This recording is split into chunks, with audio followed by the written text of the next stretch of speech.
Chapter 790. Sword maniac Wang Xiaoping, who was standing on the carriage, said softly, "After I left the mountain and entered the world, I realized that the world was at peace. Only the smoke of war in the north smokes the sky every year." She swiped the second box behind her and took out feng shui. The first sword, Xiao Fei, was a big rainbow. The second sword, feng shui, was 10 feet out of the box and didn't rise into the sky. It didn't stab Han Diaosi but moved forward in a treacherous spiritual state. It was like hunting a snake and killed the red whip of the red snake. After killing all the red snakes, feng shui couldn't catch them and had no hope of killing the snake man Han Diaosi. It turned into fine powder at a low altitude and disappeared with the wind. Wang Xiaoping made a gesture with her fingers and the wind and clouds surged into the sword box. The last sword cut off the deer's head and soared into the sky. Han Diaosi, who had a little red rope left on his arm, reached out his left hand and stroked the red snakes that he had spent most of his life with. He looked up at the sky and stepped down, shaking the earth and mountains. All the warhorse riders heard a muffled sound. The young kamikaze on the roof of the carriage sat down. The second iron arrow was hidden but was still crushed by Han Diaosi's foot. Han Diaosi, who had been looking up at the sky, smiled and murmured, "When I was young, I envied the green-robed man who walked the Jianghu with a sword." The cat man who hadn't shown any signs of fatigue even after being surrounded clapped his hands. The red rope peeled off and gathered into a line, showing signs of a sword. A deer's head fell from the sky with a few thick lightning bolts circling around it. A red 3-foot sword in front of Han Diaosi rose into the sky. Han Diao Temple, who was finally free of the red rope, rose from the ground when the string sword blocked the deer's head. Like a comet sweeping its tail, he swept toward Su Fengnian. Blue Bird's face was full of energy and she threw out the instant spear with all her might. She almost exchanged her life for the spear. The Thunder Pool sword formation was set up 10 feet away. Han Diaosi tore his chest outwards with both hands. The 9 flying swords were torn apart and floated dozens of feet away. They were like ownerless souls, without the slightest bit of vitality, lying on the ground one after another. It was clear that Su Fengnian could not divert his attention to control the swords. Su Fengnian had the cold blade in his left hand and the spring and autumn in his right. The 2-sleeved green snake that was taught by the old man with sheep fur coat rushed out. Compared to the 2-sleeved sword of the Wu family's sword made Shui Hua, Su Fengnian's 2-sleeved sword was more like a sword. Its 2-sleeved swords was more similar to the Wu family's sword. Shui Hua's 2 sleeves. Su Fengnian S's. Its 2-sleeved swords, the 2-sleeved swords. When Li Chungang was invincible in the world, he once said that with a single-sleeve sword, he would cut off all swords in the world, and with a single-sleeve sword, he would destroy all beauty's eyebrows. This was the true definition of a romantic. However, Su Fengnian was not the god of swords, Li Chungang, who was invincible in both swordsmanship and sword will.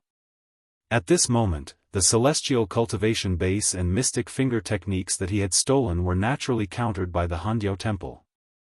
The human cat overflowing with killing intent did not care about his torn sleeves. His hand slid across the sword and the back of the saber, and his left hand slapped toward Su Fengnian's head. He swayed his head to the right and slapped his right hand again. The otherworldly item in the red robe behind Su Fengnian knelt on the ground. One of its faces was bleeding purple gold blood while the other was bleeding golden blood. Han Diaosi said sternly, "Zhao Kai can't sit on the dragon throne. Su Fengnian, do you think you deserve to be the king of Beiliang?" After saying that, Han Diaosi grabbed Su Fengnian's neck with one hand and punched the Beiliang's crown prince's forehead with the other hand. The otherworldly item's head fell backward as if it was hit by a hammer. It was going to slide 80 feet away. Its 5 arms grabbed the ground and its nails fell off, but it didn't let go. Finally, it stopped 60 feet away. This ravine was stained with a shocking purple-gold blood. Han Diaosi laughed coldly and said, "Beiliang saber?" The old eunuch hit Su Fengnian's arm with his elbow and broke the arm of the otherworldly item in the red robe 60 feet behind him. The Baoyang saber fell to the ground. The instant spear pierced the back of the human cat. Han Jiaoxi waved his hand casually. The expressionless Su Fengnian took the opportunity to raise his right hand with difficulty. The spring and autumn sword weakly pressed against Han Jiaoxi's chest. Han Jiaoxi seemed to have lost his mind. He tightened his grip on Su Fengnian's neck and lifted it off the ground. A deep bruise appeared on the neck of the otherworldly item in the red robe. Han Jiaoxi chuckled and asked, "There are 600 riders left, plus Wang Xiaoping who hasn't become an earth immortal, and Yuan Zhuozong who came to collect the corpse. If I want to leave, can you hurt me?" The tip of the sword trembled and pointed at the human cat's chest. Han Jiaoxi calmed down and said, "Don't worry. After you die, I won't leave. After I kill Wang Xiaoping and Yuan Zhuozong, I'll kill you again on the road to the underworld." Looking at the unusually young face and the pair of unusually cold peach blossom eyes, Han Jiaoxi was filled with intense hatred. He chuckled and said, "Die." Su Fengnian nodded. "Die." A sword pierced through the chest and chilled the heart. The spring and autumn sword traveled 1,000 miles. Someone borrowed the spring and autumn sword in East Sea Martial Emperor City. He once exchanged an arm with Li Chungang at his peak. He once ate countless famous swords into his stomach. This sword was fierce. Not only did it penetrate the heart of Han Shengxian, who was at the peak of his power accumulation, but it also forced his body to float backward. It was Su Fengnian's first sword attack, and it was equivalent to Ancestor Sui stabbing Han Shengxuan's heart personally. Sacrificing thousands of cavalry to die was just the icing on the cake to distract them. This sword traveled 10,000 miles. It was like sending charcoal in snowy weather. Su Fengnian strode forward, jumped up, and slapped the head of Han Shengxian, who had a complicated face. An immortal patted the head. One palm made Han Jiaoxi kneel in the snow. The human cat, whose heart was broken, was bleeding from his 7 orifices. He tried to stand up. Su Fengnian patted the head again. With a thump, Han Shengxian, whose silver hair was in a mess, knelt down again. Su Fengnian's knife hand cut off the head of the most powerful official in the world. He didn't look at the headless body that was still kneeling on the ground. He turned around and carried the red-robed otherworldly item in a pool of blood. He picked up the Baoyang saber and walked to the cruel battlefield with broken limbs and bones. He supported the blue bird, whose life was hanging by a thread. All the armored riders neatly got off their horses. Su Fengnian said in a low voice, "Take off your armor." Baoyang armored soldiers only held Baoyang sabers and wore Baoyang armor. Chapter 791. The mountain ridges in Jiangnan were winding like coiled snakes, especially the Dragon Tail slope in Huainan. It was 300 li away from the strategic town of Iron Hut, and there were many traveling merchants passing through. However, a rare heavy snow had blocked the mountain roads, making it difficult to travel on the mountain roads. Most merchants would rather take a detour and switch to a relay station. On the Dragon Tail slope, there was a group of travelers who were struggling to travel north. A simple and crude carriage was slowly moving forward. The inferior horse's hooves were in the snow, and it was even more strenuous. The black horse with a dark mane snorted and puffed out clouds of fog. The coachman was a skinny old servant who was reluctant to use his whip to drive the horse. It was said that a fast horse could be whipped, but even the cleverest housewife could not cook without rice. An old horse that had been eliminated from the army, after being whipped too many times, had a rogue temper. 8 or 9 out of 10 times, it was unwilling to move. Fortunately, the owner of the carriage was considerate, and from time to time, he would speak a few words of comfort to the coachman, telling him not to be in too much of a hurry. The old man in the carriage had a thin face, wrapped in a tattered fur coat that was probably even older than the old horse. His expression was serene as he held a book and silently read. Outside the carriage, the mountain forest was wrapped in silver. Suddenly, like a spring breeze, thousands of pear trees bloomed. The old man lifted the curtain and looked into the distance. His originally gloomy state of mind also became a bit more relaxed. They were also on the Dragon Tail slope, less than half a li behind the carriage. There were 5 riders closely following behind. Most of them were dressed in black, and there were 3 men and 2 women. The rider in the lead was a slightly chubby middle-aged man with a pair of round earlobes like a Buddha statue. He should be a person of good fortune. He was covered in an eye-catching white fox fur cloak, giving people a good impression and making it easy for people to feel close to him. Behind him was a young and handsome man with a jade-like face. He carried a golden spear. Even in this cold weather, his breathing was slow, and he was indeed worthy of being described as graceful as a god. Among the 2 women, the older one was like water. In the eyes of the world, she was full of romantic charm, and it was rare that she was charming but not seductive. She had the dignified demeanor of a lady from a respectable family. The young girl riding beside her was overshadowed. She only had the appearance of a middle-aged woman, and she was just like a girl from a humble family who had just grown up. The last rider was a boorish-looking young man. He was dressed shabbily and his horsemanship was poor. Every now and then, he would secretly rub his buttocks, and was caught red-handed by the girl from a humble family in front of him several times. He could not help but roll his eyes, which made the young man's face turn red. He wished he could dig a hole and bury himself in the snow. When the girl who had been fighting with him all the way turned her head and changed her face, she laughed and chatted happily with him. The young man who could not hide his poor and cold aura would secretly look at the graceful back of the older woman. His name was Li Huai, a native of Iron Lu City.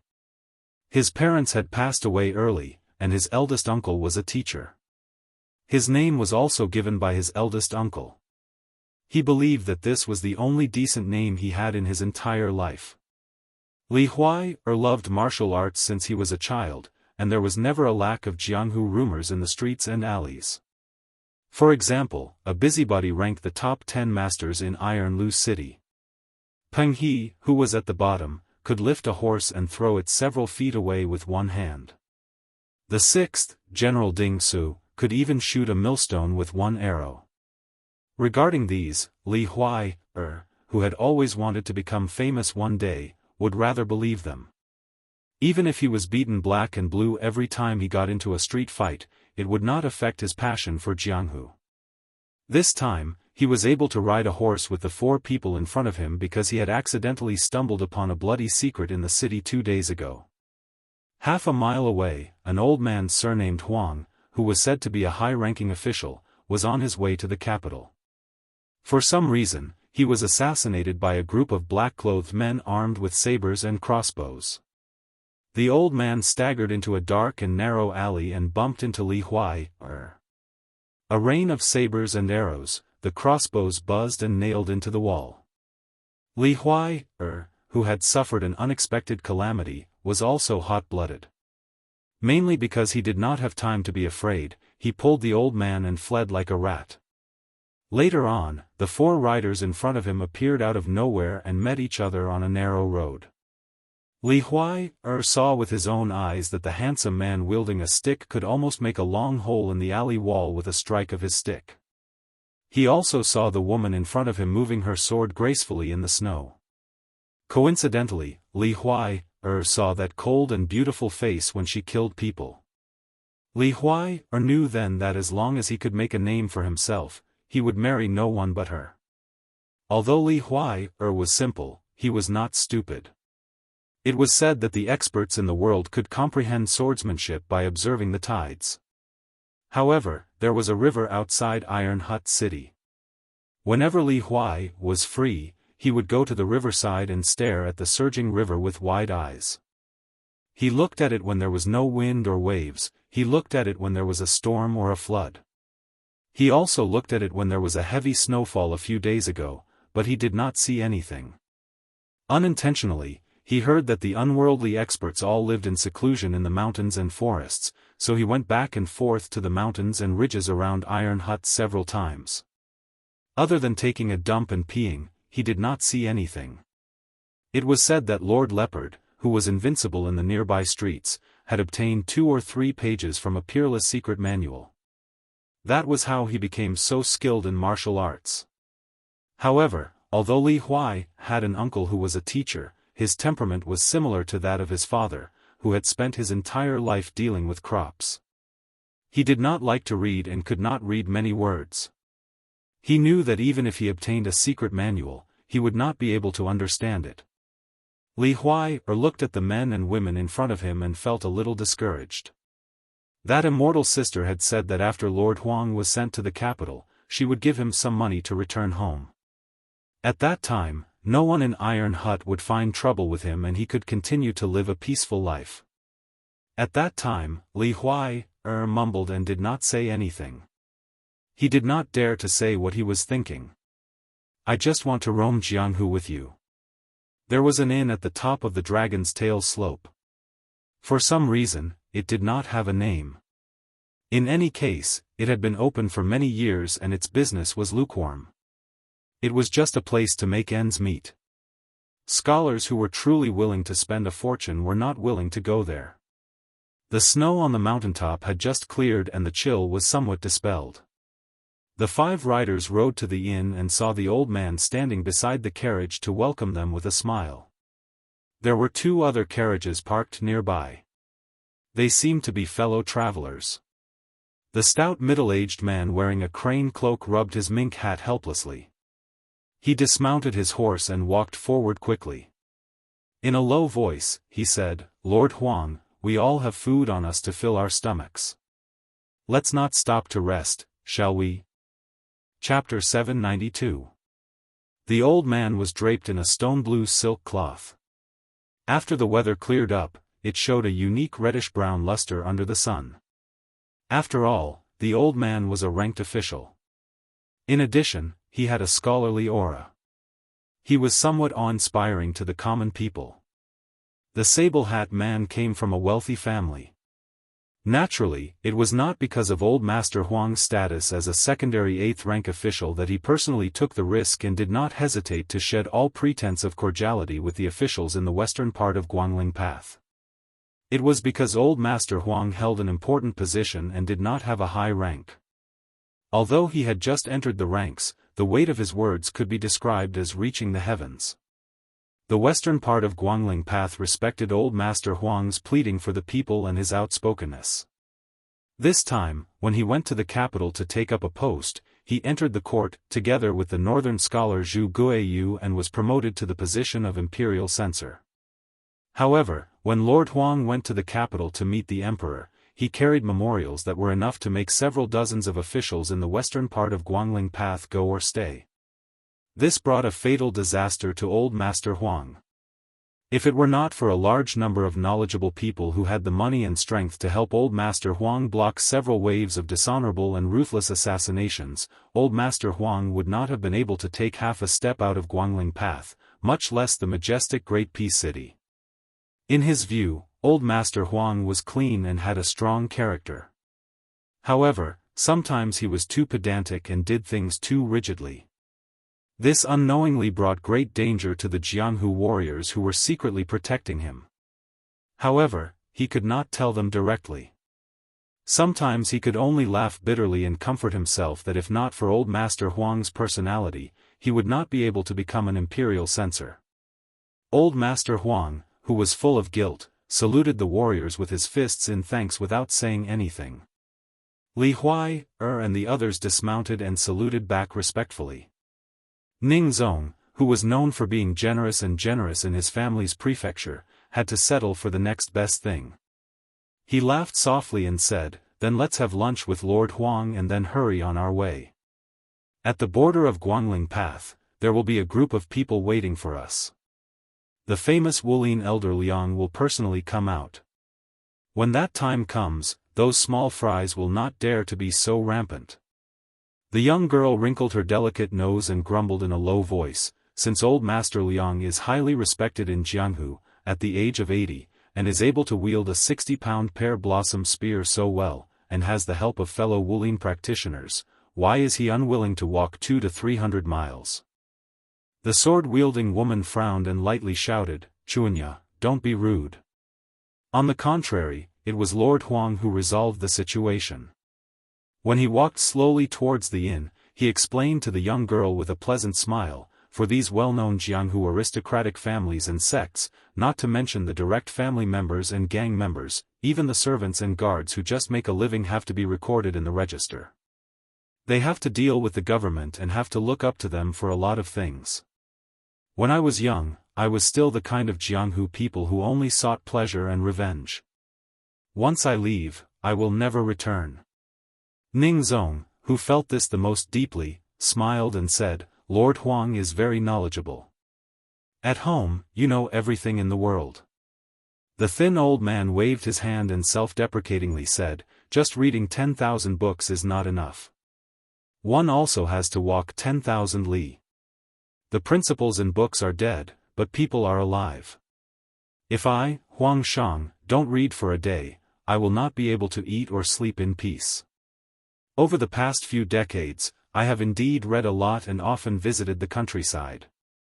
However, I know my own weight. I am too stubborn and do not know how to live as a person. This time, it is Huang Shang who has implicated so many heroes and good men. Of course, there are also Miss Zhou and Miss Hu are not inferior to men. Other than the books on the first floor that were taken away, Huang Shang is already a penniless pauper. On this journey north, I was thinking that if there was a day when I was no longer an official, I would write a chivalrous tale in hopes of repaying you. Ning Zong's face lit up with joy. This is a good thing to go down in history. The young girl called Xianxia chirped excitedly, Lord Huang, please don't forget me.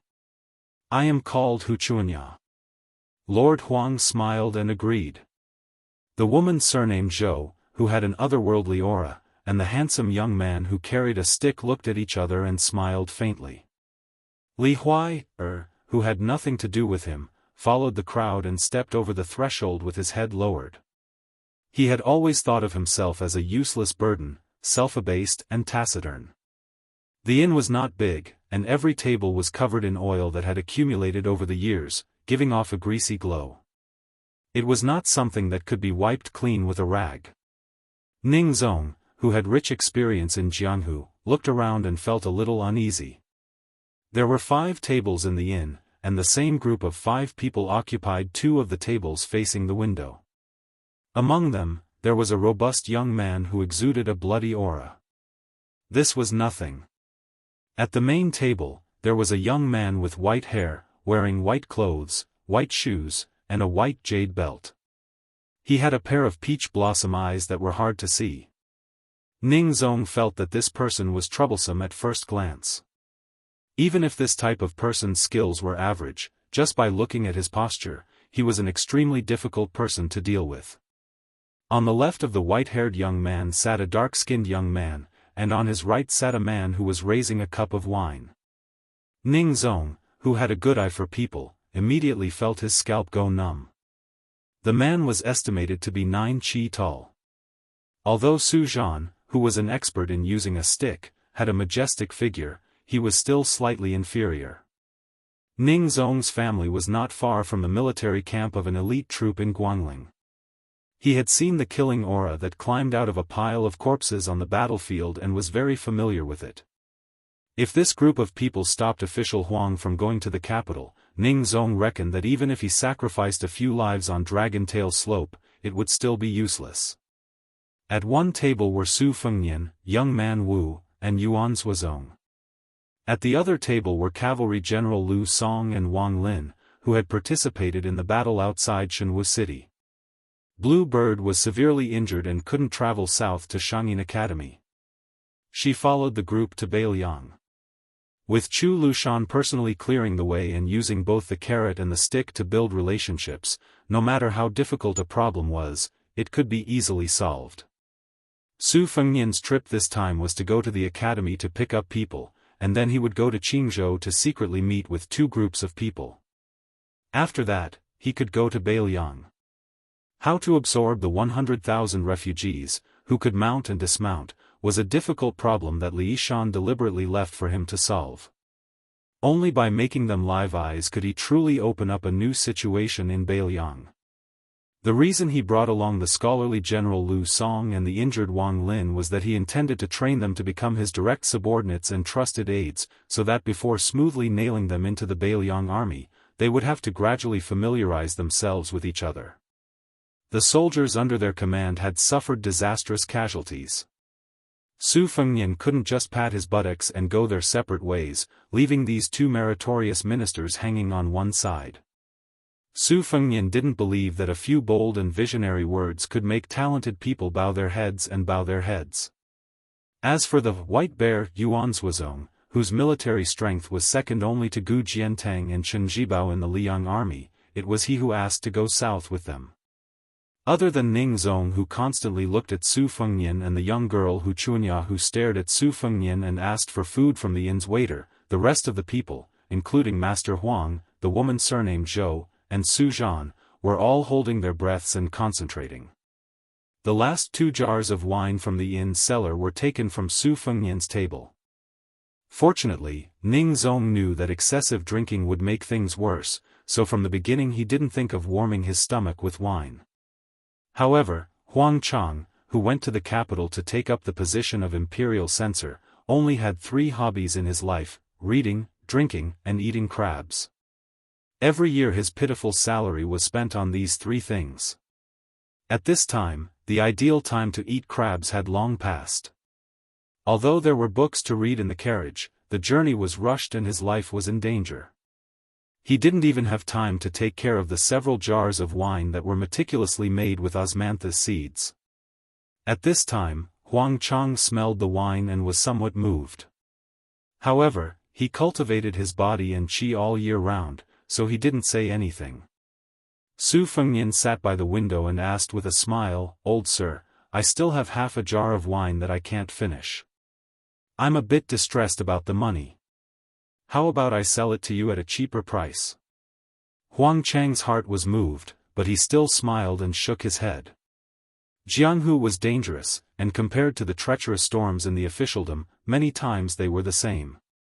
It was just that people's hearts were filled with evil intentions. Hu Chunya, whose innocent heart was tied to the elegant young master, Su Zhan, saw Su Fengnian. Her heart was in turmoil, but the words that came out of her mouth were sharp. "He's quite handsome, but his hair is white. It's scary to look at. If I see him in the middle of the night, I'll definitely think I saw a ghost." Chapter 793. If it were an ordinary disciple traveling with a servant, and the master was humiliated like this, it would be inevitable that the servant would jump to become an accomplice, and teach the unrestrained young girl a lesson. But what made Ning Zong more and more uneasy was that not only did the master laugh it off, but the men at the 2 tables also did not seem to care, especially the white-haired young man and the 2 men at the table next to him. The way they looked at Hu Chunya was unexpectedly a bit of straightforward admiration, as if the little girl had said these harsh words, she was a first-class heroine of Jianghu. Ning Zong originally hoped that the people at the 2 tables would fly into a rage so that he could mediate between them. As long as they could settle things peacefully, it would mean that they weren't here for Lord Huang. Not to mention apologizing on the surface, Ning Zong, who only wanted to be safe, would be completely fine even if he failed miserably. However, the situation developed unexpectedly. Those people didn't show any sign of denouncing. Perhaps they thought Hu Chunya's childish words carried no harm, so the white-haired young man didn't force her to sell the half jar of wine. After Huang Shang finished the meal, Ning Zong quickly paid the money and left the inn with them. Just like duckweed meeting on water, they didn't meet again. This made Ning Zong, who was on the horse, feel relieved. He couldn't help looking back at the inn's door and vaguely saw the white-haired young man pour a glass of wine for the man next to him. Hu Chunya was still resentful after being glared at by her companions who had known her for many years. She whipped the horses but hard. Wang Lin, who had followed his father's footsteps, was seriously injured and lost an arm. However, he was still happy and satisfied. Compared with Lu Song, who was cautious on the journey to the south, he was also careless in front of Su Fengnian. After Huang Shang and the others left the inn, he sat beside Wang Lin with a bowl in his hand. Su Fengnian just poured wine for Yuan Zuozong and also poured a bowl for Wang Lin. Wang Lin said flattering words that no one took seriously. He sat cross-legged on the bench unruly with a smile and said, "That sharp-tongued girl definitely doesn't know that she has walked around the gate of hell. Master, you are good at drinking and have a bigger stomach." Su Fengnian smiled and didn't say anything. He just looked at Yuan Zuozong and asked, "Second brother Yuan, shall we go out and enjoy the scenery?" Yuan Zuozong nodded and they walked out of the inn together. There was a simple hut outside the inn. The roof of the hut was covered with heavy snow and the hut was in imminent danger. Su Fengnian stamped his feet and shook off the snow and mud. He looked at the distance of the Dragon Tail slope. Further south was the old border of the southern Tang. The emperor of the Great Qin dynasty once moved 400,000 refugees to Mount Wuxia. It was surrounded by mountains on 3 sides and the river on the north. The terrain sloped downwards from the south to the north. It was easy to attack but difficult to defend. The great general of the southern Tang, great ancestor Gu, proposed to defend the southern Tang. There were as many as 14 routes for the enemy to come. If they only defended Zhejiang and the capital Luzhou, there would be a chance for them to relax. He proposed to defend the southern Tang and must fight outside the border of the southern Tang. It was a pity that the monarch of the southern Tang didn't accept him. The 300,000 elite soldiers were trapped in Zhejiang and Luzhou. After being surrounded, they surrendered without a fight. Even though great ancestor Gu personally led the southern Tang navy on the Billow Lake and pretended to retreat to Zhejiang to lure the enemy in and almost wiped out the 100,000 navy that was temporarily put together by Liang, it didn't affect the overall situation. After the fall of the southern Tang, great ancestor Gu, who had an outstanding record in both land and water battles, disappeared. People said that great ancestor Gu was born in the right time, but he was born in the southern Tang. If he was a citizen of Liang and had made contributions, he might be able to compete with Su Xiao and Gu Jiantang. Su Fengnian shook his head and said softly, Han Shengxian was waiting for the rabbit in the Shenwu city. He was prepared to die. As a eunuch, he reached the Diao temple and became the head of the ceremony directorate. After all, he was still a eunuch and had no children. I never understood why he chose the Prince Zhao Kai as his loyal subject. Relying on the powerful first Prince Zhao Zhuan or even the Crown Prince Zhao Zhuan was actually a win-win situation. Because the two princes had the same father and mother, they should keep the goodies within the family. If any one of them became the Crown Prince, Han Diaosi wouldn't take such a risk. I once asked Dean to carry the spring and autumn festival back and forth. I earnestly requested the Sui sword-eating Grand Ancestor to leave a trace of sword intent on the sword. This way, the Grand Ancestor would have a vague idea of when to borrow the sword to go to the East Sea marshal the Arch City. If I don't put on a good show, even if Wang Lin and Lu Song's 800 cavalrymen surrendered to the northern Liang, they would not be convinced. Most importantly, the Han Diao temple would also be wary. In the end, he was too careless to rely on the mysterious finger to kill the celestial phenomenon. The Eastern Sea sword wasn't as simple as the celestial phenomenon. But now that I think about it, I still feel a little scared. Yuan Zuozong smiled and asked, "The Sui sword immortal?" Su Fengnian smiled and said, "I just knew about it."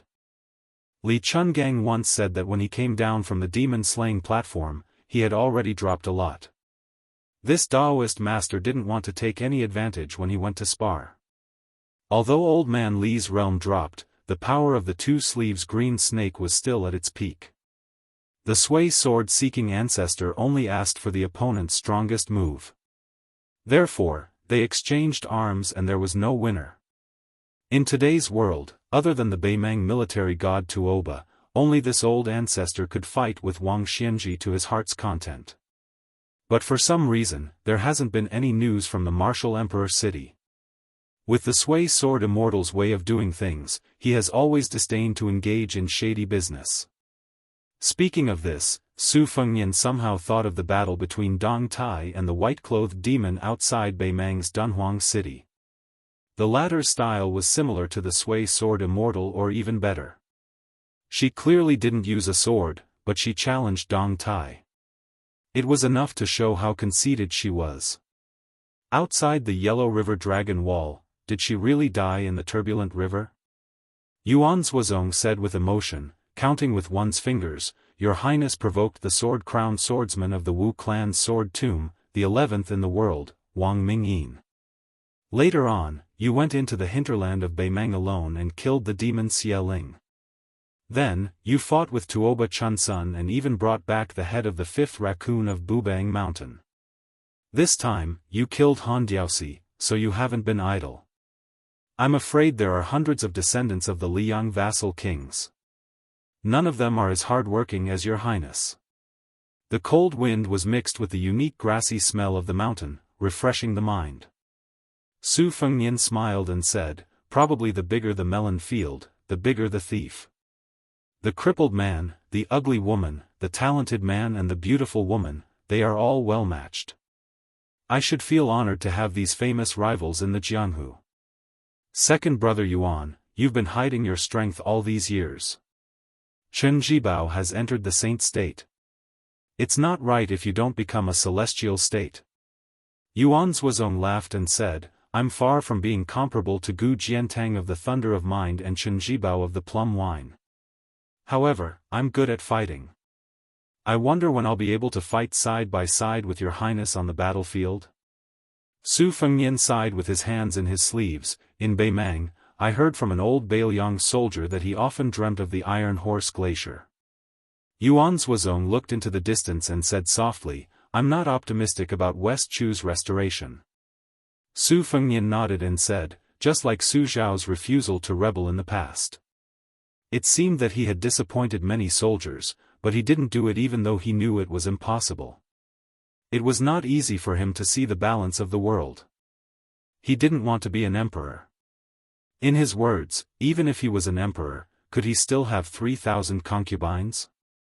Or could he eat a few more bowls of meat in one meal? To conquer the world, one needs to rely on strong men, strong horses, and strong swords. To rule the world, one needs countless scholars from aristocratic families to work together and gather sand to form a tower. Since the hearts of the people are not on Su Zhao's side at all, he will be a short-lived emperor who rules by drawing rivers. I am destined not to live to this day. Yuan Zhuozong smiled from the bottom of his heart. My adoptive father never plays tricks. He's wise. Su Fengnian turned his head and said, Fengnian was unscrupulous in the past. I've made a fool of myself in front of second brother Yuan.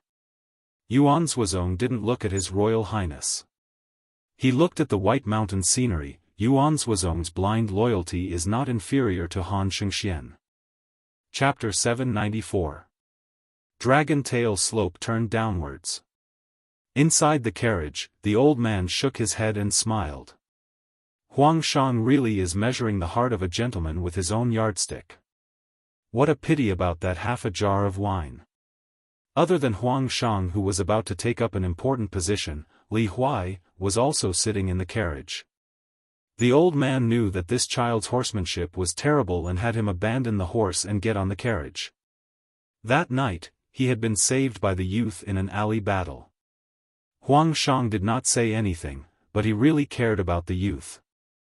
However, Huang Shang himself was in danger and could not promise anything. He just wanted the youth Li Huai to stay away from trouble. If he could gain a foothold in Jing, and if the youth's Jianghu dream did not die, he could put down his old face and ask for a secret martial arts manual for him. He would secretly give it to Li Huai in the future.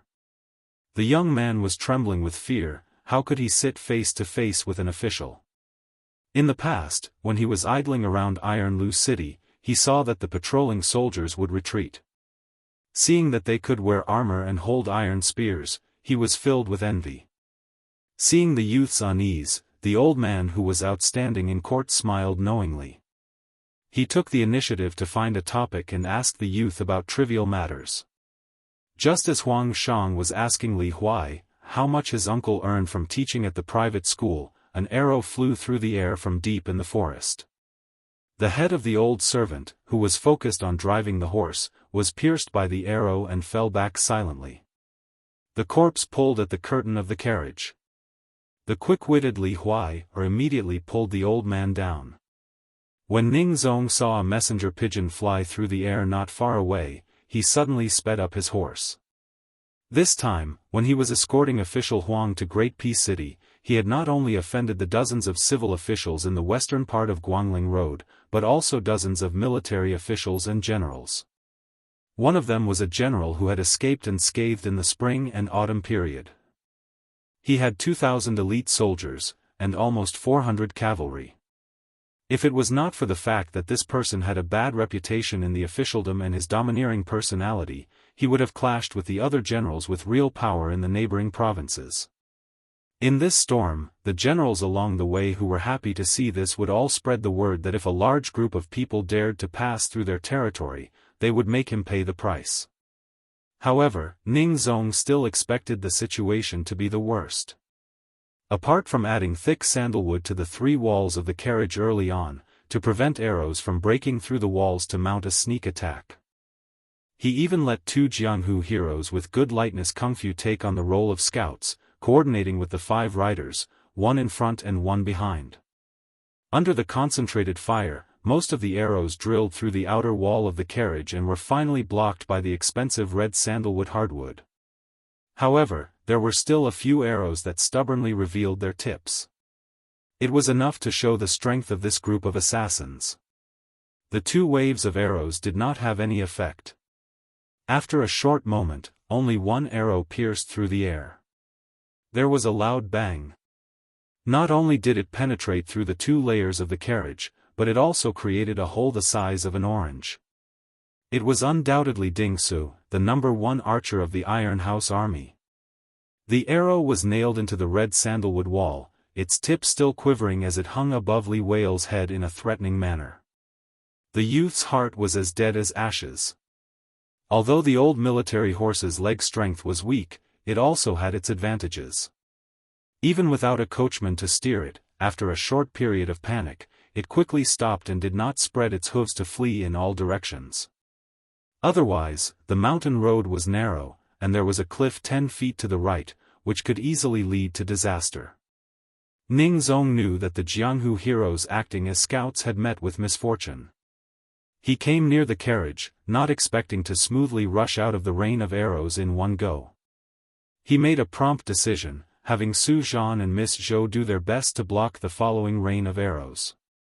He and the mediocre Hu Chunya went to help the old and the young get on their horses and return. Huang Shang and Li Huai rode together with Ning Zong and Hu Chunya. The young girl's face was already pale. Ignoring the etiquette between men and women, she urged her horse to gallop wildly, making the sloppy fellow, who was always unpleasant to the eye, lower his head and bend his waist. Together, they galloped towards the Dragon Tail Slope Mountain Inn. Ding Su shot an arrow towards the back of Huang Shang's heart, but it was deflected by Su Zhan's rod. But the arrow's momentum was as strong as thunder, making Su Zhan almost unable to hold on to the rod. Ding Su shot 2 arrows together for the second time. 1 arrow continued to target the old man and Huang Shang, while the other arrow chased after the young man. In the middle of the mountain road, a woman's figure was like an ink-black swallow. She floated down from the horse's back and moved backwards. She used her sword to cut an arrow, but her palm instantly drew a deep bloody groove. Using the rebound force, she floated back onto the horse's back. Her foot touched the water like a dragonfly, and she pounced towards the second arrow that was close to the young man's back. Seeing that it was too late to save him, she could only throw her sword out and hit the arrow's tail feather, forcing it to deviate from its target. But without waiting for the graceful woman to gasp for breath, Ding Su once again drew his bow and shot. In the blink of an eye, the arrow pierced between the woman's eyebrows. If she had dodged to the side, this arrow would definitely have killed the red date horse that the young man and woman were riding. The woman gritted her teeth and lowered her head, but stretched out a pair of slender hands with 5 green scallion-like fingers, tightly grasping the arrow. Her 5 fingers were connected to her heart, and a piercing pain spread through her body. The woman who refused to let go was sent sliding back several zhang by the arrow. She maintained her posture from the beginning until now. She could almost feel the tail of the horse hitting her cheeks. Her feet sunk into the mud to dissipate the force of the arrow. When she was finally able to throw away the bloody arrow, her swaying body almost fell to the ground and crashed under the horse's hooves. The woman flew to the red date horse and stood on its back. Seeing that Su Zhan's horse had been shot to death, she could only retreat on foot. Fortunately, Su Zhan's rod technique and internal force complemented each other. Even if he had no choice but to retreat, he didn't lose too much momentum. His speed was almost comparable to that of a galloping horse. Ning Zong lamented in his heart. This time, he had no choice but to retreat. He suspected that he had diverted the trouble away. He felt sorry for those strange diners in the inn. He only hoped that those people wouldn't be too implicated. The road was between the hut and the inn.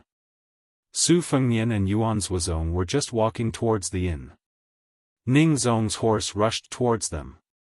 Yuan Zuozong was shocked and shouted, "Get out of the way." Su Fengnian gave Yuan Zuozong, who narrowed his eyes with killing intent, a wink to make peace. Both of them retreated towards the hut almost at the same time. In just 2 short steps, their steps were light and elegant. They avoided Ning Zong's horse. Then Hu Chunya's horse happened to pass by. The young man who had already heard the sound of the horse's hooves. He strode out to join in the fun. He didn't have a good temper. Seeing such a hateful scene that disturbed the young master, he grinned and rushed into the horse's abdomen. He suddenly stood up, carried the horse and continued to run forward. In an instant, he overtook Ning Zong's horse. The strong young man still laughed and said, "This horse is too slow. Let me give you a ride." On the dragon tail slope, there was a young man carrying a horse.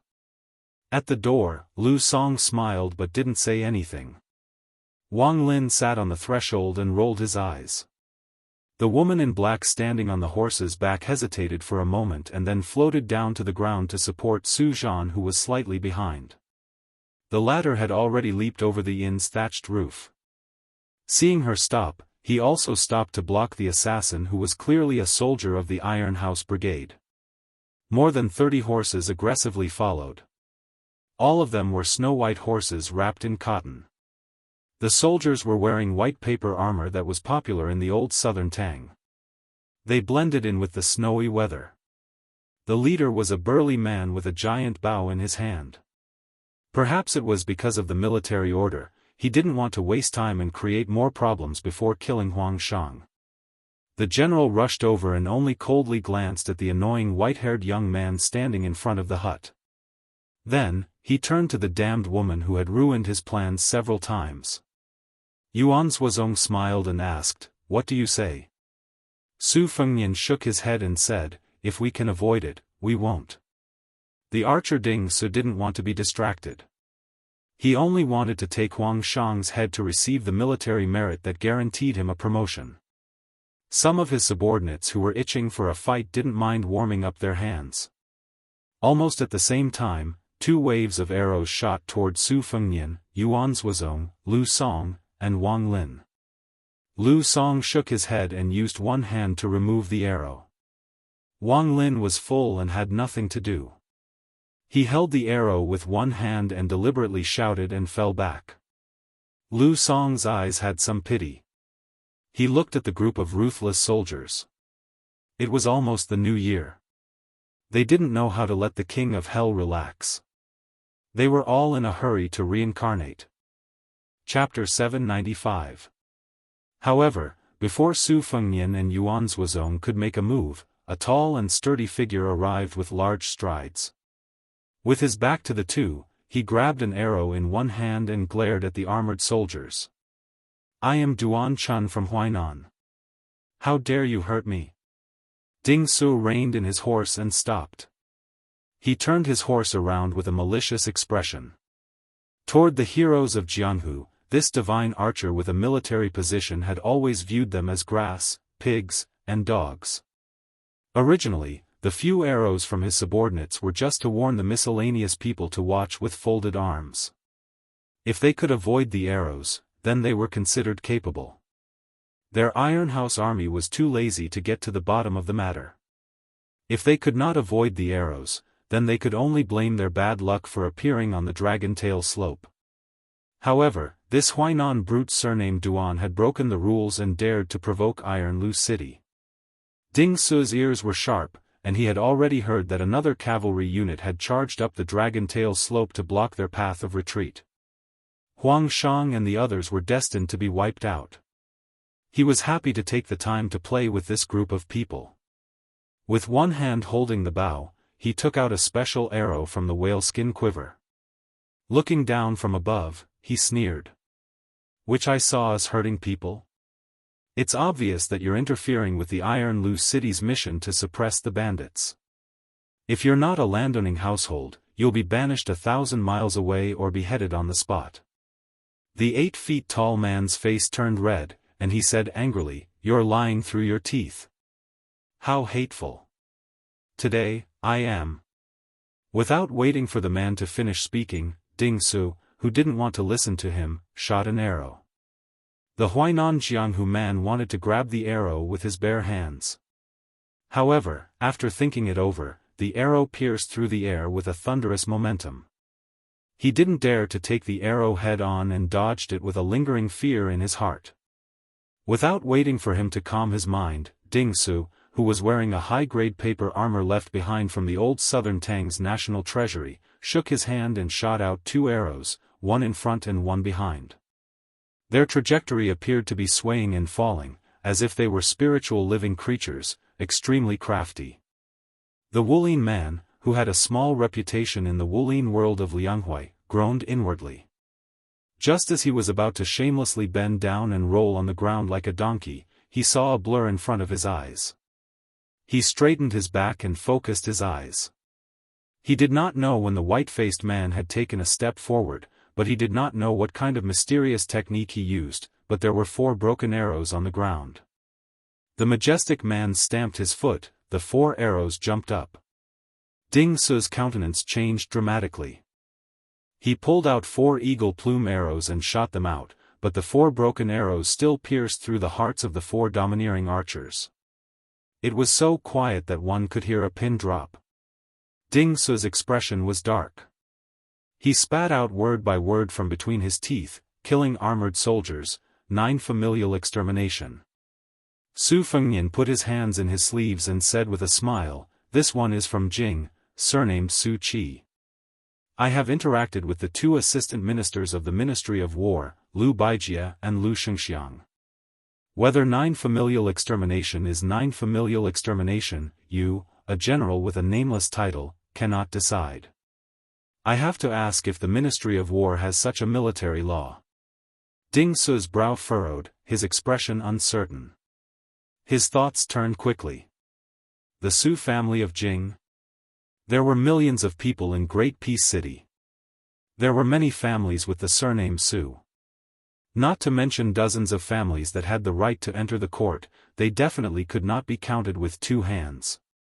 If they really had a relationship with the 2 assistant ministers, even if it was just a faint nod, they were not people that a nameless field officer like him could easily shake. No matter how obedient and careful the officials of Jing were in Jing, when they were outside, they always thought they were better than others. The military of Guangling Road was like a forest, and they were independent. It wasn't that no one dared to not give them face, but Ding Su was not one of them. The moment he heard that they were the sons of officials from the capital, Duan Chun's gratitude towards them for saving his life immediately faded. His desire to befriend them vanished like smoke in thin air. He had originally been the nameless disciple of the leader of the Huai Wulin, Old Master Liang. This time, he had secretly escorted official Huang to the north. Unless it was absolutely necessary, he would not show himself. Everyone in the Jianghu knew of Old Master Liang's good intentions. The spring and autumn families had been destroyed, and the Jianghu was in tatters. The ones who had the right to be called local tyrants were the big shots that held the power of the military towns.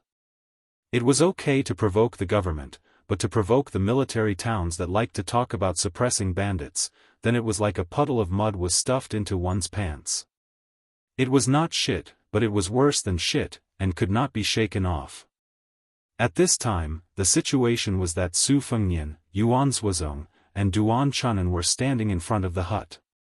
Ding Su and almost 30 people stretched out like a white snake in the middle of the road.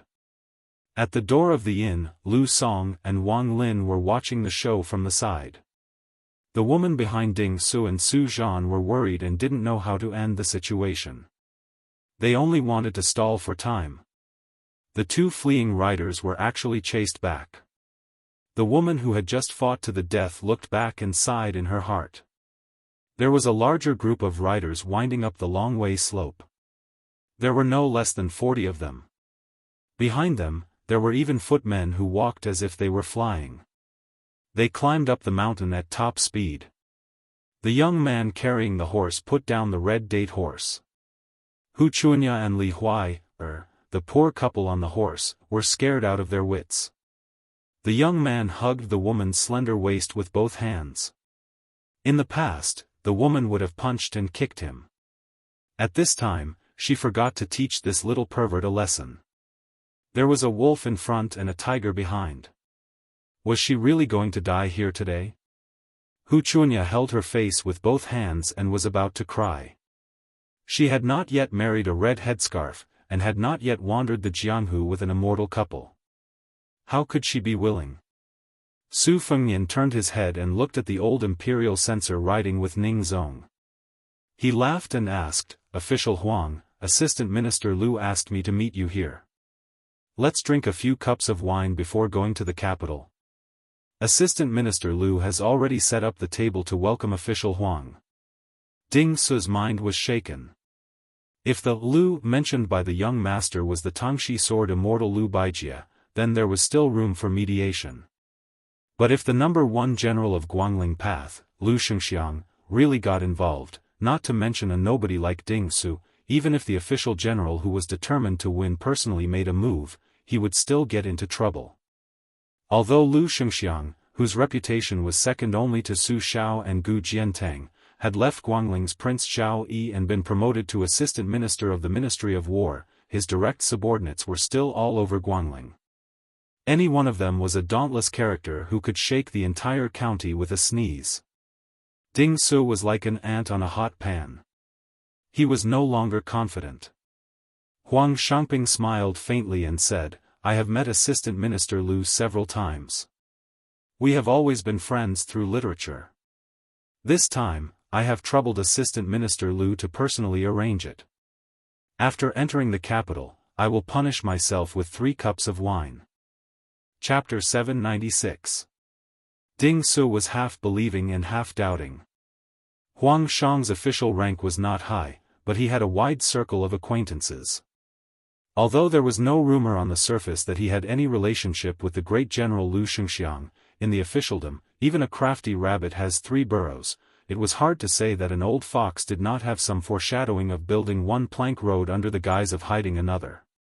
This time, the imperial censor officials from various paths entered the stage one after another. They all said that His Majesty the Emperor was starting to clamp down on Grand Secretary Zhang's one-hand prime minister authority, and was starting to support Jean Lanting, this kind of newly popular official in the imperial court, to control the flow of public opinion, so that the new soldier Saint Chen Jibao could join hands with the Ministry of War's Shuanglu to oppose the old Shangshugu Jiantang, and use the imperial censor to beat down Zhang Jiulu.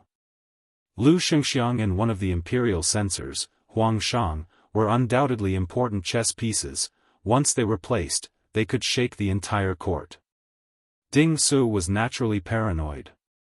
He was more and more frightened by the unreasonable attack of the white-haired young master who claimed to be the son of an aristocratic family in Jing City. A smart person would be fooled by his own cleverness. For a moment, he was at a loss of what to do and what to do. He was afraid that if he offended Lu Xianxiang, the great bodhisattva who could make the Guangling Taoist sect go crazy even though he was far away in Tai and city, Ding Su's several lives would not be enough to make amends. But if they returned without accomplishing anything, it was inevitable that they would be made to suffer in the future. If they were careless and fell for the empty city stratagem, it would be even more difficult to clean up the mess. As long as Huang Chang entered the capital, the western provinces of Guangling Road would definitely shed a few layers of skin, and quite a few heads wearing official hats would fall. Su Fengnian smiled and didn't add fuel to the fire. Instead, he took the initiative to give Ding Su a way out. Take your time to discuss. Lord Huang and I will go to the inn to have a drink. After you've discussed, you will be sent out of the country as a gift. Su Qi will remember this favor. If they weren't willing to let him go, then they would lay out a path. First, they would leave dozens of corpses and send them to the Ministry of War in the capital. Then, they would compete to see who their backer was. But I think that in Guangling, other than the vassal King Zhao Yi, there is no one with a higher official position than Assistant Minister Liu. He heard the name Zhao Yi. Ding Su's eyelids trembled. This boy dared to call the king by his name. Was he really one of those arrogant young masters of Great Peace City? These bastards who relied on their father's grace were known to only recognize the king and not the vassals. Su. Leaving Wu and Lu Shengxiang, and Lu Shengxiang led Yuan Zuozong, and Wang brought Yuan Zua and Wang Lin over the threshold. With, and, under, of. Wu. And. Wu and, to bring. To. Earlier. Old Master left in a hurry and didn't have time to drink. There is still half a jar left on the table. Would you like to satisfy your cravings now? Huang Shang was an official. He was old-fashioned and pedantic, but he had written many high-spirited poems. He wasn't unreasonable. Now that he was at death's door, he was full of heroism. He took the wine jar and shook it. He closed his eyes and smelled it.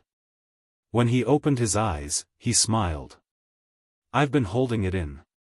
After drinking and satisfying my cravings, it won't be too late to die. When I reach the Yellow Springs, I can still enjoy the fragrance of the wine. Ning Zong, Duan Chunan, and the others who entered the room with him had a sad expression. Lord Huang was such an upright official. Even a man whose conscience wasn't eaten by a dog would feel sad for him. Jackal and Wolf said, "Good people can't do anything." Old Master Huang rolled up his sleeve cuff with one hand and poured a few bowls of wine with the other. In addition to the bold white-haired young Master Su in front of him, he didn't forget Ning Zong and Duan Chunan who followed him all the way. Looking up, he saw that the stalwart man who killed with a broken arrow didn't sit down. He just stood behind young Master Su. Old Master Huang smiled. "Won't this hero drink a bowl?" Yuan Zuozong smiled and shook his head gently. Hu Chuanya, who just got out of danger, whispered, "Lord Huang, be careful. These people are the same as the government. They collude with each other and play a trick on us. If there is knockout drug in the wine." Ning Zong suddenly withdrew his hand. He didn't rush to drink the wine. Duan Chunan, who had already brought the bowl to his mouth, didn't know whether to drink or put it down. He could only pretend to smell the wine. It was a little funny. Su Fengnian's face was calm. His slender fingers rubbed the edge of the bowl. He still didn't get angry. Huang Chang laughed heartily. "When I was young, I learned physiognomy from someone. I know a little about physiognomy. Young Master Su is a man with many blessings and fate. You don't lack wealth. It's not easy for you to cherish blessings and fate." Su Fengnian raised his bowl and drank with the open-minded old Master Huang. Su Zhan and the woman surnamed Zhou had been guarding at the door of the inn, carefully guarding against the Iron House soldiers. She didn't look at the elegant white-haired young Master Su. She just glanced at him, curious about how he was born with a pair of beautiful red phoenix eyes. At this time, seeing him sitting and drinking with Lord Huang, she took a few more glances.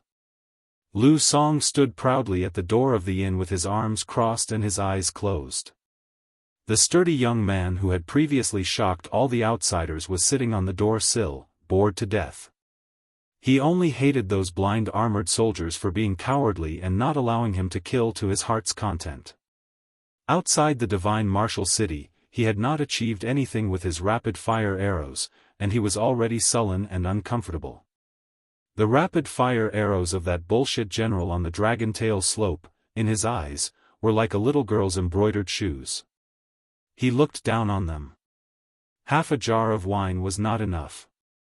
Su Fengnian smiled and asked the inn owner who was squatting beside the curtain, "Innkeeper, do you have good wine? Don't hide it. I won't forget to pay for your wine." Faced with such a calamity that the common people feared like a tiger, the burly man reluctantly stood up. He had served many people by observing their body language, so he was used to bending his back and mumbling to himself, "Yes, yes, yes." Su Fengnian smiled and joked, "Now that things have come to this, one more jar of wine won't cause any more trouble. It's better to get the money first." Hu Chunya glanced at the innkeeper. Fortunately, this guy had a fierce face and a frightening appearance. He was as timid as a mouse.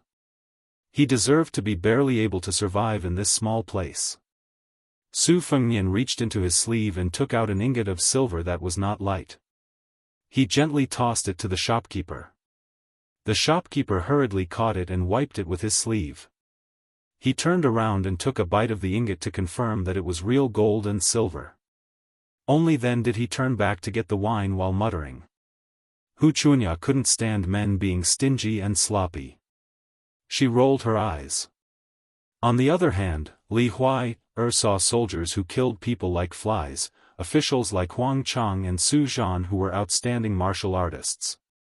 They were all things that the youth could only look at but not reach. Finally, he caught a guy with similar habits. A knowing smile quietly appeared on his face. When Hu Chunya saw it, she remembered that she was taken advantage of by this mischievous and poor guy. She kicked him fiercely. The youth sucked in a breath of cold air.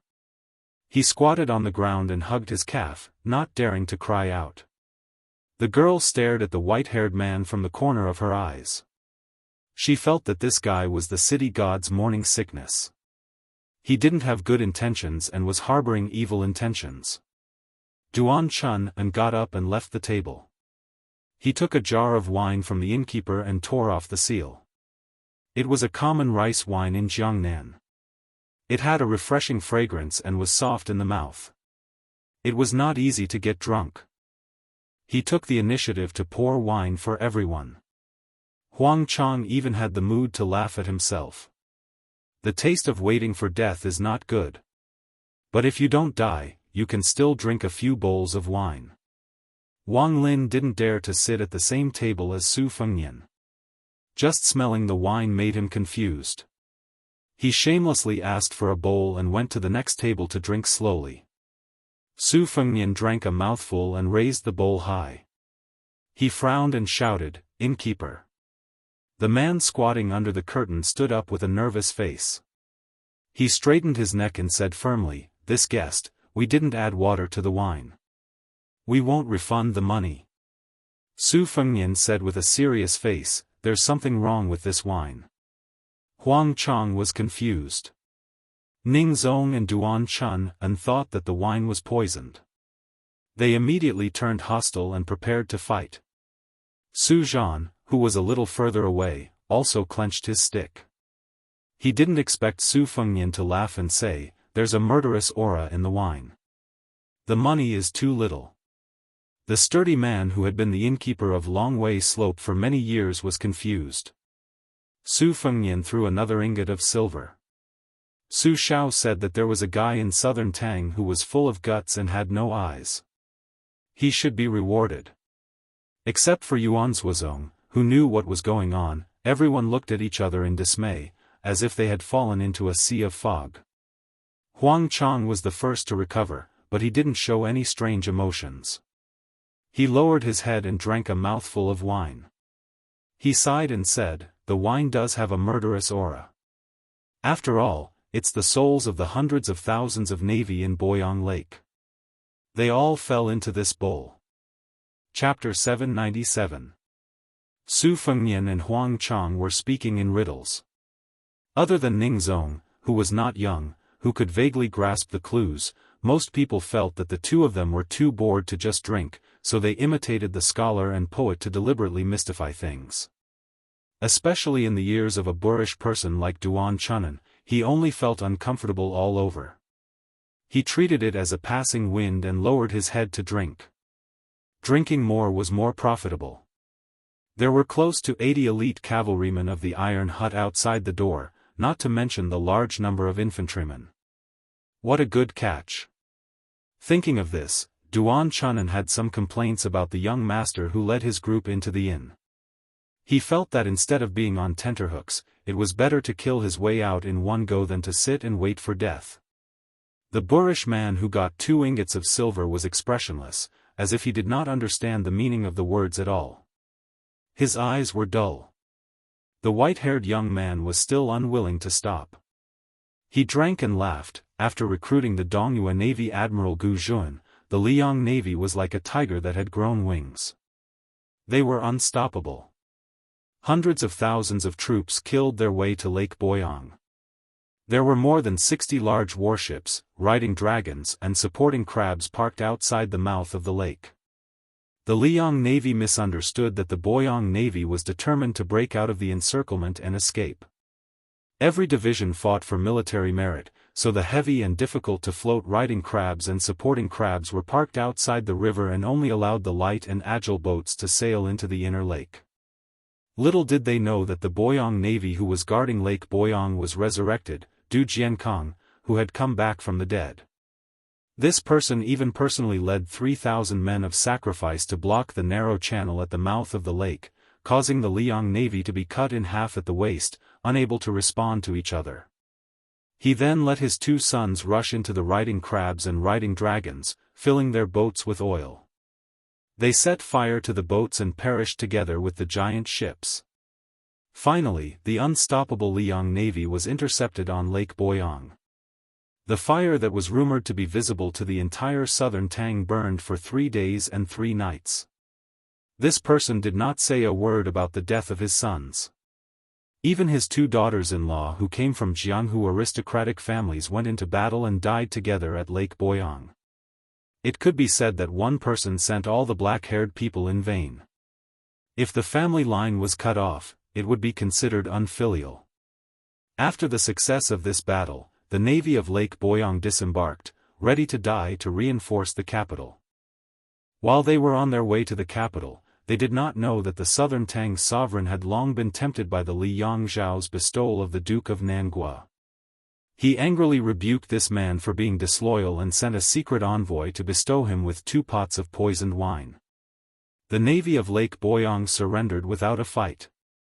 The 80-year-old General Du Jiankong was beheaded after his death and placed in a box. The king of the southern Tang kingdom wore a hemp robe and opened the city gate. He held the box in his hands and begged for forgiveness. He then knelt down to welcome the imperial advisor. That day, the southern Tang kingdom was destroyed. Huang Shang added oil to the fire and said, after the matter, the southern Tang, that failed ruler, rushed to Great Peace City with his brothers from the other countries of the spring and autumn period.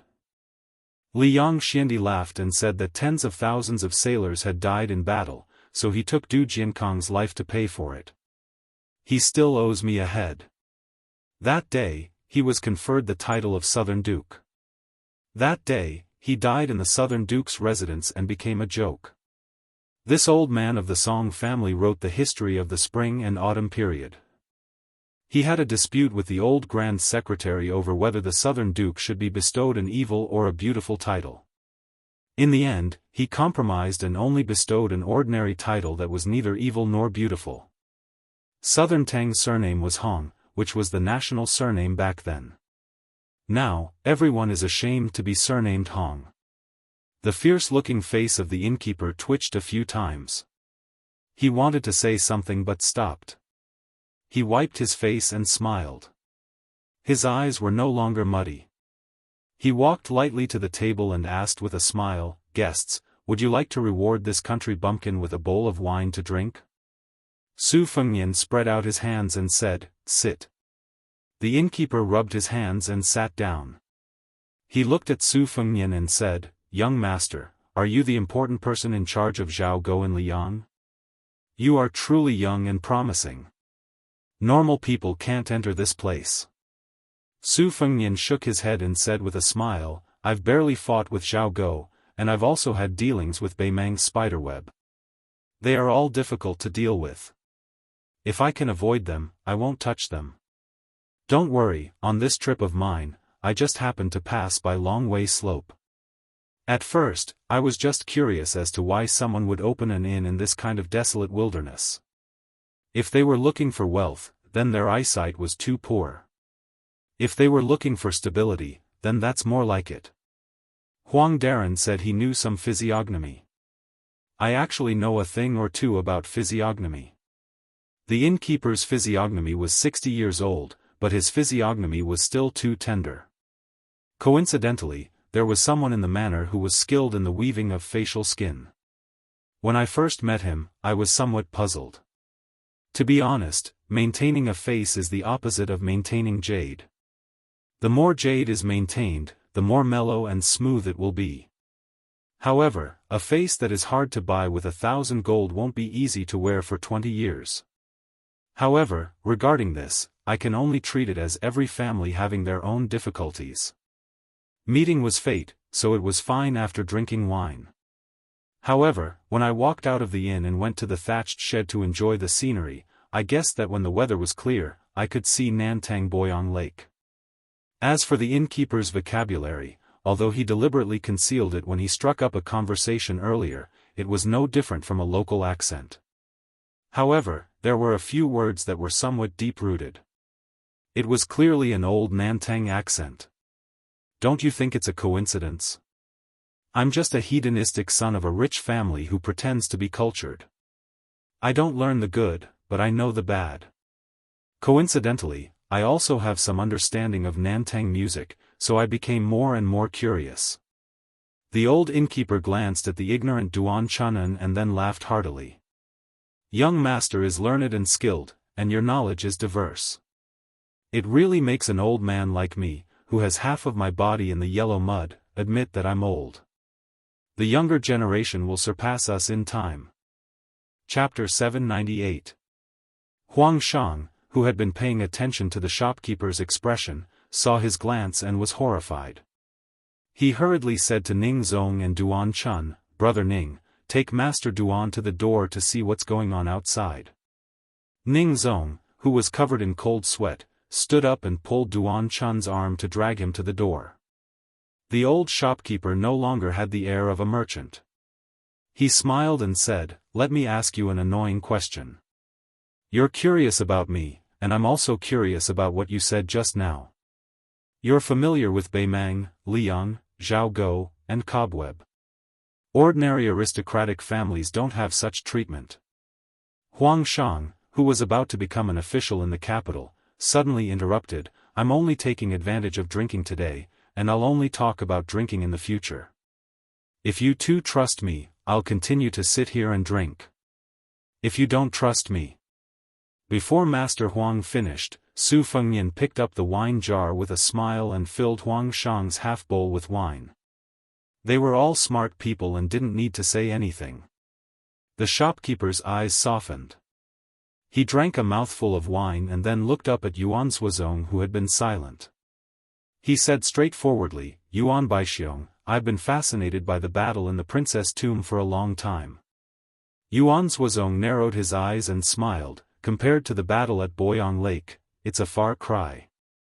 Huang Shang was shocked and speechless at first, but he suddenly understood and smiled bitterly. Finally, he lowered his head and murmured, "There's no such thing as taking advantage for free in the world. But this wine is spicy, but it warms my heart. After sitting here today, I have no regrets in this life." The shopkeeper stared at Su Fengnian and said something shocking, "I heard that the heir of Beiliang traveled 3 times and went all over Liang and Beimang. Do you have nothing better to do?" Young Master Su, can you explain a little to me? Su Fengnian stopped drinking and tucked his hands into his sleeves. In the beginning, I was fleeing. Later on, I wanted to take a look around. I wanted to walk the path that old man had walked all those years ago and take a look at the great country that he had conquered. As for why I went to northern Mang, if I were to really talk about it, this half-full jar of wine on the table is not really enough. The shopkeeper shook his head and said, there really isn't any wine left. He rubbed his face and sat next to the window. He looked out the window and chuckled softly, looking at the great lake of southern Tang, below the 9-story tall building, connecting all 8 directions and holding up half of the sky. Good mountains and good waters greet me from the bottom of my eyes. His accent remained unchanged, When the wind is clear and the clouds are broad, with a few jars of inferior wine, we discuss the affairs of the 2 dynasties, moving unhindered through the annals of history. Wouldn't it be delightful to eat and drink all the blocks in one's chest? Isn't that great?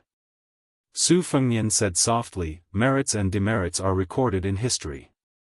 Good and evil can only be judged by the king of hell. Huang Shang, who was supposed to be quiet, drank a bowl of wine and wiped the corner of his mouth with his sleeve.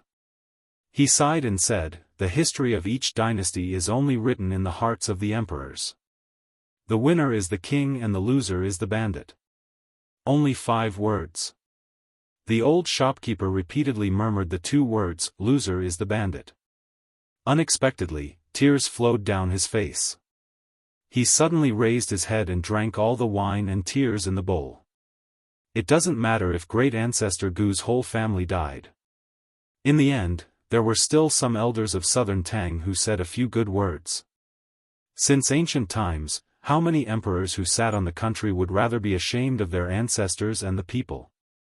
The world said that before Du Jiankong drank the poisoned wine, he stomped his feet and cursed the previous emperor for being muddle-headed. Nonsense. They said that before Du Jiankong died, he would cut off his own eyes and throw them into Boyang Lake so that he could open his eyes and see the previous emperor's miserable end. Nonsense. The world said that great ancestor Gu led the army to fight outside southern Tang's territory and was enough to protect southern Tang for 20 years. Nonsense. What a good and evil King Yama. What a winner is the king and the loser is the bandit. Great ancestor Gu struggled at death's door for 20 years. Today, he heard these 2 words. Su Fengnian stood up and said calmly, Su Fengnian of Bailiang greets General Gu. Su Shao once said that great ancestor Gu was full of guts. South Gu was far better than North Gu. He was the Li Chun Gang of the imperial court. Master Li Yishan also praised General Gu's Ashes collection of martial arts. It was called the best military book in the contemporary era. It was better than the ancients. The old shopkeeper shook his head and said nothing. Huang Shang put down the bowl and asked softly, someone in the capital said that Beimang can't enter the Central Plains. Is it true? Su Fengnian was about to speak when Yuan Zhuozong sneered behind him, Master Huang, do you know that Bailiang soldiers sent you off 600 times? Huang Shang smiled, I heard a little about it. I didn't believe it before. Su Fengnian turned his head and said, Second brother Yuan, I'll give you half a bowl of wine. Yuan Zhuozong smiled and left. He walked out of the inn and said, it's enough. Huang Shang's expression changed slightly and he sighed softly. Great ancestor Gu, who hid his identity as a shopkeeper, rubbed his temples. There was a knowing smile in his eyes. Su Fengnian's next words were like throwing a huge rock into the lake. Bailiang's infantry still lacks a deputy commander. General Gu has received 2 ingots of silver. You have to give me an explanation. As for Master Huang, don't go to the capital to die. You can choose a civil official position in Bailiang. It was not up to Lord Huang to decide whether to go or not. Su Fengnian was determined to use force before courtesy. Even if he had to knock him unconscious, he would still tie him up. Anyway, the soldiers of the Iron Hut died because of you. Even if Master Huang jumped into Boyang Lake 100 times, he wouldn't be able to clear his name. It's better to go to Bailiang with me. Great Ancestor Gu laughed, you're straightforward. You're worthy of being Su Zhao's son. I like you. Let's make things clear first. You get what you pay for. What deputy commander? What infantry commander? Let that Yan Wenluan, who squats in the latrine and doesn't shit in it, do odd jobs for me. Huang Shang said helplessly, then I beg His Royal Highness to knock me out first. Su Fengnian put his hands in his sleeves and smiled like a fox. Chapter 799. The fire on the Dragon Tail slope burned the simple inn and the corpses of the soldiers. Su Fengnian squatted at the side and spread his hands lazily to warm himself. Looking at the ashes on the ground, he could not help but think of Great Ancestor Gu's military book, Ashes.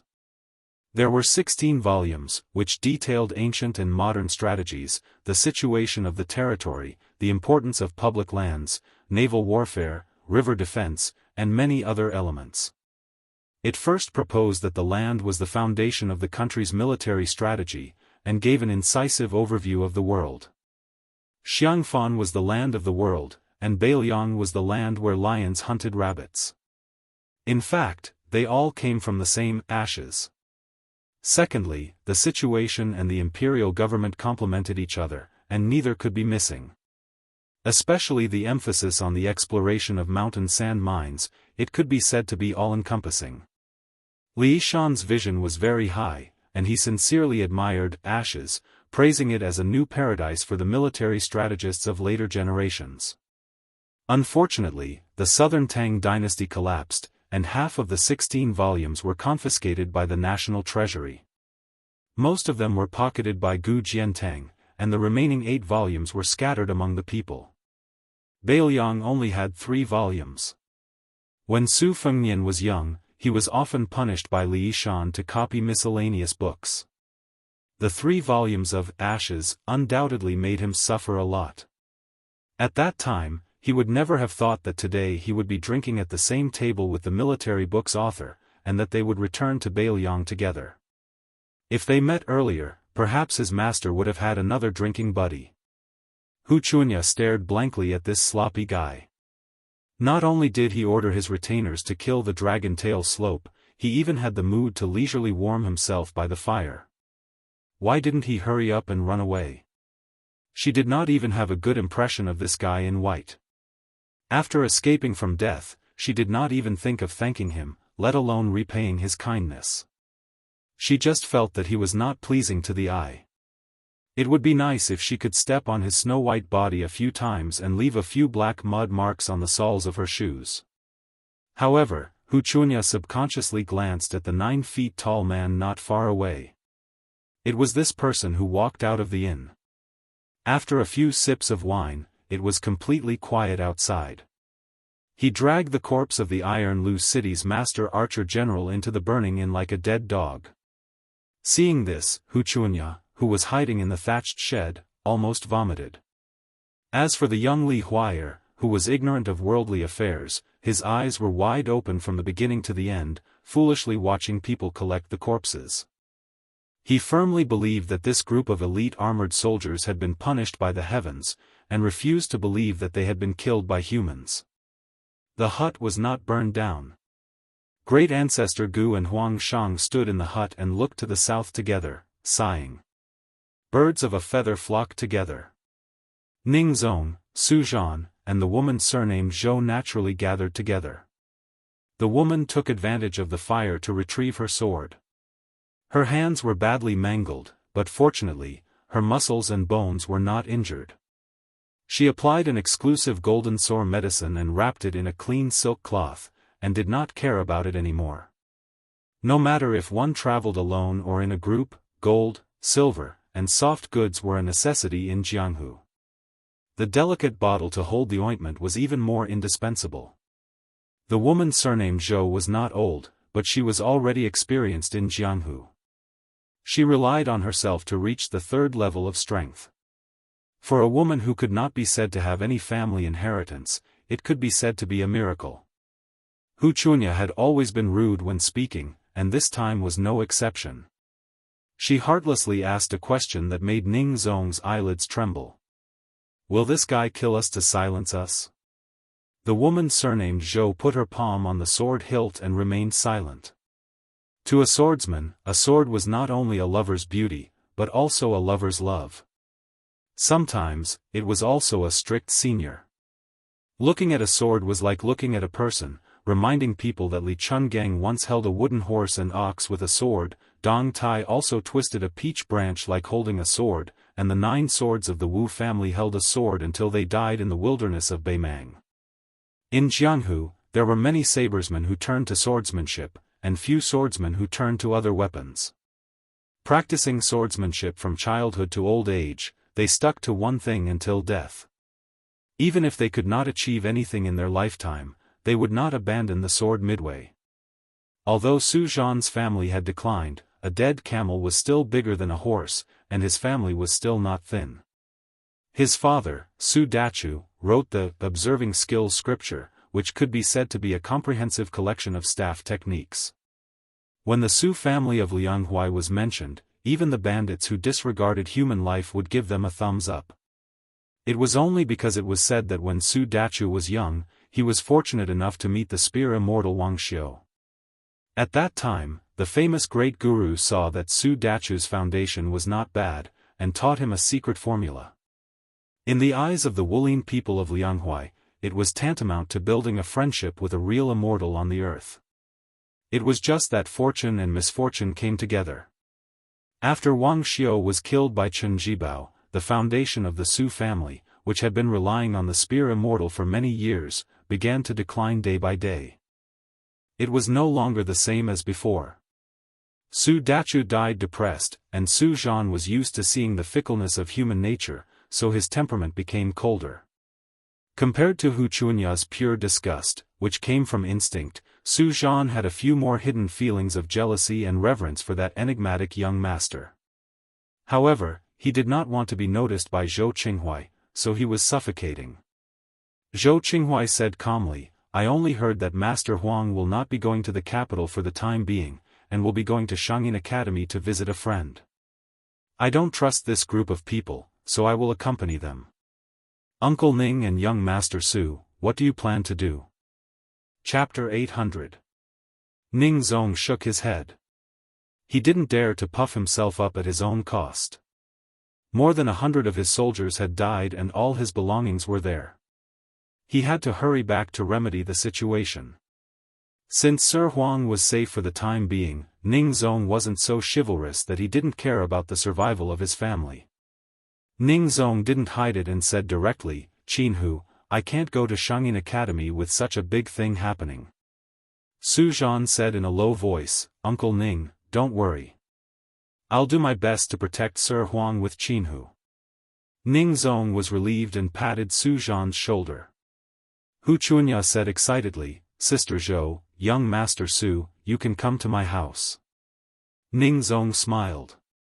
The reason why he had brought this girl along this time was partly because she had insisted on joining them, and partly because Ning Zong had a plan in mind. Hu Chunya was the only daughter of the Kaisher Mountain's master. The Kaisher Mountain had a high prestige in the Lianhuai region, and was second to none in the Zhejiang region. Zhao Hongdan of the Kaisher Mountain wielded the drunken sword, and when she sparred with others, she liked to drink. The more intoxicated she was, the better her swordsmanship would be, and it was rare for her to meet a worthy opponent. She had the strength of level 3, which was equivalent to one of the 6 assistant ministers in Jianghu. Hu Chunya didn't follow Zhao Hongdan's surname because the real master of the Kaisher Mountain was Zhao Hongdan's wife, Hu Jingxia. She was a famous tigress. Hu Chunya's grandfather was an elder of the southern Tang dynasty who had retired from Zhejiang.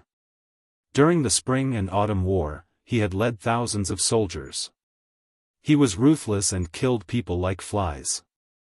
Zhao Hongdan was considered to have married into the Hu family of the Kaisher Mountain.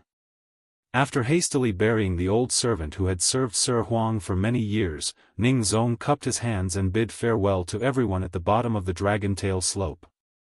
He rode straight to the south while Duan Chun and rode to the north to report. Previously, Yuan Zhuozong deliberately left a few war horses behind and did not send them to the king of Hell's palace. Now, they came in handy. Su Zhan, Zhou Qinghu, Hu Chuanya, and Su Fengnian, great ancestor Gu, Yuan Zhuozong, rode 2 carriages. Huang Chang and the young man, Li Huai, rode in the same carriage. Lu Song was the coachman of this carriage, while the kamikaze warrior, Wu, drove the other carriage.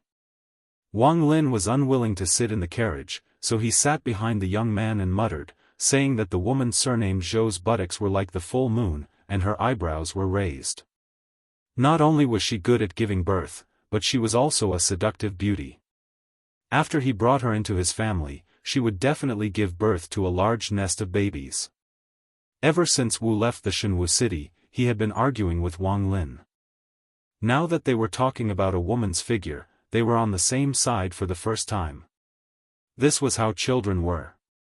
They were the most unwilling to show weakness on this topic. They were afraid that they would be treated as a fledgling who had never tasted meat. They had just left the Dragon Tail slope and had not yet turned into the courier road when a group of people blocked their way. There were about 20 of them, and their momentum was very domineering. These 20 riders were wearing a variety of clothes.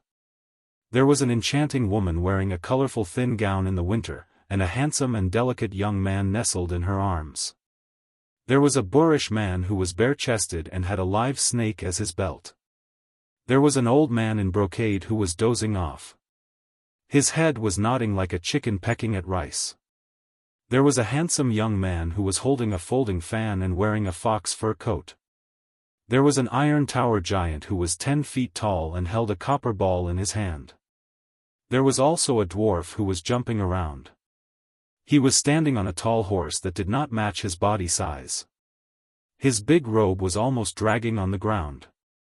He was so bizarre that people would think that they had fallen into the ghost city of Fengdu. Hu Chuanya looked on with a sluggish expression. This time he really hit the nail on the head. He had seen a ghost during the day. Su Zhan and Zhou Qinghu's gazes met, and they both saw a trace of horror in each other's eyes. Although the 20 riders were blocking the path, their positions were very clear. The 2 of them recognized the rider at the back, a bald man with a scarred head like a monk. However, he was wearing a rare Daoist robe that was neither from Mount Longhu nor Mount Wudong. On his shoulder stood a gorgeous parrot. This person could be considered the #1 great calamity in the Jianghu of the 2 rivers. He killed people as he pleased. Even Master Liang had suffered a great loss under his hands. At that time, Chaosher Mountain was angry that a woman in the volcano had been humiliated to death by him. They did not hesitate to mobilize all of their forces, mobilizing 100 light cavalry servants. However, even Zhou Bao and Zhou Qinghu were unable to do anything about it.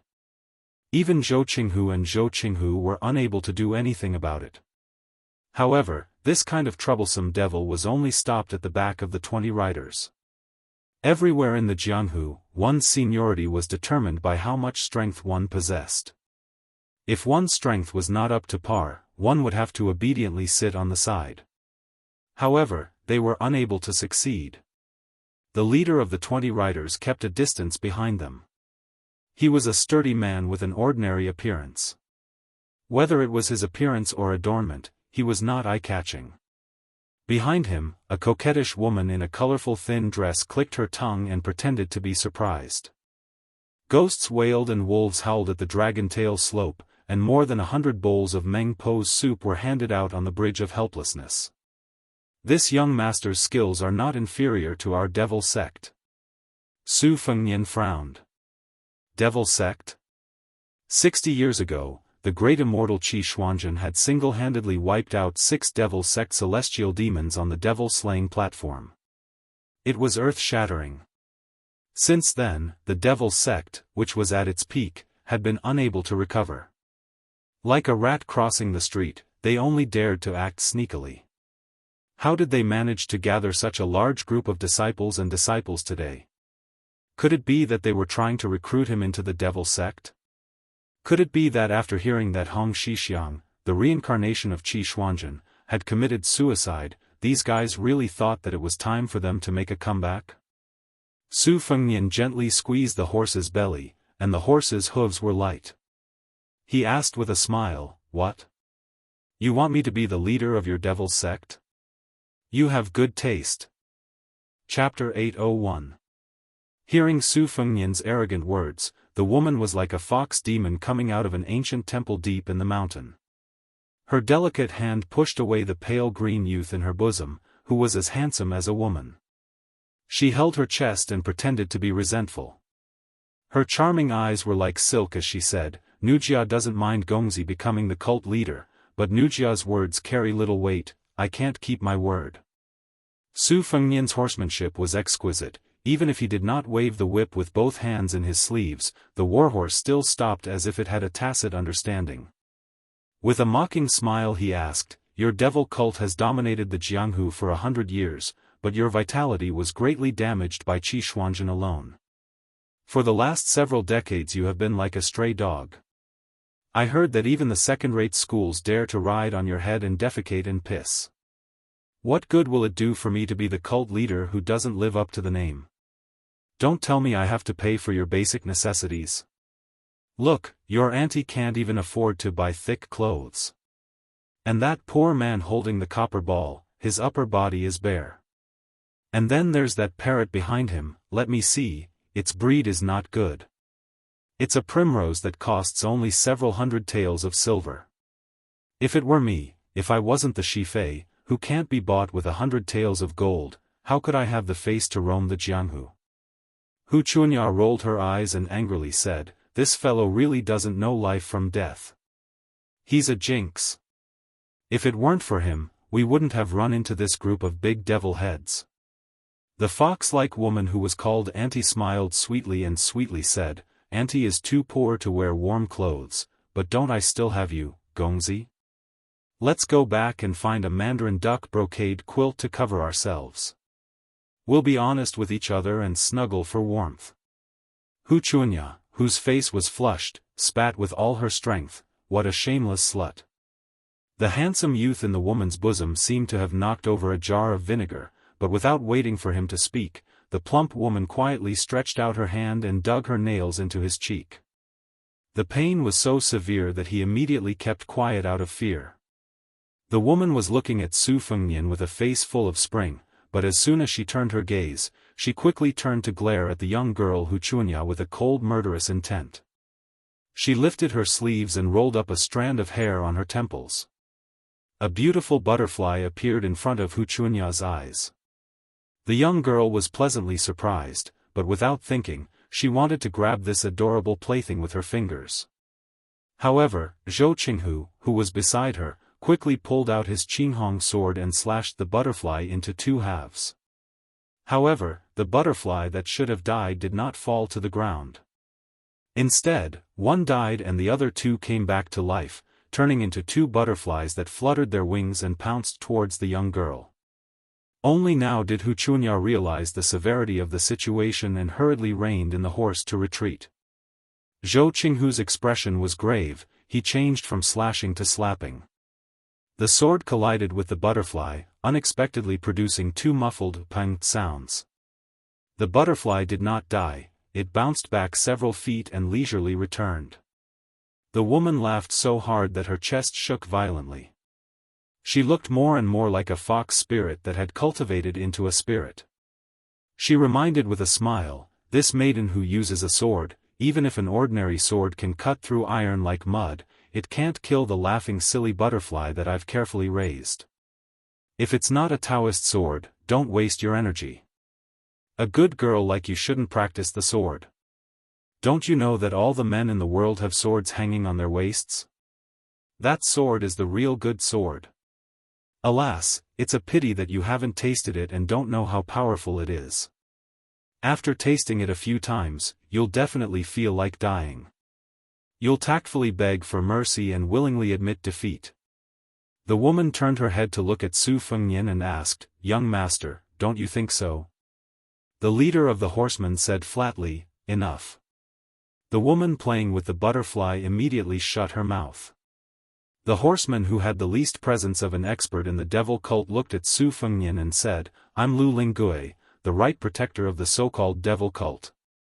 This time, I'm under the orders of the cult leader to welcome young master into the cult." Su Fengnian laughed and said, "Zhulu Mountain has been without a leader for more than 60 years. How come there's a new master? The Zhulu Mountain is like a temple, with 2 kings and 4 dukes and marquises. The 6 of them have always boasted of being external demons, and you protectors are merely lackeys who serve them tea and water. It seems like the Zhulu Mountain's sincerity is not enough." Lu Linggui, the devil cult's protector, did not get angry. He said calmly, "As long as young master enters the mountain, you can be directly conferred the title of Marquis if nothing unexpected happens. As long as you make a great contribution to Zhulu Mountain in the future, the day of being conferred the title of King is just around the corner." It seemed that this was the first time that the horsemen behind Lu Linggui heard about this. When they looked at Su Fengnian again, their eyes were filled with sincere envy and respect. Even the old man in brocade clothes who was dozing off suddenly opened his eyes. When the devil cult was at its peak, it was rumored that there were 30,000 people. There were many talents and experts.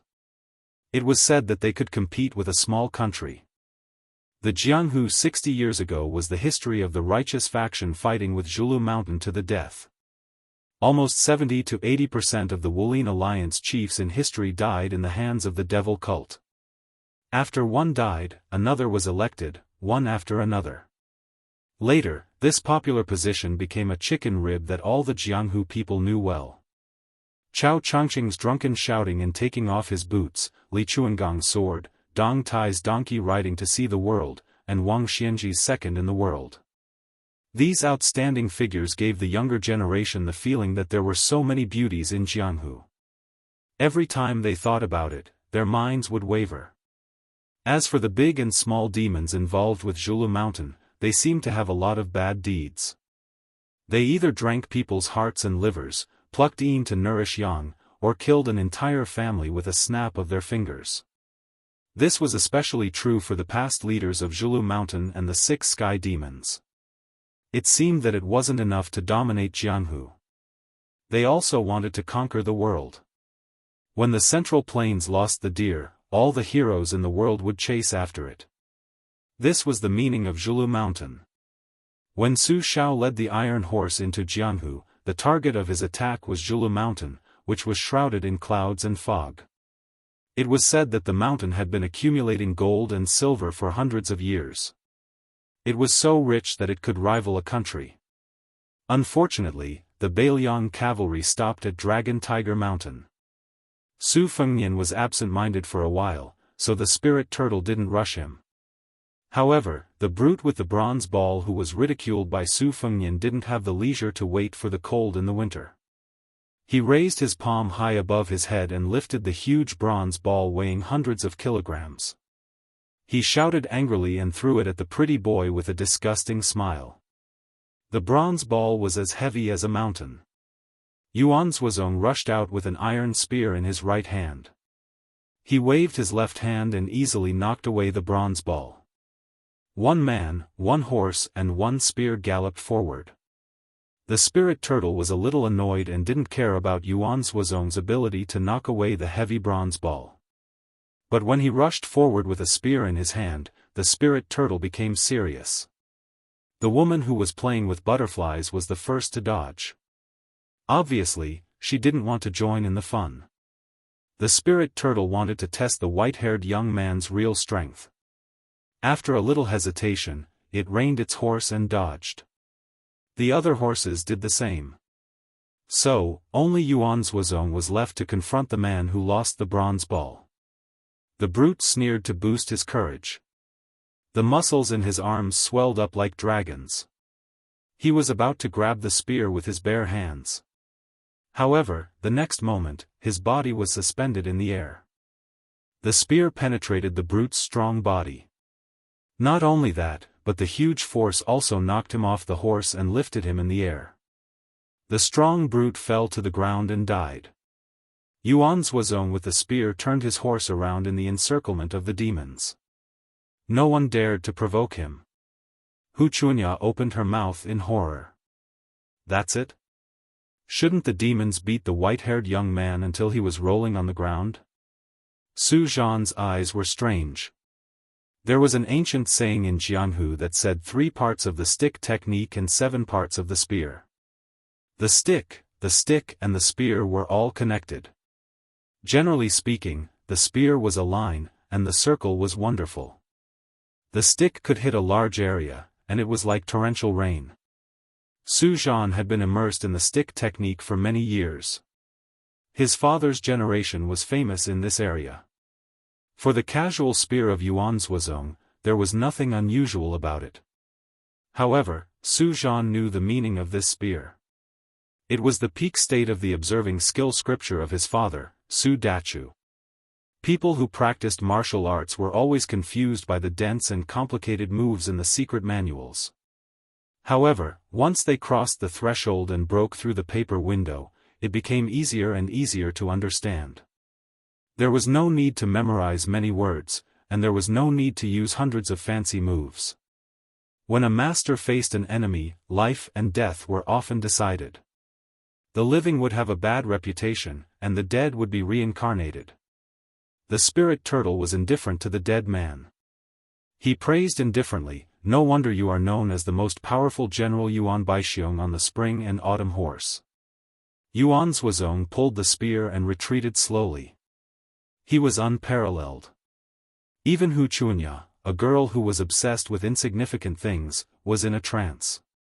He was so cool and unrestrained. She continued to curse in her heart. It was really a pity that such a valiant hero was actually a servant of someone who only knew how to talk fast. Su Fengnian laughed. "Fortunately, Wang Xiaoping of Wudong is not here. Otherwise, none of you can leave." As he spoke, a middle-aged Taoist with a brand new peach-wood sword appeared behind the 20 riders. After the battle in Divine Martial Arts City, the elusive Wudong sword maniac had set up a formation as if he was the oriole behind the mantis. Su Fengnian laughed shamelessly. "I said I was a jinx. Sure enough, it comes true every time." The Taoist was 1 foot tall, and the devil was 10 feet tall. But today, the Taoist was 3,000 feet tall. Chapter 802. With Yuanzhuazong and Wang Xiaoping at the back, the people of Zhulu Mountain were all cultivators. Most of them had lost the will to fight. The beautiful woman saw that the situation was not good, so she decisively took back the pair of colorful butterflies. The butterflies flew around her and returned to her sleeves. The world recognized Wudong Shintu sword and Gu Jiantang's Nanhua saber as the #1 talisman weapon in the world. Gu Jiantang was in the center of the imperial court and was just an unreachable statue in Jianghu. Wang Xiaoping was different, especially for devils like women who studied unorthodox methods. She was the bane of their lives. Playing witchcraft in front of Wang Xiaoping was like courting death. Wang Xiaoping's talisman sword could break 10,000 spells. But the land spirit turtle and several other powerful figures in Zhulu Mountain did not lose their color even when they saw the Wudong sword maniac. The land spirit turtle was even more calm and said softly, "Zhulu Mountain is waiting for you at the foot of the Dragon Tail slope. We only want to welcome you to be conferred the title of Marquis. We don't want to provoke you. The reason why we have gathered so many people is that we are worried that you will think that Zhulu Mountain is not sincere enough." The spirit tortoise, who was not good with words, was carefully weighing its words when it was interrupted by Hu Chunya's crisp laughter. However, this time, Zhou Qinghu and the others did not blame the little girl too much. The scene in front of them was simply too unexpected. The nearly 20 riders behind the spirit tortoise also reacted and whispered among themselves. Su Fengnian didn't know whether to laugh or cry. The Wudong Taoist with the peach-wood sword on his back came in a hurry, leaving everyone aside. Probably because he didn't like Su Fengnian's pretense, Su Fengnian, who had his hands in his sleeves, casually raised his cuffs and wiped his cheeks. This vulgar action caused the woman's delicate body to sway. The handsome young man in her arms with a gentle face hated Su Fengnian even more for taking all the limelight. Su Fengnian was in a good mood today and did not mind these people from the devil cult blocking his way. He said, "If Zhulu Mountain is sincere, ask your hierarch to come and see me in person. Otherwise, there is no need to talk." Conferred the title of Marquis? I can't believe you have the guts to take it out. Those demons, who had been prejudiced by their first impressions, were used to sitting on a mountain and watching the world. At this moment, they also remembered that the young man in front of them would one day become the king of Beiliang. The vassal kings of Liang were powerful and influential. Who could defeat the king of Beiliang? This time, deer-chasing mountain was indeed a little petty. Lu Lingui was truly a good-tempered clay bodhisattva. He did not object to the request, but a strange smile appeared on his lips. I was fortunate enough to meet Sect Master in the mountain. Sect Master once said that he had some connections with you, young master. Since that's the case, I dare not act on my own. I'll return to the mountain to meet Sect Master and pass on your request. Su Fengnian smiled and asked, from your tone, it sounds like your cult master has a great background? Spirit Tortoise Lu said calmly, I don't dare to lie, but I can tell you the truth. Sect Master took only half a day to reach the top of the mountain. He slaughtered the original 2 kings and 4 dukes. At this time, Deer-Chasing Mountain has already recruited 4 first-level masters and half of the mysterious Fingervajra. Aside from me coming to welcome you, there are 2 other groups of people welcoming people into the mountain. Sect Master even went to West Chu's Chao Chongqing in person, asking this Confucian saint to be the senior guest of Deer-Chasing Mountain. Su Fengnian was dumbfounded as if he had heard a heavenly book. He mocked, then why didn't your sect master just make Wang Xianji the vice sect master and then make Dong Tai the senior guest? Then he could swallow the Wu family's sword tomb and dominate the martial arts world. Who would dare to oppose him? That's what you call awe-inspiring. Spirit Tortoise Lu said methodically, I'll pass on your suggestion to sect master. Su Fengnian imitated a young girl and chuckled, which could be considered as an order to leave. Spirit Tortoise Lu was quite efficient. He did not waste any more words and turned his horse around to leave with his people. The scantily clad beautiful woman didn't forget to glance back and smile. Su Fengnian stood there in a daze. He didn't care much about the devils of Deer-Chasing Mountain, whose strength couldn't be underestimated. However, he was a bit wary of the cult master who was like a flood dragon in the clouds. Although Su Fengnian didn't believe Spirit Tortoise Lu's words at all, he didn't lower his guard at all. Deer-Chasing Mountain had stood in Jianghu for 800 years. The catastrophe 60 years ago wasn't the most tragic in the history of the demonic cult. 100 years ago, almost all the sword immortals, except for Ancestor Lu, who was the first in 500 years, had gone to Deer-Chasing Mountain and killed a lot of people. In each dynasty, the founders were mostly talented and wise, and their successors were not too far behind. Occasionally, there would be a lord of resurgence who would turn the tide, but he could only prolong the dynasty's reign. However, there were a total of 9 cult leaders of Deer-Chasing Mountain, including the previous Lu Songtao. All of them were the overlords of Jianghu who were only 1 step away from Wang Xianji. The cult leader's seat would be left empty for decades rather than for a mediocre person to sit on.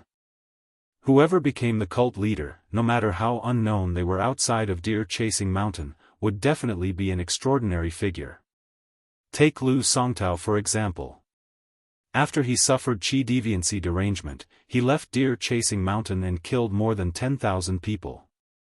This caused the Jianghu and the imperial court to feel uneasy and try their best to stop him.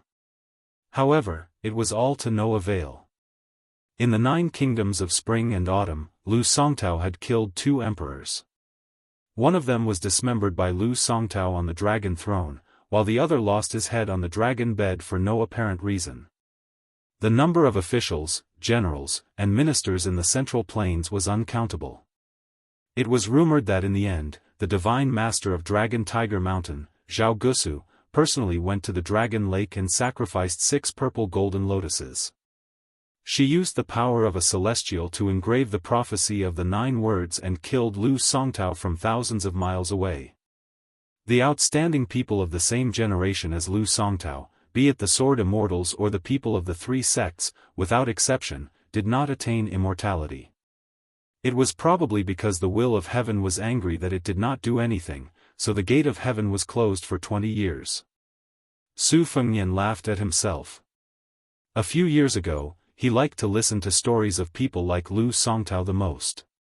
When he really thought that he had rolled back and forth in the mud a few times, he no longer envied him. Lu Songtao flew all day long and could not be killed by hundreds of slashes. What kind of Jianghu people were they? They were all immortals. Su Fengnian shook his head slightly and shook off his messy thoughts. He did not want to think about the Zhulu mountain or the hierarch. He pulled out his sleeve and made a gesture to move forward. Great Ancestor Gu, who had demanded an exorbitant price for the position of commander of the Bailiang infantry, followed quietly. The 2 of them walked side by side. The old man, who was no longer lethargic, laughed softly and said, "Your Highness, I shamelessly asked you for a troublesome official position. Please don't take it seriously.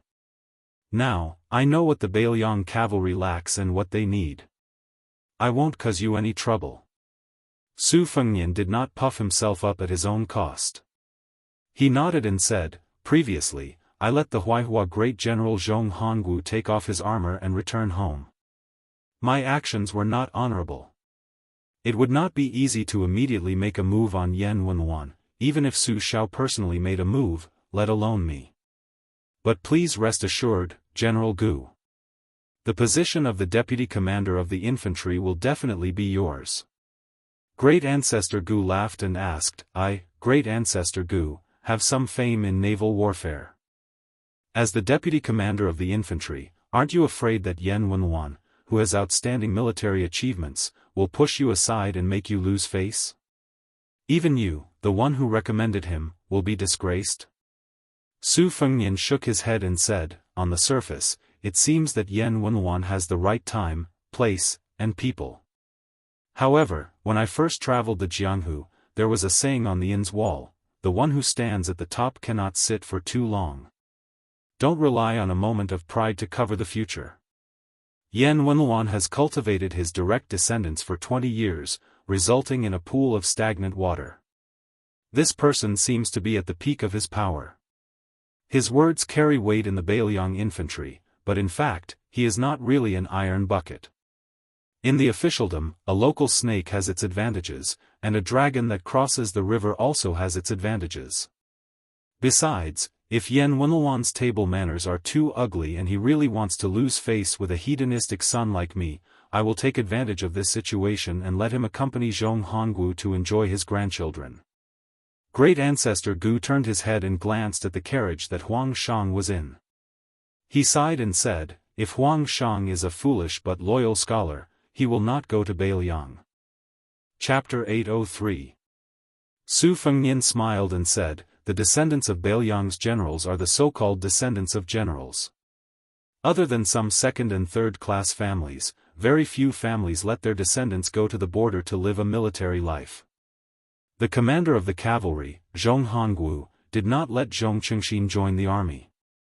First, he didn't want to cut off the family line. Second, he had a sinister eye. He believed that the military had ruled for 20 years and had accumulated a lot of corruption. In the end, it would be a civil official who was familiar with politics to take over. But these years, the imperial court has been waving its hoe vigorously and sparing no effort in poaching people. In the past, it was Yan Jieshi who became a relative of the imperial family. Following that, it was Jin Lanting who gained power. Now, it was the great scholar Yao Baifeng who entered the capital to become an official. Actually, to me, it doesn't matter how much ability Huang Shang, who is about to go to the capital and enter Taiwan, has. The key is that he is willing to go to Bailiang to become an official. That's enough. The imperial court has disgusted Bailiang for 20 years. In the future, the tables will turn." Hearing this, great ancestor Gu laughed heartily. Some of the tentative moves he had made in his heart also disappeared at this moment. The white-haired boy was so young, but he was already so generous. Why should he, an old man, be so narrow-minded? Perhaps it was because after the soldiers of Longwei Slope intercepted them and the devil cult blocked their way, the group walked unusually calmly. They steadily approached Kaisher Mountain. Before entering the mountain, there was a wine stall by the side of the road. When the old wine seller saw Wuxia, it was as if he had seen his own daughter. He refused to pay for the wine and took out good wine to greet the group. Wuxia didn't put on any airs and personally poured wine for Huang Daren, Su Zhan, Zhou Qinghu, and the others. As for Su Fengnian and his group of people, she ignored them. Su Fengnian didn't have a good impression of this unruly woman. At this moment, he thought that no matter how annoying a woman was, she still had a soft heart. Perhaps Wuxia would never know that her most likable moment was not when she wore heavy makeup to get married or when she was high-spirited in Jianghu. Maybe it was this kind of insignificant frown and smile. Su Fengnian sat and drank. Great ancestor Gu drank a bowl of wine and was in high spirits. He looked up at the mountain and saw the green after the snow melted. He said loudly, "Heaven and earth don't care, but the wine does." Huang Shang drank it all in one gulp. He wiped his mouth and smiled, "It doesn't matter if it's good or not." Su Fengnian didn't join in the fun. He just smiled and clinked bowls with Yuan Zuozong and took a sip. It was reasonable that Kaisher Mountain was far away from the downtown area. The 40 miles of road into the mountain was narrow and difficult to pass. Otherwise, it would have been suppressed by the government. However, the next 20 miles gave people a feeling of suddenly opening up. The road was paved with large bluestone slabs, which could allow 3 carriages to drive side by side. It could be seen that Kaisher Mountain was very rich. The road was surrounded by green mountains and clear waters. Wuxia was talking in a low voice with a middle-aged man who had a high position on the mountain. She turned her head and pointed at Su Fengnian from time to time. The man's face was deep and his eyes were fierce. Obviously, he didn't have a good impression of this uninvited guest. Su Zhan and Zhou Qinghu naturally didn't want to make trouble.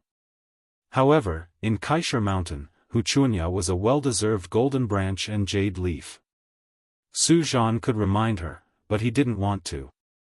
Zhou Qinghu wanted to say something, but he knew it was not appropriate. For a moment, the atmosphere on the road was a little strange. As more and more people came to greet Wuxia, dozens of riders galloped. Their momentum was not inferior to the soldiers on the Dragon Tail slope. The voices of "young lady" rose one after another, which made Wuxia proud. Especially when a green-robed swordsman with an elegant look rode down the mountain alone and appeared in her sight, Wuxia's eyes were wet as if she had been greatly wronged. The swordsman with a good temperament was like a man in his 40s. The older he was, the more popular he was. There was an ancient long sword at his waist with 2 hanging tassels. In addition to the sword, there was also an eye-catching wine pot. The green-robed man bent down on the horse and patted his daughter's head lovingly. Then he cupped his fists and bowed to the crowd. Su Zhan and Zhou Qinghu, the 2 juniors, hurriedly bowed back respectfully. Kaisher Mountain was rich and had a lot of people. They roamed Jianghu alone and couldn't afford to offend them.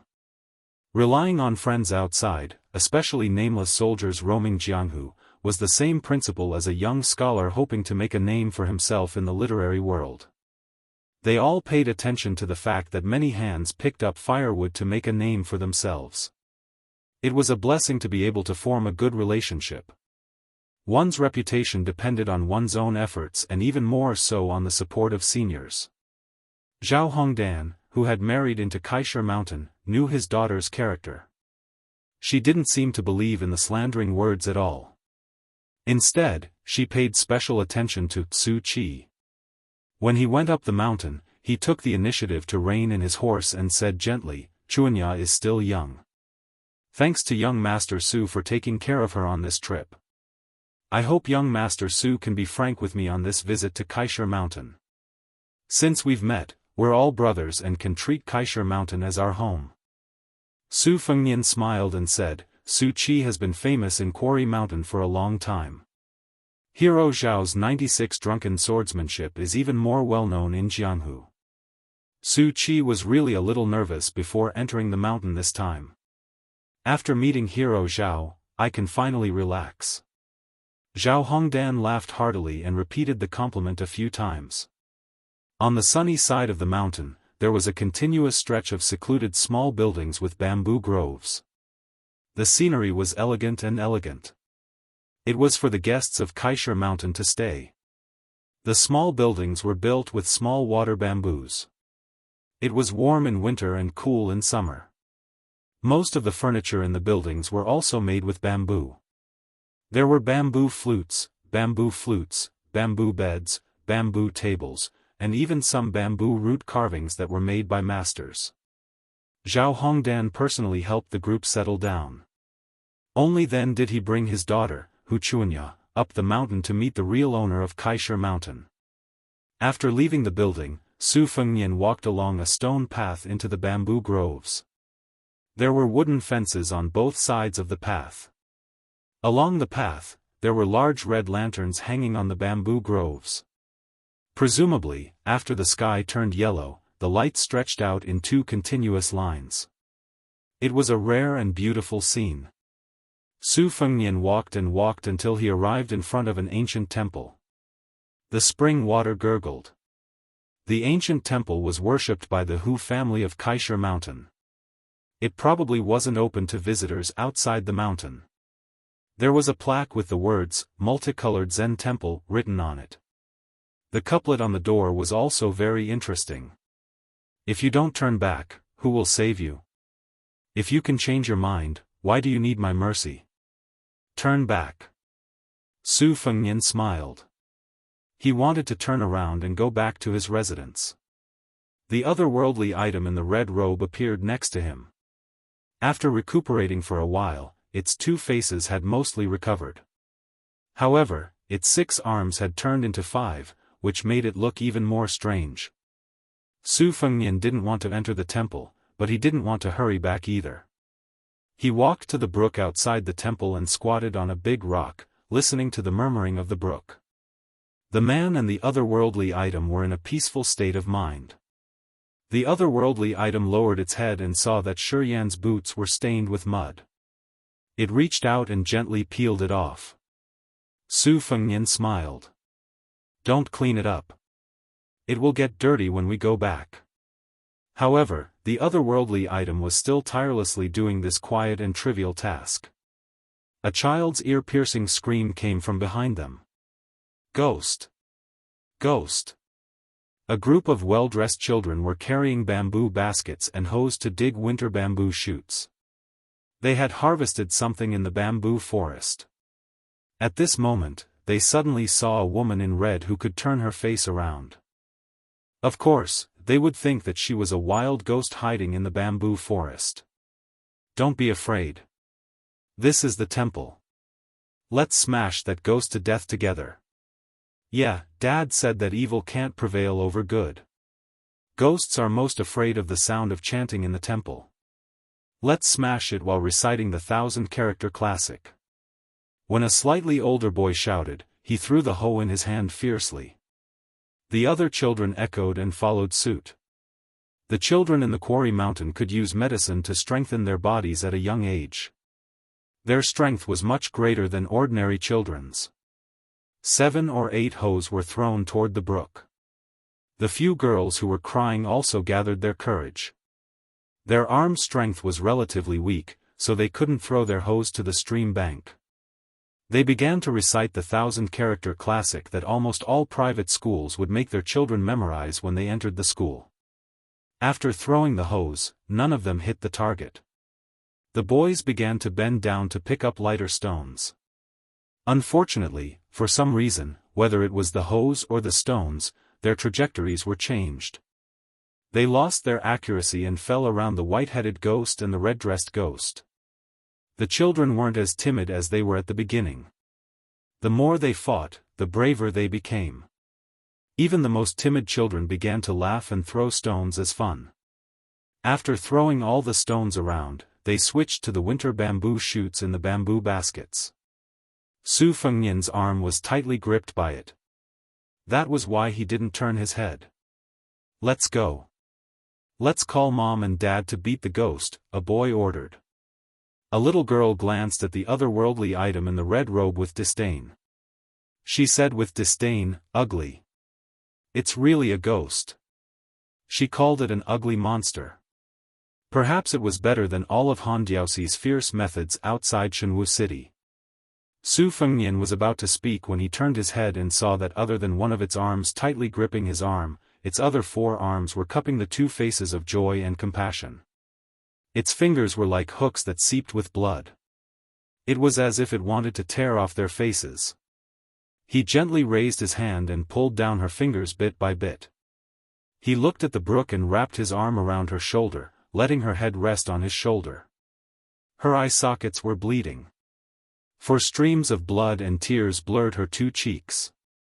Su Fengnian murmured, "Suing, how can you be so beautiful? When I was outside Jianghu City, before I borrowed the spring and autumn sword, I thought, it's not bad to die with you." Her face was crying for joy and her face was smiling for compassion. Chapter 804. The sun was setting in the west. At the peak of Mount Lantua, there was a mound of soil that had been used as a prison for almost 40 years. Suddenly, a golden light shone from it, as if a clay bodhisattva had cracked open, revealing an invincible golden body. Other than this mound of soil, there was an old monk sitting cross-legged on the ground, wearing a tattered kasaya. He was old, his snow-white eyebrows drooping down to his knees. He spun around on the ground, exposed to the sun and wind, causing his skin to be dark and wrinkled. It was like a dried-up field, making his white eyebrows look even paler. When he saw the mound of soil loosening and dirt falling to the ground, it was almost imperceptible. However, in the ears of this Tantric Buddhism Dharmaraja, it was as if thunder was ringing in his ears. His long eyebrows fluttered in the wind, and his body became as still as a mountain. As a great monk of Mount Lantua who claimed to have never lied in his life, he and another senior monk had been taking turns to wait here for more than 20 years. The white-browed old monk stood up and lowered his head submissively. He saw the debris falling down continuously and golden light radiating from his body. The Immortal was revealed.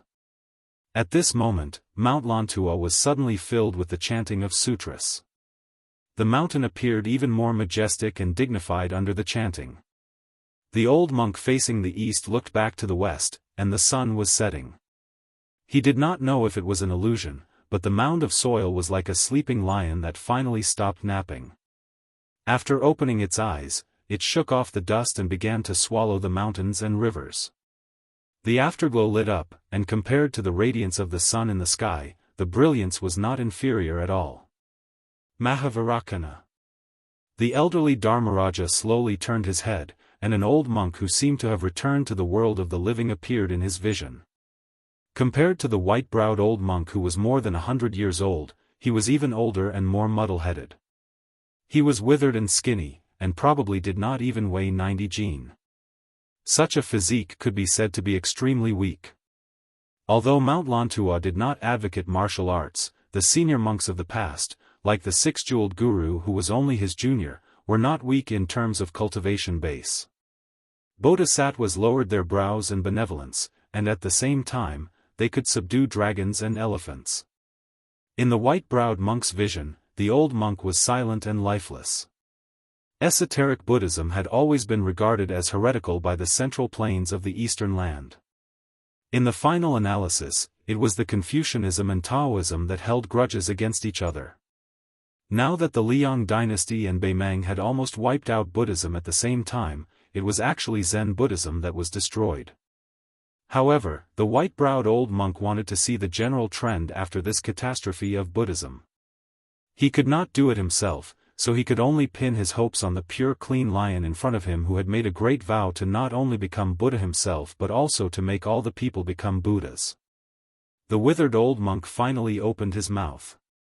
Before he spoke, he slowly exhaled a mouthful of turbid air like gray smoke. The filth in one's body and mind is like a glass bottle that can be broken with a hammer. But all living beings have a million glass bottles, and the hammer is in the east. The white-browed old monk's expression changed as he clasped his palms together and chanted. From west to east, if I don't enter hell, who will? After saying this, the withered old monk, who was even older than the 100-year-old Dharma king of Mount Lantua, reached out his hand and touched the top of his head. It was as if he had smashed himself with a hammer, dispersing the golden light and illuminating the mountain peak. The white-browed monk's expression was sorrowful. Smashing the glass bottle with a hammer should have allowed one to become Buddha and achieve the supreme Dharmakaya. However, the monk knew that the monk in front of him was not like that at all. Above the west mountain, an unusually bright sun seemed to have lost its support. After the monk's self-empowerment, the sun quickly dimmed and the afterglow disappeared as it hurriedly fell down the mountain. The monk, who had white eyebrows that reached his knees, looked up again and could no longer see the old monk who had been enlightened for 40 years. There was a saying in the 2 Zen temples that one had an epiphany, but this pause had been rather long. The old monk could only hear the chanting of sutras all over the mountain. He sighed softly. Outside the Iron Gate Pass, an old monk flew across the desert and the Gobi Desert. Once, he stopped to use his fingers as a knife to cut off the flesh of his arm and feed it to the young eagles between the cracks of the mountain wall. Another time, he squatted in the desert and watched the insects swim away. When the dying old monk came to the Kuei Gate, he seemed to be over 10 years younger than before. He stood still outside the Kuei Gate, absent-mindedly and dizzily. Judging by the people who came in and left the Kuei Gate in a hurry, it seemed that they had been here for days and nights. When the warriors of the Kuei Gate prepared to go and ask them some questions, the old monk had already disappeared. There were many dangerous mountains and deep streams in the northern border of western Shu. It was difficult to reach the central plains. An old monk dressed in a monk's robe moved like a swan. He came and went like the wind. He saw mountains and rivers and stepped on them. His withered skin had already begun to glow, like a winter tree in the early spring. However, his eyes were getting more and more dizzy. His kasaya fluttered in the wind. His next step was where he wanted to land. He met a boatman pulling a boat on the shoal. The old monk appeared at the stern of the boat. He stepped into the bone-piercing cold river and listened to the chants of the Shu men. He slowly pushed the boat for 20 miles. Then, he flashed across hundreds of feet in the deep mountains and old forests. With a loud bang, the old monk suddenly stopped. He held a winter bird that he had bumped into with both hands. His palms were badly mutilated. The old monk's eyes were confused. He first came to his senses, then silently grieved. Then, he fell into confusion again and his eyes became unfocused. He stood there for half an hour. During this time, the heavy rain fell on his head, and the snow and frost penetrated his bones. Until one morning, when the sun rose in the east, he suddenly turned around and headed east. He walked for thousands of miles through the yellow sand. He passed by the pool of Jin City, the ditch of Qiansun, and the narrow path before he finally set foot on the central plains. He took shelter under the wall of a small town and watched people walk with umbrellas. He watched people wash their clothes by the stream that was not higher than his knees. He listened to the night watchman sound under the moon and stars, and he met frozen bones on the roadside in the ancient capital of the famous city. One day, the old monk, who was only 60 years old, saw a single word on a lonely grave in the wilderness. He didn't know why, but after traveling for thousands of miles and seeing thousands of people, he had already forgotten who he was, where he was going, and who he was seeing. The old monk continued to travel east in a daze. One day, he came to a green mountain. The wind shook the pine forest, and the sound was like waves. Using his mind, he floated up to an ancient pine and looked into the distance. He listened to the sound of the pine trees. After a full 10 minutes, he said hoarsely, "Pine trees." He firmly remembered the word Lu. In addition, at this moment, the pine trees were like drums. The old monk was no longer old. He looked like a middle-aged man in his 40s. To this monk from Mount Lantua who had traveled 10,000 miles to the east and forgotten the past, he was indeed not confused at this moment. He smiled and said, "Lu Songtao." Jianghu soon learned that a young crazy monk had come to the western regions. He traveled east, and his mouth seemed to be singing and reciting. Wherever he passed, he would suddenly kill anyone he did not agree with. Suddenly, he would instruct others to pass on the Dharma.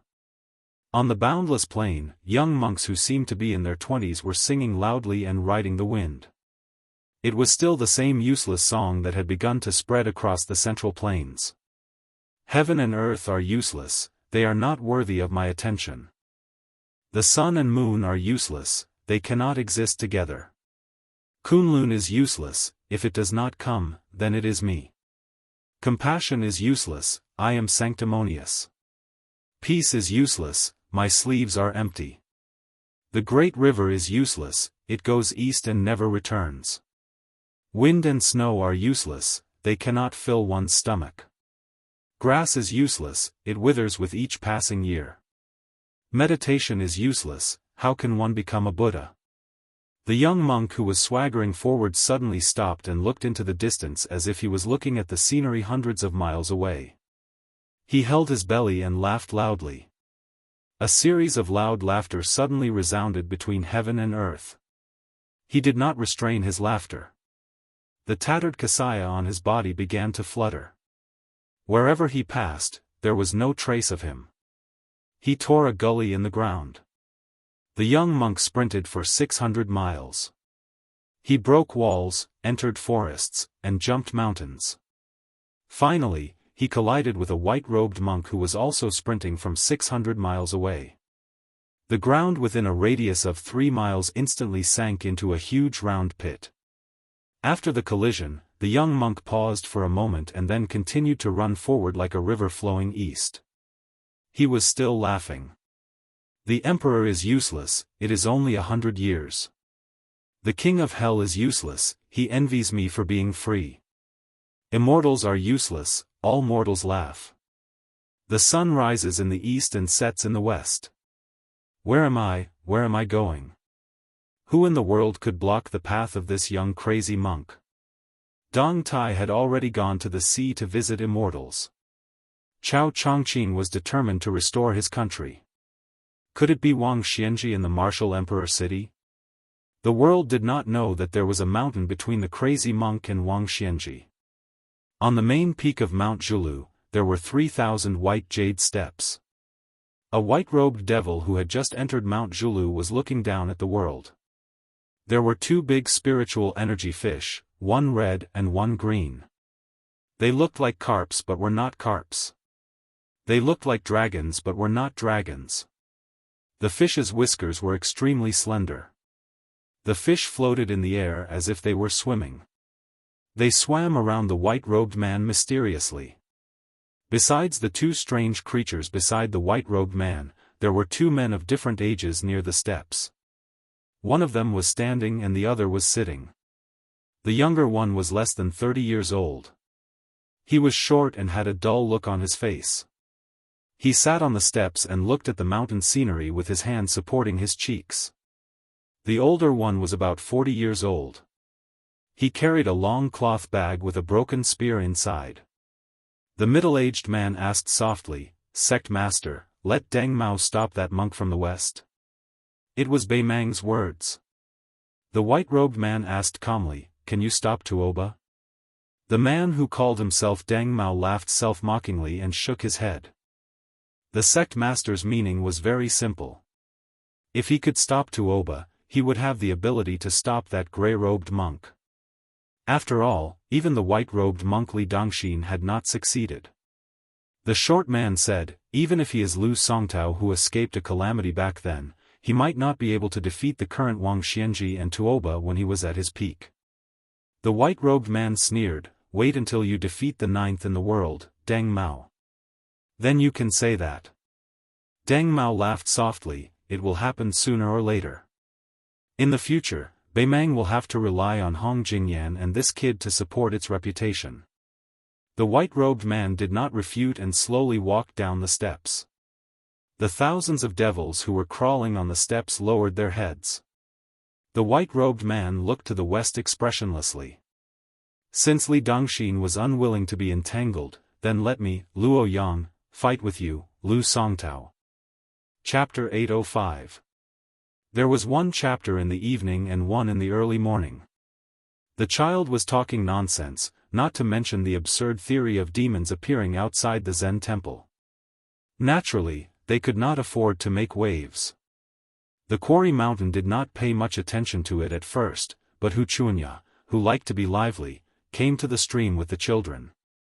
When she saw the half-familiar figure of the guy, she did not know why she had an indescribable feeling. Hu Chunya hesitated for a moment and walked over to stand by the stream. She glanced at the snow-white man. Originally, according to her temperament, she would only feel comfortable when she returned home after being humiliated outside.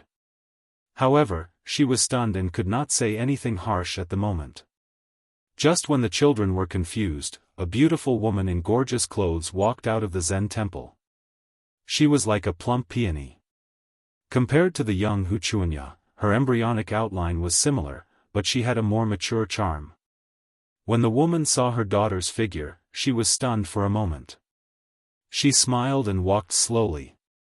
When she approached, the slender white-haired man had already stood up and turned around. The woman was shocked.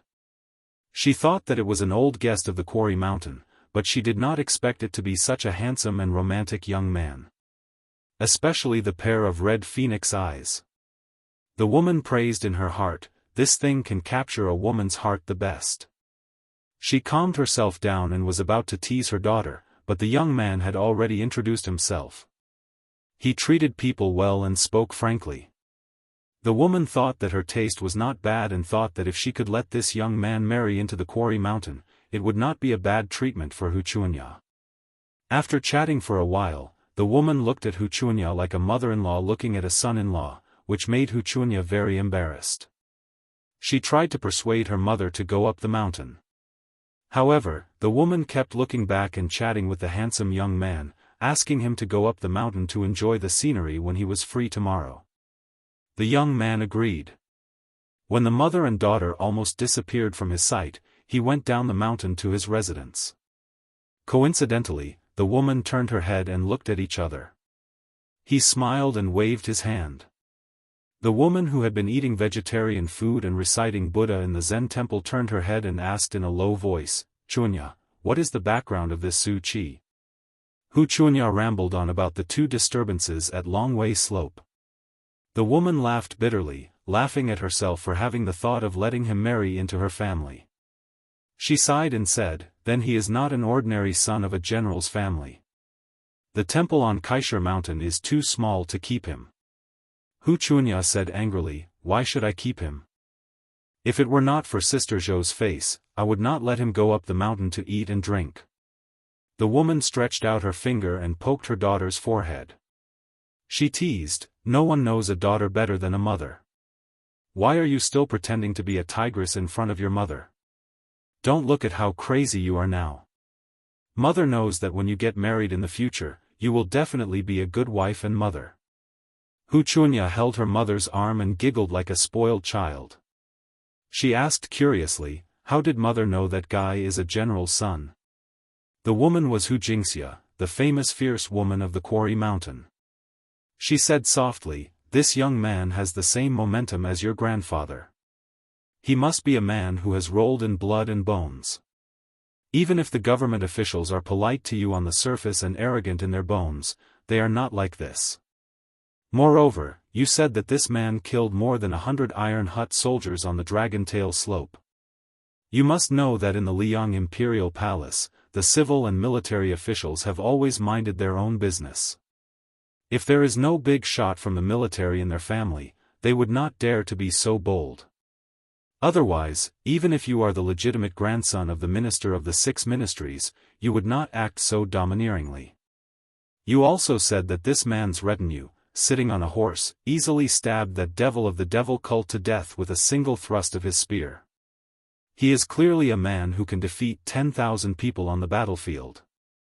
Chunya, our quarry mountain must not be careless. Come with mother to your grandfather's place and tell him everything in detail. Hu Chunya said angrily, I won't go. Hu Jingxia smiled sweetly. She just held her daughter's cold little hand and walked slowly up the mountain. Love does not know where it comes from, but it goes deeper. Unfortunately, most of them turn from deep to shallow and forget each other.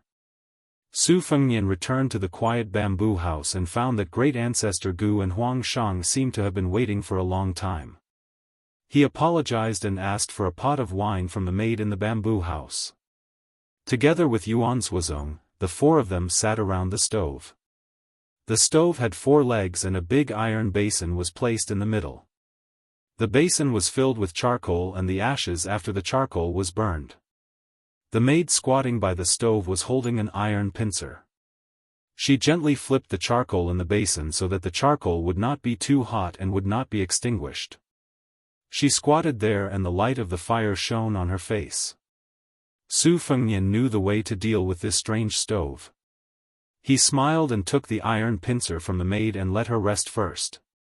When the maid walked out of the room, he smiled and said, if there are sweet potatoes or zongzi from the south, it will be delicious after being roasted. It's the first time I travel and I'm a bit down. But it's not all because I'm hungry. It's really delicious. Chapter 806. Great Ancestor Gu nodded his head. After perfunctorily agreeing, he said in a deep voice, when I talked with Your Highness earlier, Your Highness indeed knows the Ashes collection by heart. You are not trying to worm your way into being friends with me. Since I, Great Ancestor Gu, want to go to the poor place in Beiliang to show off my skills, then I will not hide some things. Just as the Ashes collection said at the beginning, the world's most dangerous places are not because of the geographical location, but because of the people. Beiliang is poor, not only in terms of money and geography, but also in terms of people. Great Ancestor Gu admired the king of Beiliang's management of the army. However, in these years, the imperial court has been making things difficult for Beiliang, making it impossible for Beiliang to form a decent group of scholars. Originally, it was not easy to have the Yao family, but Yao Baifeng sent it to the imperial court to fill the hole left by the collapse of the Song family. It was like a rural woman who flirted with the rich men in the city all year round and finally married into a rich family and became a concubine. In addition, the scholars in the world have always regarded the spring and autumn period as a great injustice. The king of Beiliang has been regarded as the chief culprit who broke the backbone of the scholars. No rich families or aristocratic families will go to the Su family for fear of leaving a stain in history and being ashamed to face their ancestors. Beiliang's fields are in short supply and it is already an urgent matter. Li Shan is a great talent, but it is also difficult for him to cook without rice. Now that Chen Jibao's illness has caused a large number of generals to go to Shu, secretly wanting to establish their own family. They are waiting for him to be conferred the title of the king of Shu and restrict Beiliang, making Beiliang a floating house with holes on all sides. At this time, they need a large number of fresh people to sew the walls and window paper. The outer wall of Beiliang's courtyard is still fine. With the 300,000 cavalry under the command of the king of Beiliang, neither the Liang imperial court nor the tiger and wolf of Beimang will dare to provoke them easily. However, the window paper that makes the house warm ultimately depends on the civil officials. Warriors can ride fierce horses and carry iron spears, but it is not appropriate to ask them to do embroidery work. Su Fengnian calmly said, the leader of the Green Party is the Lu family, one of the 8 pillars of Liang, Lu Feiqi. He can be considered a genuine minister of 2 dynasties. He has served in the 3 ministries of military and civil affairs. Before he retired, even the Grand Secretary Zhang Jiulu had to pay respect to him as a disciple. This old pillar of state has the intention to let a woman from the Lu family marry into Beiliang. This time when I return to Beiliang, going to Shangyin Academy is a private matter. Going to Qingzhou to visit Lu Feiqi is the main business. I am trying to persuade the old man to move his family to the north. Su Fengnian reached out to stir the charcoal fire and laughed. I couldn't open my mouth in the past. First of all, the marriage wasn't set in stone yet. I was afraid that Bailiang would think too highly of themselves. It's fine if I lose face, but Su Xiao can't afford to lose face like this. Moreover, the time wasn't right. At that time, the Green Party in Qingzhou was known for its unity in the imperial court. It wasn't like today when the tree falls. Now, under the control of Zhang Jiulu, the Green Party has fallen apart. The other two families of the Green Party have clung to the Zhang Party and the Gu Party. I think it's time for the Lu family to find a way out for themselves. After all, the Lu family was the most powerful family in the past. They were suppressed by the other two families until they couldn't raise their heads. After they completely separated, they couldn't beat the other two families. Because now the Lu family is sleeping like a widow. Huang Chang, who hadn't interjected all this time, was puzzled and asked, sleeping like a widow? What do you mean? Great Ancestor Gu laughed loudly and said, there's no one up there. Huang Chang, who was upright and honest, quietly gritted his teeth and quickly lowered his head to drink. Su Fengnian laughed and said, the Lu family, which is full of power and influence, is a strong medicine. Sir Huang, who is alone, is a warm medicine. Bailiang can't do without either. In addition, Bailiang is also willing to protect the world and make all the poor happy. Soon, the whole world will know about Chen Shiliang and Lu Wenbao. Huang Chang chewed for a moment and said softly, poor scholars, what a good, protect the world and make all the poor happy. Great Ancestor Gu's words had always been straightforward. Scholars read the books of the sages, but few of them are wholeheartedly focused on becoming sages. In fact, they are all seeking fame and fortune. Those aristocratic families who have been in high positions for a long time can ignore Bailiang, but the poor scholars who have no foundation are different. Although the imperial court spared no effort to recruit poor scholars after Zhang Jiulu formed the cabinet, no one is a fool. After so many years, only a small group of people have made a name for themselves. Even if the majority of the scholars obtained scholarly honors, they would still be suppressed by the aristocratic families. If Bailiang's bounty is really worth it, there will be a lot of scholars who have failed to achieve their goals. Perhaps many of Beimang's spring and autumn annals will go south. Huang Chang Great Ancestor Gu muttered to himself, since ancient times, the capital region has been a place of war. Western Shu is the easiest place to grow a separatist power. With the Han family's loyalty, Ji Zhou can control the fate of the world. In the southeast, the land is neither biased nor weak. It is the lack of progress that leads to the lack of self-protection. Great Ancestor Gu dares to say that in the next 1,000 years, the situation will be like sitting in the north and swallowing the south. Bailiang's territory is narrow and long. It seems to be a struggle for survival, but it may be a blessing in the misfortune. Raising an army in a cold land is not the same as raising an army in the south. To be honest, I am a boorish man who only knows how to lead an army. If I don't go to Bailiang, where can I go? Can Li Yang give me 100,000 elite soldiers? Won't I have to worry about whether I will rebel every day? Hey, I really want to rebel. I want to have a good fight with Gu Jiantang. Gu Jiantang destroyed southern Tang. What great ability! Not to mention the irony in Great Ancestor Gu's words, just the word rebel made Huang Chang break out in a cold sweat. North Gu Jiantang, South Gu Great Ancestor Gu. Li Shan once commented in the Tide Listening Pavilion that southern Tang was destroyed. It was not Gu's fault. Huang Chang glanced at Su Fengnian. The young man's expression was calm. He seemed to be indifferent to Great Ancestor Gu's disrespectful and rebellious words. A group of people walked into the bamboo house. Zhao Hongdan and Hu Jingxia were among them. The leader was an old man with a head full of white hair. He was tall and sturdy. He was old but vigorous. Everything had its vanquisher.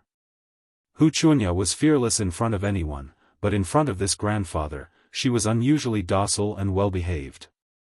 The old man's surname was Wuxia. He was a remnant of southern Tang. He was once a valiant general in a strategic town on the border of southern Tang. After southern Tang was destroyed, he still led a cavalry in Kaisha Mountain.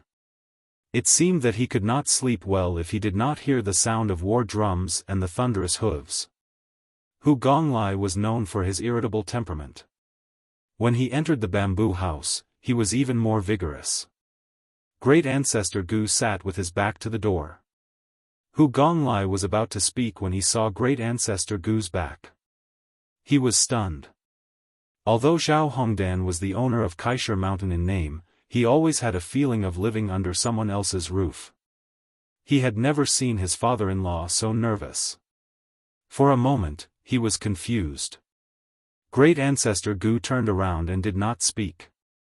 Wuxia waved his hand and ordered his daughter and son-in-law, "All of you, leave." He was the only one left standing in the room.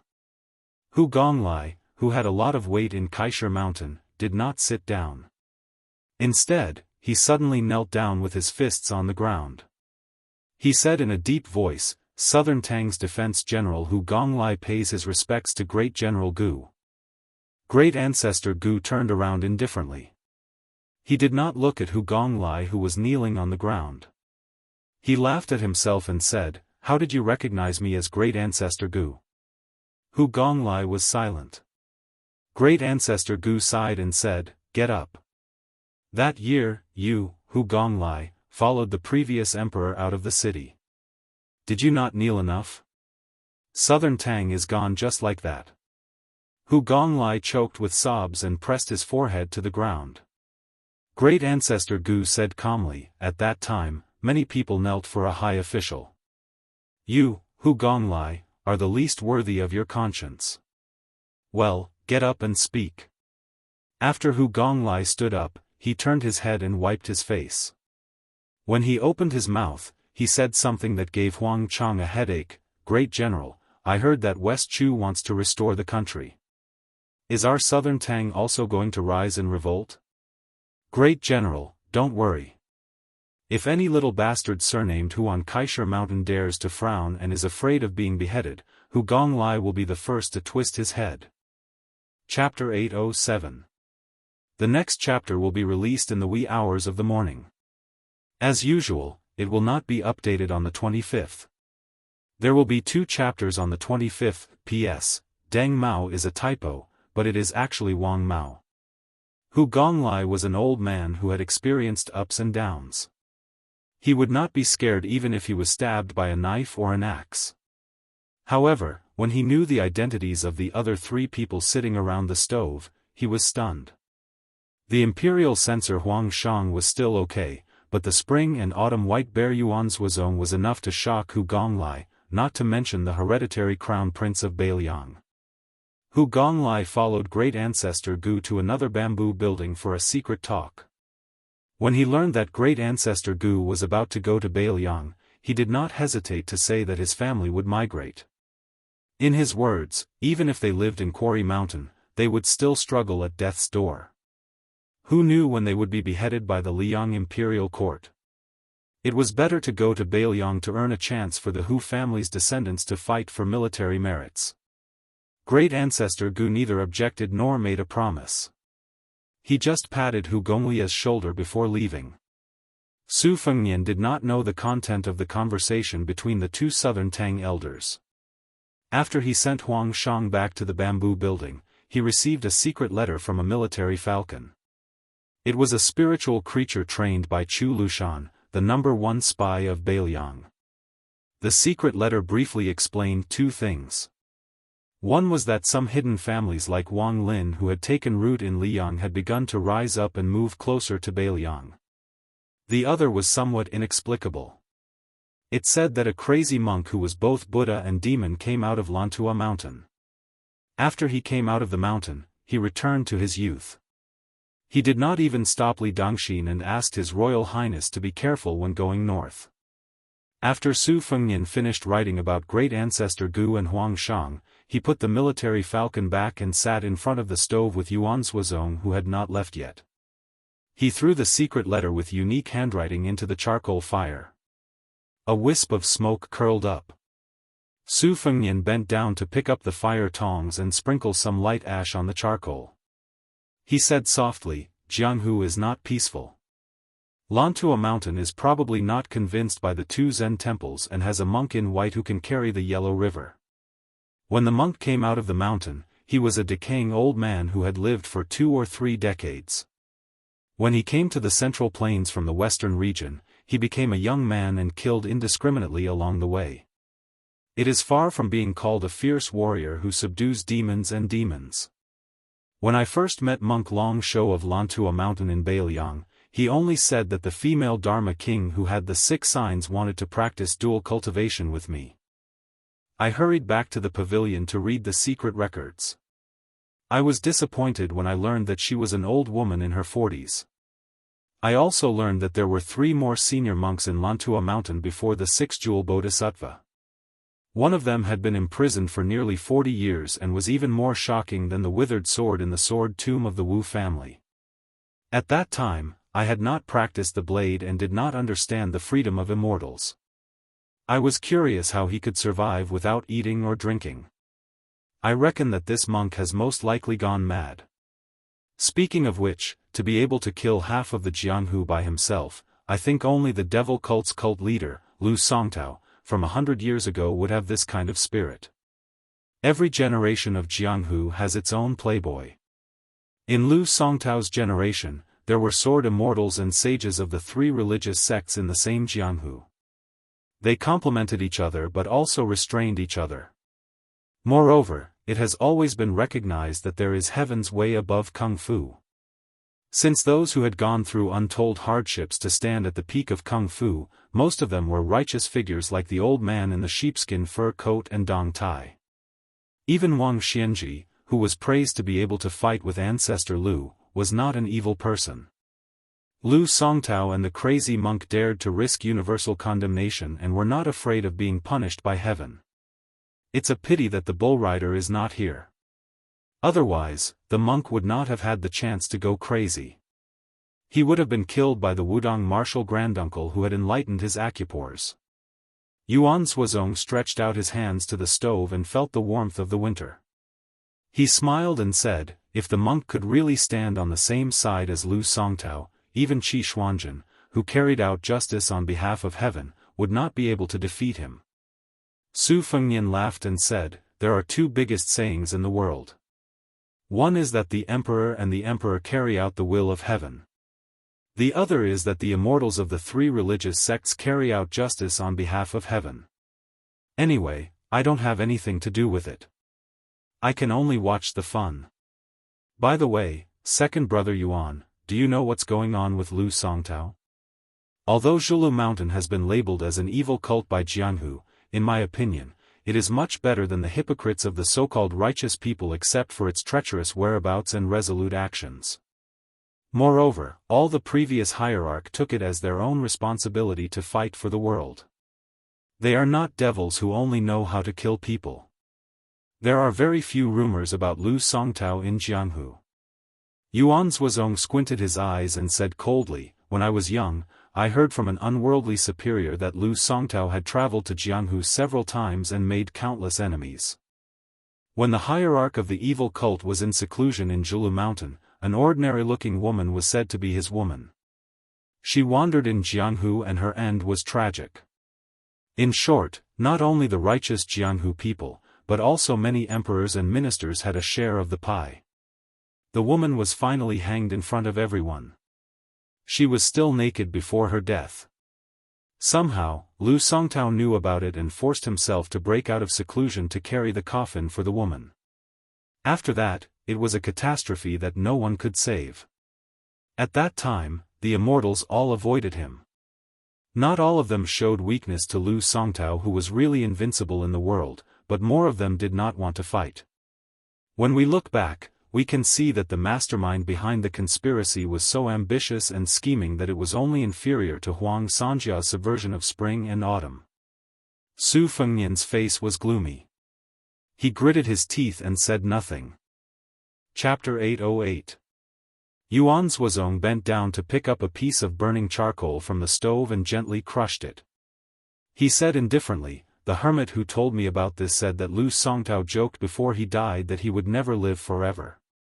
So, he did some evil things in a hurry. He thought that he was doomed in his previous life, so why not be a good person?" Although I guessed that it was most likely an excuse given by the later generations, it really didn't feel good when I heard it. Originally, these words should have been passed down by sages to warn the world. However, it was said by a devil who killed people like scything flax. It served them right that the land immortals of that generation of Jianghu couldn't attain Dao. If I lived in the same life as Lu Songtao, I would kill a few more for him. Su Fengnian sneered, "No wonder my master said that the king of hell laughed at the people in the world of the living." Yuan Zhuozong poured a cup of wine and drank it in one gulp. This peerless general, who was even more pure than the villain Chen Jibao in northern Liang, looked at the empty cup and murmured to himself, "Adoptive father has a clear conscience since he was able to reach this stage today. Yuan Zhuozong is only a martial artist. He doesn't even think about managing the country and bringing peace to the world." In these years, he has seen many filthy people and matters in northern Liang, but he still watches with folded arms. He only hopes that after foster father leaves, there will be one person who can stand up. As long as he stands on the Liangmang border, the northern Mang cavalry won't dare to take a step south. Su Fengnian shook his head, "I'm afraid I can't do it." Yuan Zhuozong smiled, "It's enough for me to live up to the name of Beiliang." Su Fengnian suddenly said, "I don't know why. After I came back from Beimang, I often had the same dream. Standing on a high place, I saw millions of dead people in armor rushing towards me. Behind them were millions of underworld warriors. There was a big flag on the tree next to me. It wasn't Su, but Qin." Yuan Zhuozong said helplessly, "It's okay to fight in a battle. But I can't interpret dreams." Su Fengnian didn't want to make a fuss over nothing. He smiled and said, "Second brother Yuan, let's talk about the future steps of the Beiliang army." Yuan Zhuozong laughed heartily, "Then I'll need a few more pots of wine." On Zhulu Mountain, the broken spear Wang Mao, who ranked 9th in the new martial arts ranking, was standing on the top of the mountain. The strong wind at the edge of the cliff slapped his cheeks hard. Beside him sat an ordinary-looking short man. The latter had always been like this. He would never stand if he could sit. As a young nobleman of one of the two royal families of Beimang, he had become a level 1 master at a young age along with the fat lady who was also a relative of the royal family. They had become the top martial artists after Murong Baoding in the royal family of Beimang. The reason why Wang Mao followed the female devil to the central plains of Liang was that he had lost to her. It was not strange that the 9th in the world lost to the 4th in the world who had fought with Dong Tai and Tuoba. However, if he were Wang Mao, he would definitely not admit defeat. The reason why he had shamelessly come to the south was because he had heard that there was a young man younger than him who had made a trip to their northern Mang, and had even slaughtered the 5th raccoon. He felt that no matter what, he should kill a finger-profound realm expert in Liang to vent his anger. That bloated woman who was fatter than him, and even more damnable, who was 2 heads taller than him, always mocked him for only having the ability to be a tyrant at home. He only thought about how to make a name for himself here, so that he could make that woman obediently admit defeat when he returned. The short young man crossed his arms and asked seriously, "Wang Mao, do you think Luo Yang can stop that crazy monk?" Wang Mao exhaled a long breath, 50-50. The young man glanced at Wang Mao. The 6th jewel master of Mount Lantua is only at the Grand Vajra stage, which is not even considered complete. He is still far from Li Dongxin, who is truly at the invincible Vajra stage. How can this monk be so powerful? Luo Yang almost ruined the good thing that Tuoba had been brewing for 20 years in the northern icefield. Obviously, Compared to the battle with Dong Tai in Dunhuang City, Luo Yang's strength had gone up another level. For someone like her, not to mention climbing up a level, even lifting her foot would be as difficult as ascending to the heavens. Since she has already reached such a level, how can the odds of victory still be 50-50? Wang Mao smiled. If we can stop her, the demon sect's leader will fight and the world will know. If we can't stop her, we can wait for Wang Xianxia to leave the city before we leave Liyang. The young man sighed. Then it's better to stop her. Both of them knew that the #1 demonic cultivator in Beimang, Luo Yang, had become the 10th leader of the demon sect, but they didn't know that the person Luo Yang was going to stop was the former 9th leader. The grandeur of this battle might not necessarily lose to the battle between Wang Xianxia and Li Chungang on the Eastern Sea. The muddle-headed young mad monk not only knew his own name, he also knew that he was really crazy. When he killed people, he had no regrets. He only felt that these people deserved to die. When he thought about the cause and effect, he had a splitting headache. It was so painful that he almost wanted to roll on the ground. He knew that he was crazy, so he couldn't help crying and laughing along the way. Every time he passed a place and saw a person, he quickly forgot that place and that person. Every time he wanted to stop and look back, he couldn't do it. It was as if he was supposed to travel to the west, but he went east. The Buddhist country was in the west, but he went in the opposite direction. In the end, he went further and further away. With only a trace of clarity left, he only wanted to know what he had put down in the west and what he had to pick up in the east. A useless song evolved from 4 words to more than 100 words. He didn't memorize it, but he could always blurt it out. Mad Monk might have forgotten, but the Jianghu of the Central Plains was already in a state of panic. Other than the world-famous white-robed monk who tried to stop the young monk, Wu Luding, the current sword crown of the sword tomb of the Wu family, tried to stop the young monk with a sword. Mad Monk crashed into him and scattered his sword momentum.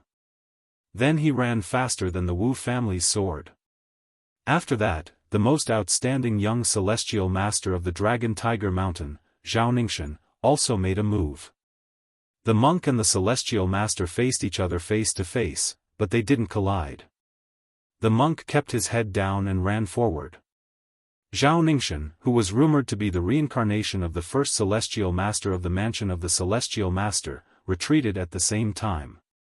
After 80 miles, Zhao Ningxin stepped aside and let the mad monk continue to move forward while laughing. Zhao Ningxin quickly sat cross-legged on the ground, bleeding from his 7 orifices. The whole Jianghu was afraid of the monk's imposing manner. At the bank of a big river, the mad monk stopped. Just like when he sensed the white-robed monk Li Dongxin, he grinned and then squatted down. He scooped up a handful of water and lowered his head to stare at the muddy water in his palm. He was like an ordinary person who held boiling water and hurriedly sprinkled it on the ground. He stood up and looked around blankly. At that moment, the young monk's face was full of tears. He asked himself, "I'm here. Where are you?" Chapter 809. This north-south river was called the Green Crossing River. The river water was noisy and the surface of the river was 20 zhang wide. According to legend, the ancient Daoist immortals once rode a green reed here to carry people across the river. The young mad monk's straight line to the east allowed the people of Jianghu to figure out the general route. A group of spectators had been waiting here for a long time. At first they were scattered, but later they involuntarily gathered together. They were really afraid of the monk's irresistible force and were afraid of being killed by an innocent person. They felt that if they were in a group, their chances of survival would be higher.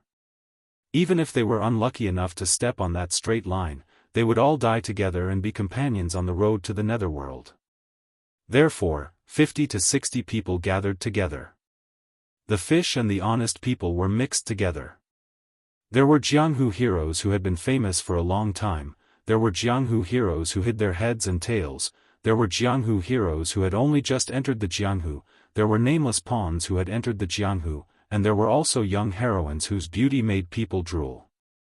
There were a few pairs of old enemies, but at this moment they did not have the time to draw their swords against each other, but they were all secretly on guard. Several popular heroines either approached the famous heroes with smiling faces to flatter them, or they were politely accosted by many Jianghu men with cold faces. In the present Jianghu, where people who carried bricks and fought street battles dared to call themselves Wulin people, it was like the Yellow River and the mud and sand. It was impossible to expect everyone to be as free and unrestrained as Dong Tai Li Chungang. A few years ago, there was a young talent who had a good reputation who threatened to imitate the ancient people and perform a feat similar to crossing the river on a reed. He really succeeded and won countless cheers at that time. It was a pity that within a few days, he was exposed by his Jianghu peers, saying that the reason he was able to step on the water and float across the river was because of an iron chain that hung a few feet below the surface of the river the night before. He had no choice but to retreat from Jianghu dejectedly. And this was where the brilliance of Jianghu lay. You would never be able to guess what kind of magnificent feat a true genius would achieve, and you would never be able to predict what kind of joke the next person would be. The sudden stop of the young monk, who had already made a name for himself, made those onlookers who thought that the useless monk would directly cross the river tremble. They were afraid that he would be like a pedestrian who saw an eyesore and would stretch out his foot to crush the nest of ants. However, what happened next not only relieved the onlookers, but also gave them a great surprise. They saw a stranger in white coming from the opposite bank of the Qingdu River. The stranger's vision was blurred, and it was hard to tell whether the stranger was a man or a woman. The stranger crossed the river, and the young monk just happened to come back to his senses after holding the water and looking at himself in the mirror. He tapped the ground with the tip of his foot and rushed to the river surface. The two people separated as soon as they touched each other. The mad monk, who had always been invincible, was actually stepped on by the man in white on his bald head. The man in white floated back to the east bank, and every time he stepped on the mud, there was a muffled sound. The mad monk also fell back to the west bank, staggering like a drunkard and shaking his sleeves like an actor. The power of one step made the turbulent river suddenly stagnate. It was not until the two people landed that the river regained its momentum. The young monk, whose kasaya was in tatters, did not hesitate to cross the river for the second time. The man in white also crossed the river to intercept him. This time, the man in white stomped hard on the monk's chest. The whole river under the two people shook. In the eyes of everyone, the man in white, whose face they finally recognized, was handsome and valiant. Of course, he was the immortal who had not appeared in the world. Although he looked young, he must have lived for hundreds of years. The useless monk, who was worthy of being called a devil in a kasaya, was destined to be stronger than the immortal today. This time, the two sides, who were at the apex of the righteous and the evil, retreated to almost the same place as before. Looking from afar, it was impossible for the onlookers to notice the difference. The man in white was expressionless and did not care about the admonition of not doing things more than 3 times. The monk, who had once been Mahavarakana on Mount Lantua, also waved his sleeves and swept across the river. This time, the young monk, who was wearing a pair of tattered straw sandals, pushed out his palm and pressed it against the sole of the man in white's shoes. This time, they were in a confrontation. Visible ripples of chi clouds appeared behind the two people. The monk's figure fell, and his straw sandals slid 100 feet on the river's surface and floated straight back to the shore. The man in white's speed of retreating was slightly slower. However, the monk stood on the shore near the water, while the man in white's landing point was more than the previous 2 times. This situation made the onlookers feel anxious. The monk lowered his head and looked at the straw sandals that he had casually woven. The onlookers were in a daze. A battle of life and death between masters was often decided by a hair's breadth. Was this crazy guy who sang the useless song all day in a hurry to be reincarnated? Or did he not regard the man in white as a mortal enemy at all? Was it really as he sang, heaven and earth were not worthy of his attention? Fortunately, the man in white did not disappoint the onlookers. After retreating 3 times, he did not show any signs of fatigue. This time, he did not cross the river in one step, but jumped to the center of the river. With the tip of his foot, he picked up a water column as thick as a bucket. The water sword pierced forward fiercely, and the man in white followed behind it. The nameless monk with tattered straw sandals and a torn kasaya gently raised his head and raised an arm to cover his hand. He used the sleeve to cover his hand to form a secret mudra. The water sword fiercely hit the monk about 3 feet away. It was like an egg hitting a rock, shattering with a loud bang and blooming water splashes all over the sky. The man in white did not retreat, and even used the demon-subduing mudra to break the monk's sleeve mudra. The two mudras were in a deadlock. The man in white raised his leg and kicked. The monk smiled and let the leg sweep across his neck. His body flipped in the air, and when he landed, he was already in a sitting position with his fingers bent like a firefly. It was too wonderful for words. The man in white seemed to be really angry. For the first time, he spoke coldly and slapped the monk's bald head with his palm. 5 characters absorbing track. The monk took the palm head-on again, still in a sitting position. His body spun and he sat on the surface of the river. The river water rolled down south, but he floated on the water without moving. The man in white retreated to the place where the young monk was sitting. He raised his right hand and a water sword was pulled out from the river water. She, who had once fought with Dong Tai in Dunhuang, slashed down on the head of the Akalanatha Wisdom King. The water sword broke. It was unknown whether it was the holy monk of Mount Lantua or the crazy monk of Lu Songtao from the devil cult who sank half of his body into the water. He lay facing the south with his right hand supporting his chin. He became more peaceful and carefree. However, thousands of water droplets were splashing on the surface of the Qingdu River. Perhaps because the spectators were too noisy, Luo Yang, who had killed her way to Beimang Empress and Tuoba in Beimang, waved her hand and splashed the water like arrows. 50 to 60 people would die on the spot without exception. A young Taoist wearing a Wudong Taoist robe ran for a long time and finally caught up with the murderous rain. He stood between the spectators and the splashing water. He drew a circle with his hands and gathered all the water droplets in the big circle between his hands.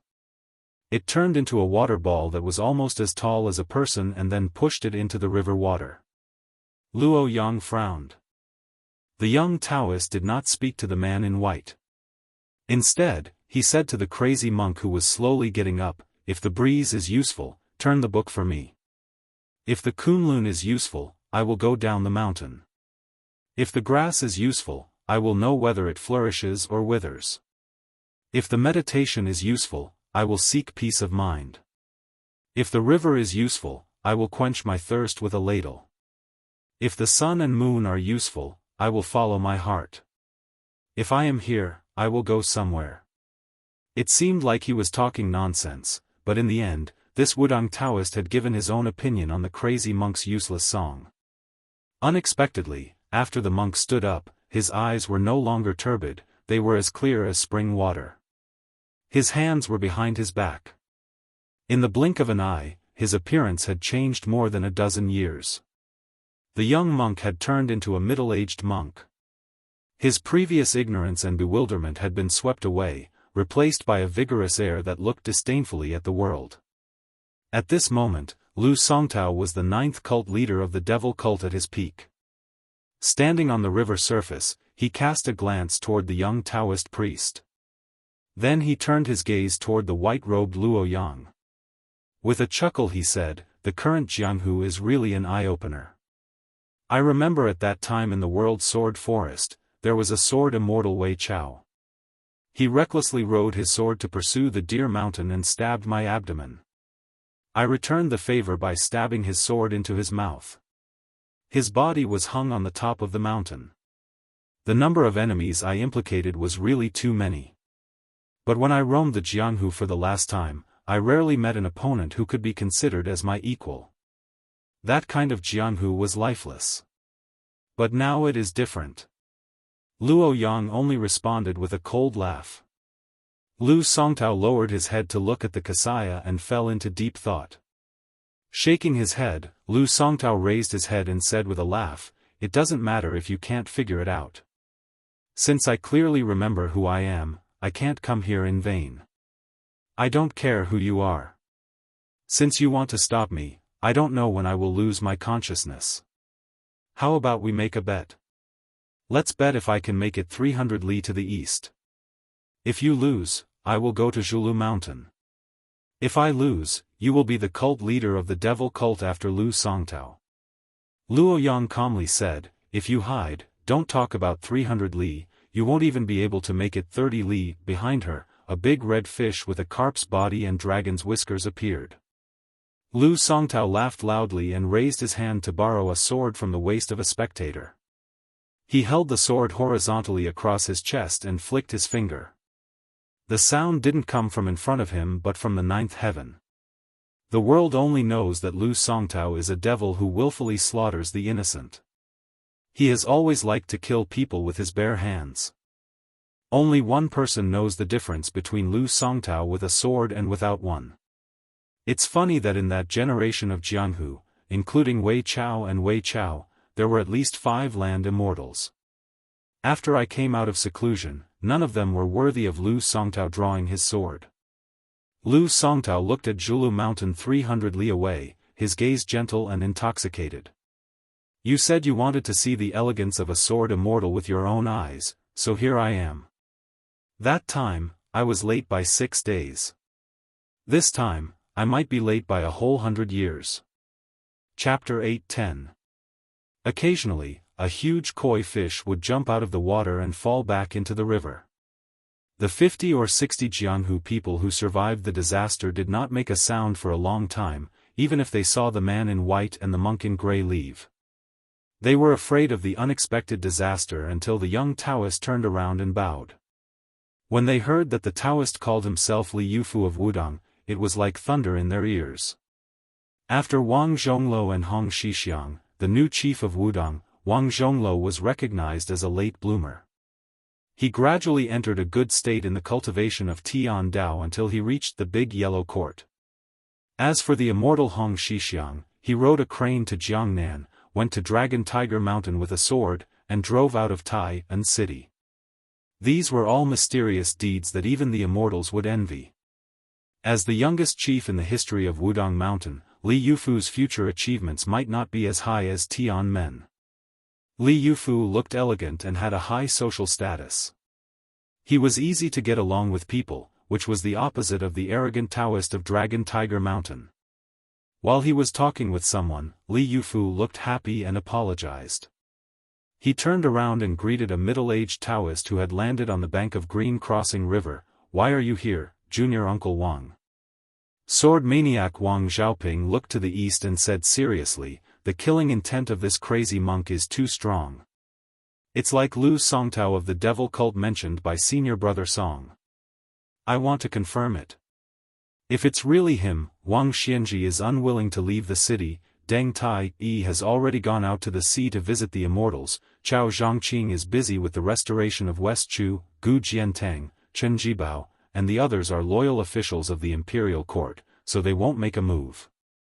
Li Dongxin has already made a move once, so he probably won't stop him again. Shangyin Academy is 260 miles ahead, so I have to come." Li Yufu said guiltily. Yufu overestimated himself and made martial uncle little Wang worry.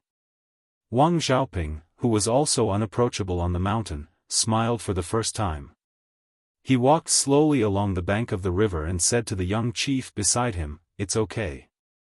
This is the responsibility of Wudong Mountain." Back then, little junior brother said that ordinary martial artists strive to be alone in the world when they cultivate. However, for us Daoists, cultivation is like carrying a burden and climbing a mountain. That's why little junior brother can carry the martial Dao and the heavenly Dao with one shoulder. Sect leader, your foundation is not bad, you are similar to Shao Shidi's, your temperament is even more similar to his. It's just that you need to think more about the true meaning of these words. Right now, Mount Wudong is flourishing with incense, almost catching up to the scene of several hundred years ago. Headmaster, the more you can't just raise your head and look at the people in the sky. After all, youngest Shidi's cultivation is indeed profound and unfathomable. But where the cultivation came from is even more important. Li Yufu said warmly, Junior Wang, I will remember your words. The breeze on the river made Wang Xiaoping's simple and unadorned Taoist robes flutter in the wind, making her look even more like a swordsman. The sword maniac stopped in his tracks and said with a smile, if junior apprentice brother listens to my nagging, he will definitely have to flatter him a little. Only then will he have the face to steal winter bamboo shoots from my purple bamboo forest. Otherwise, he will chop bamboo to make a fishing rod. Chief, you should learn more from your junior apprentice uncle's laziness and rashness. Although the heavy burden of Mount Wudong is on your shoulders, you can do whatever you want as long as you don't go against your heart. As martial uncles and martial uncles, we don't have great abilities. We have the will but not the strength. We can only ask junior apprentice brother to bear more with you. In fact, although we don't say it out loud, we have been feeling sorry for all these years. Li Yufu's expression changed slightly. Taoist cultivation originally pursued the concept of knowing the autumn of the world when a leaf fell and the spring of the world when a bud sprouted. Wang Xiaoping went straight to the point and said, although I'm not strong enough, I should still use some of my strength to shoulder some of the burden. This is also going with the flow. If that white-robed man can't stop Mad Monk, he will most likely run into that man. Since I promised junior brother, I should also go and stop him. I've been obsessed with the sword all my life, but I've never felt that I could use my sword to my heart's content. Last time outside the divine martial arts city, I had a lot of enlightenment. Previously, when I saw Su Fengnian cultivating his will at the bottom of the lake, I learned a lot from him. This mad monk can help me sharpen my swordsmanship. If I'm not as good as him and die with my sword broken, you don't have to worry about me, master. Li Yufu said in a trembling voice, Junior apprentice Uncle Wang, can you let me do a divination? Wang Xiaoping laughed heartily and flew away. Today, Wang Xiaoping will have a narrow escape. Li Yufu sat by the river dejectedly. Even if Li Yufu could see his own life and death indifferently, he could not see others' life and death indifferently. This was a big cage. Drawing a circle on Mount Lantua and the withered sword in the Wu family's sword tomb had the same effect. They were both self-satisfied, but Mount Wudong was never like that. The great hammer of Buddhism was used to break through obsession. However, when obsession broke through obsession, it fell into the inferior category. Taoist cultivators pursued Tao and asked. Li Yufu used to ask himself what would happen after attaining immortality and passing through the gate of heaven. It was said that the world was full of hardships, but the immortals were happy. Li Yufu looked sad and looked at the yellow water of the river. There were many heroes in history, including immortals, Buddhas, and sages. A real man could stand on his own ground, his family, his country, and the world. The wind blew and the river water hit the shore, soaking the young chief of Wudong's Taoist robe and shoes. The crowd of Jianghu spectators in the distance, including the swordsman whose sword was borrowed by the crazy monk Lu Songtao, did not come back to his senses for a long time. He suddenly cried tears of joy and shouted loudly, wishing that the world would know that the strange monk borrowed his sword. Lu Songtao borrowed his sword without any warning, and his status in Jianghu suddenly rose. Several Jianghu seniors and big shots took the initiative to get close to him, and said some polite greetings and warm words. Li Yufu turned a deaf ear to them. A bright red river carp jumped out of the river and jumped into the young Taoist's arms. It really matched the couplet of a small Taoist temple on Mount Wudong. The heavenly design ginseng in the carp's arms was lively, and the man was free from worldly worries and comprehends coolness. Li Yufu held the carp and lowered his head to look at the lively carp in his arms. He was in a daze and suddenly smiled. I'm Li Yufu. You and I are fated. I hope you won't be greedy and take the bait. If all things can really cultivate, I'll be able to cultivate. You and I should work together to cultivate Tao. Li Yufu held the carp with both hands and gently threw it into the river. I hope we can meet again after hundreds of years. The computer beside Jianghu River was mysterious. The man and the carp made a promise of hundreds of years. The collision 30 miles away was full of the smell of blood. Chapter 8:11. Luo Yang, who took out a spiritual object from the mausoleum of the Emperor Qin, did not stop him once during the 30 miles journey. Instead, she directly landed 30 miles away from the Jianghu River. She wanted to kill him in one shot, which showed her arrogance as the #1 demon of Beimang. Mad monks swayed and ran all the way. Occasionally, there were a few passers-by who heard the useless song. When they looked up, they were already a few miles away. Luo Yang stood proudly with the long-bearded ichthyosaur circling around her leisurely. When the dragon wall flipped, she was stabbed in the heart by the bastard who thought he had succeeded and fell into the river channel. Little did he know that Luo Yang returned to the mausoleum that had not seen the light of day for 800 years. Previously, Su Fengnian only saw the first floor of the mausoleum and already felt that it was magnificent. Who knew that Luo Yang skillfully opened the mechanism and went down? There were countless talismans on the ground, which were the best work of the ancient necromancers. Even the current chi cultivator gurus would sigh in admiration when they saw it. The two ichthyosaurs circled around a coffin for nearly 1,000 years. After Luo Yang left the mausoleum of the Emperor Qin under the Yellow River, she secretly went to the Arctic tundra. She just happened to catch the big fish of the North Sea transforming from the Kuan to the Peng. Tuoba waited for dozens of years, but she still ruined half of the good thing. Tuoba once told the Empress in secret that when he took the weapon, it would be the day when hundreds of thousands of soldiers of Tuoba's personal army marched south. As a result, not to mention Tuoba Bodhisattva was enraged, even the Empress, the Son of Heaven, who originally had high regard for Luo Yang, was enraged. For the spider web in Li Mixi's hand, not to mention 100 catchers and 30 butterflies were dispatched. Other than a section of willow, all the other 6 lifting poles and double cocoons were dispatched in full force. Li Mixi personally arranged all the details of the hunt and kill. Beheading Luo Yang was a must. Unfortunately, back then, Luo Yang had slaughtered his way to northern Mang's capital. That time, he had even slaughtered his way all the way to the border. He had even taken a detour midway to meet Li Mixi, who was protected by layers upon layers of armored cavalry, from afar. Luo Yang's actions, compared to Lu Songtao's roaming of the Jianghu 100 years ago, could be said to be in no way inferior. It was just that the Jianghu far away in Liang did not have the chance to hear about this secret history. Lu Songtao did not carry his sword. The long sword made of ordinary material floated in the air and walked side by side with him. One day, he would become an immortal swordsman of the land. It was said that there was nothing in the world that could not be used as a sword. However, when he really had a sword in his hand, regardless of whether it was a bamboo sword, a wooden sword, or an iron sword, they all had a completely different aura. Especially in a fight between people of the same realm, the difference between having a sword in hand and not having a sword in hand was even more incomparable. The sword was a spiritual object. Otherwise, the essence of the Wu family's sword would not be the Rui sword embryo.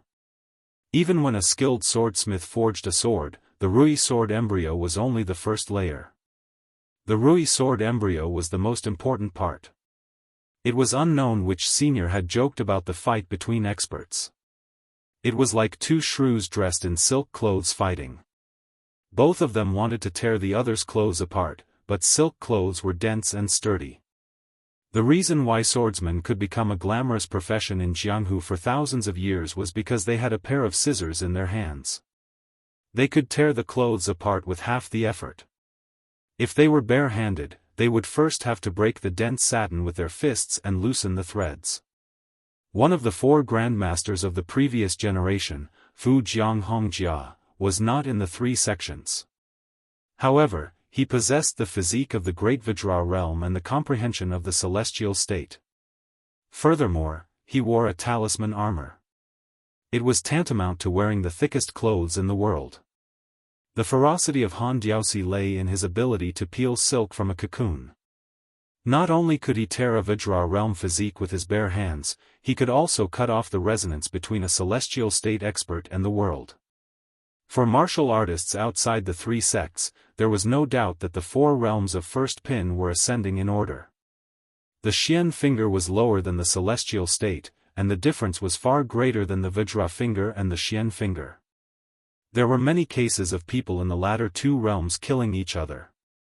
Han Jiaoxi was able to use the Xian finger to kill a celestial state expert, which made him comparable to Dong Tai's Xian finger. Unfortunately, after the death of Cat Man outside the Shenwu city, there was no one to inherit his cultivation method. It became a masterpiece. Regardless of Cat Man's character, it was regarded as the greatest flaw of the Xian finger in the world. When top experts, especially first pin experts, exchanged blows, there was a sense of cherishing life.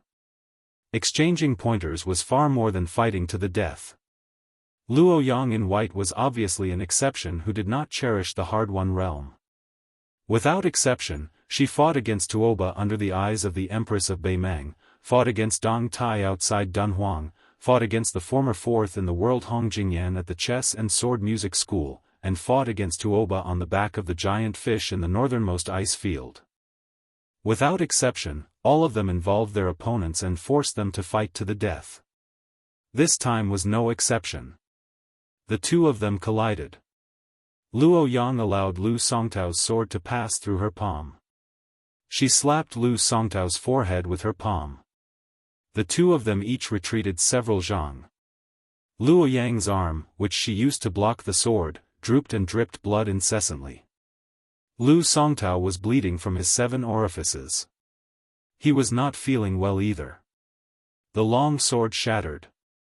The spiritual aura of the dragonfish beside Luo Yang also collapsed. Luo Yang shot a glance at the middle-aged monk who was no longer crazy. She retreated and swept away. She said indifferently, "I'll take another blow from you 100 li away." Lu Songtao smiled and sucked in a breath. The blood flowed back into his orifices like a sword returning to its sheath. He took large strides forward, stepping over the scattered broken swords on the ground. He condensed a complete sword. This time, he held the sword in his hand. There was a city 100 li away. Luo Yang in white stood below the western city wall. The person came and the sword came. A sword aura as thick as a mountain peak. When Luo Yang stood still, she was already outside the eastern city wall. The city was forcibly torn into 2 halves by the sword aura and Luo Yang. The city wall was split. On this line, dust flew everywhere. A shopkeeper selling rouge and face powder stared with wide eyes at the messy shop that was split into 2 halves. Another shopkeeper was pretending to be cultured with a good friend in the backyard of a private house. They were boiling wine and enjoying the lake scenery.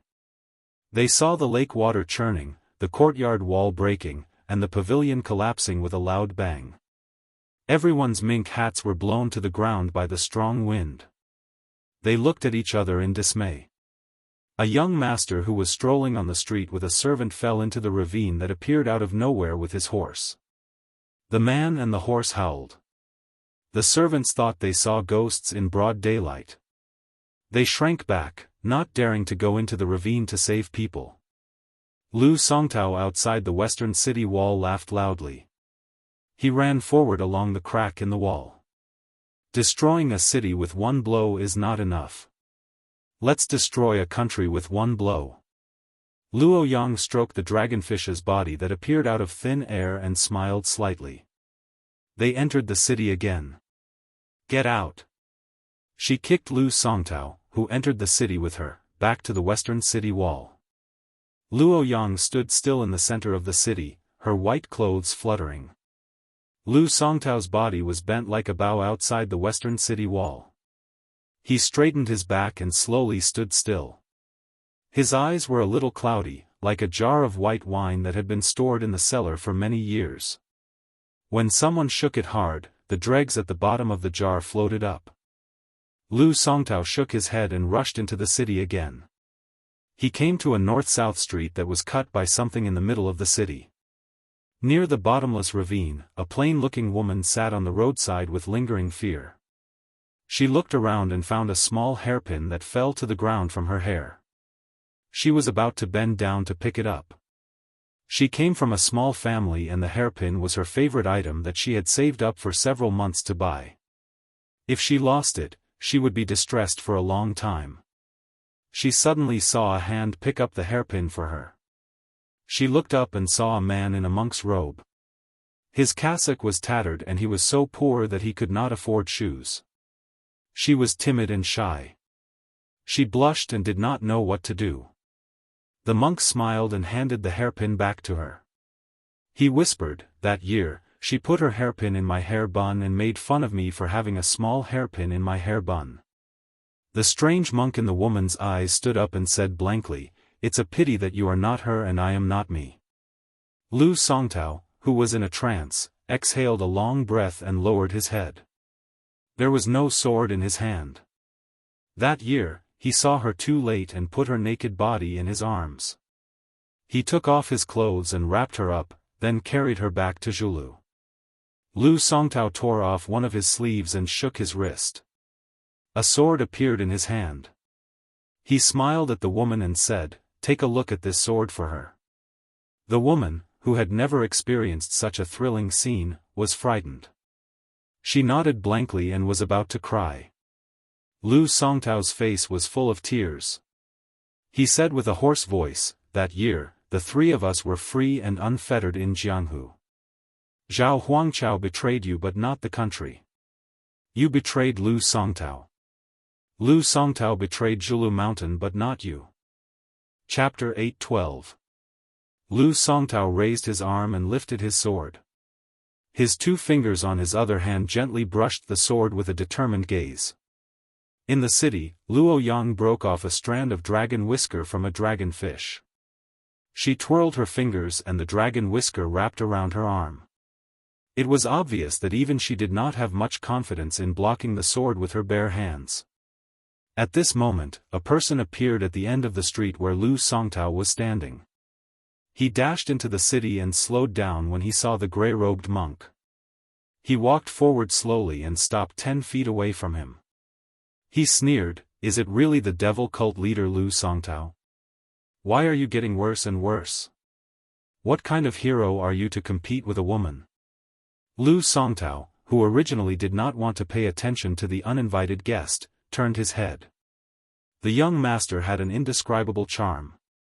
His hands were in his sleeves and he was as handsome as a tree in the wind. Behind him, there was a majestic man escorting him. Lu Songtao smiled. What was going on with the Jianghu today? Why were the talents of the Jianghu sprouting like bamboo shoots after the rain? Although this white-haired young man had used an otherworldly item to cross the threshold of celestial phenomenon and could not be considered genuine, if his foundation was not good enough, how could a small pond contain a flood? The man behind the white-haired young man was not to be underestimated. Together with the Wudang Taoist who spoke at the riverbank, Lu Songtao could not help but sigh.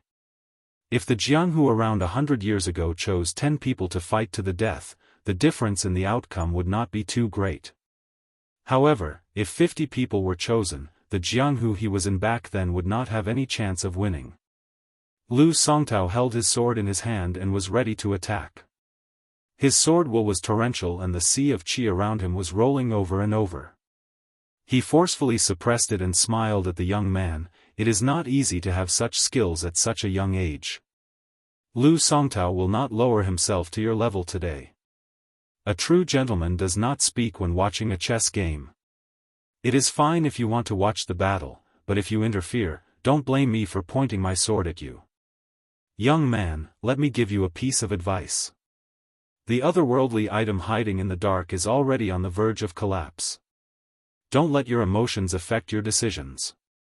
Without waiting for him to finish speaking, Lu Songtao's boundless sword intent instantly vanished into thin air. Lu Songtao didn't make any movements, but the sword in his hand had already flowed east like a great river. The earth trembled and the city shook for a long time, causing the commoners in the city to mistakenly think that the underground hidden dragon was causing trouble, causing a violent earthquake. They all fled from their houses to flat ground. 20 zhang away, Luo Yang's heart was pierced by a sword. Lu Songtao had only struck once, but he had aged 10 years in the blink of an eye. 100 years ago, Lu Songtao had never used his sword. Perhaps he was the loneliest old sword immortal in the world of martial arts. 100 years later, his sword strike was so powerful that it could destroy a mountain. Lu Songtao was neither sad nor happy. He only looked at the white-clothed woman who would stand at the top of the Jianghu 100 years later. Then, he exclaimed in surprise, "Don't tell me you're someone with a different heart." Luo Yang stood up from the ruins and sneered, "It's my turn." Lu Songtao glanced at the white-haired young man, then turned to look at the demoness who had shaken Beimeng twice. He shook his head and sighed, "Fellow sufferers sympathize with each other. One has to rely on unorthodox ways to steal cultivation, while the other uses external objects to prolong her life. Both of them have no choice but to tamper with fate. You don't have much lifespan left to begin with. Even if you can stop me, Lu Songtao, for 300 li, in the end, you won't die much later than an old man who has lived for more than 60 years. Why bother?" The person who came was naturally Su Fengnian, who was worried about nothing. After he leaped onto the city wall, he stopped and looked into the distance. At first, he had no intention of interfering. He didn't even care about going to Shangyin Academy first. After he received the secret letter from the Blue Falcon, he took a detour to come here, afraid that he would miss this great battle. Even if it wasn't a once-in-a-century battle, after all, the battle between the old man wearing the sheepskin fur coat and Wang Xianji in the Eastern Sea was a battle between two cult masters of the devil cult. No matter how you looked at it, it could be considered a great battle that was hard to come by in decades.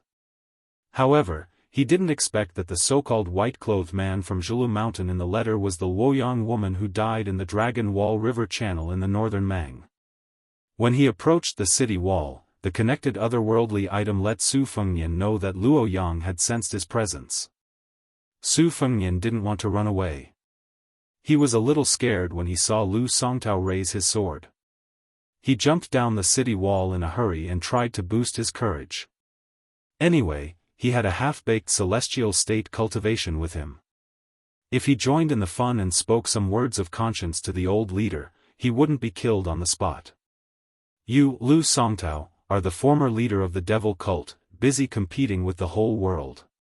Why do you have to make things difficult for people like us who don't mingle in Jianghu? Besides, I'm used to the bitter days of being despised by everyone in northern Mang. Once things get tense, I'm not that slow either."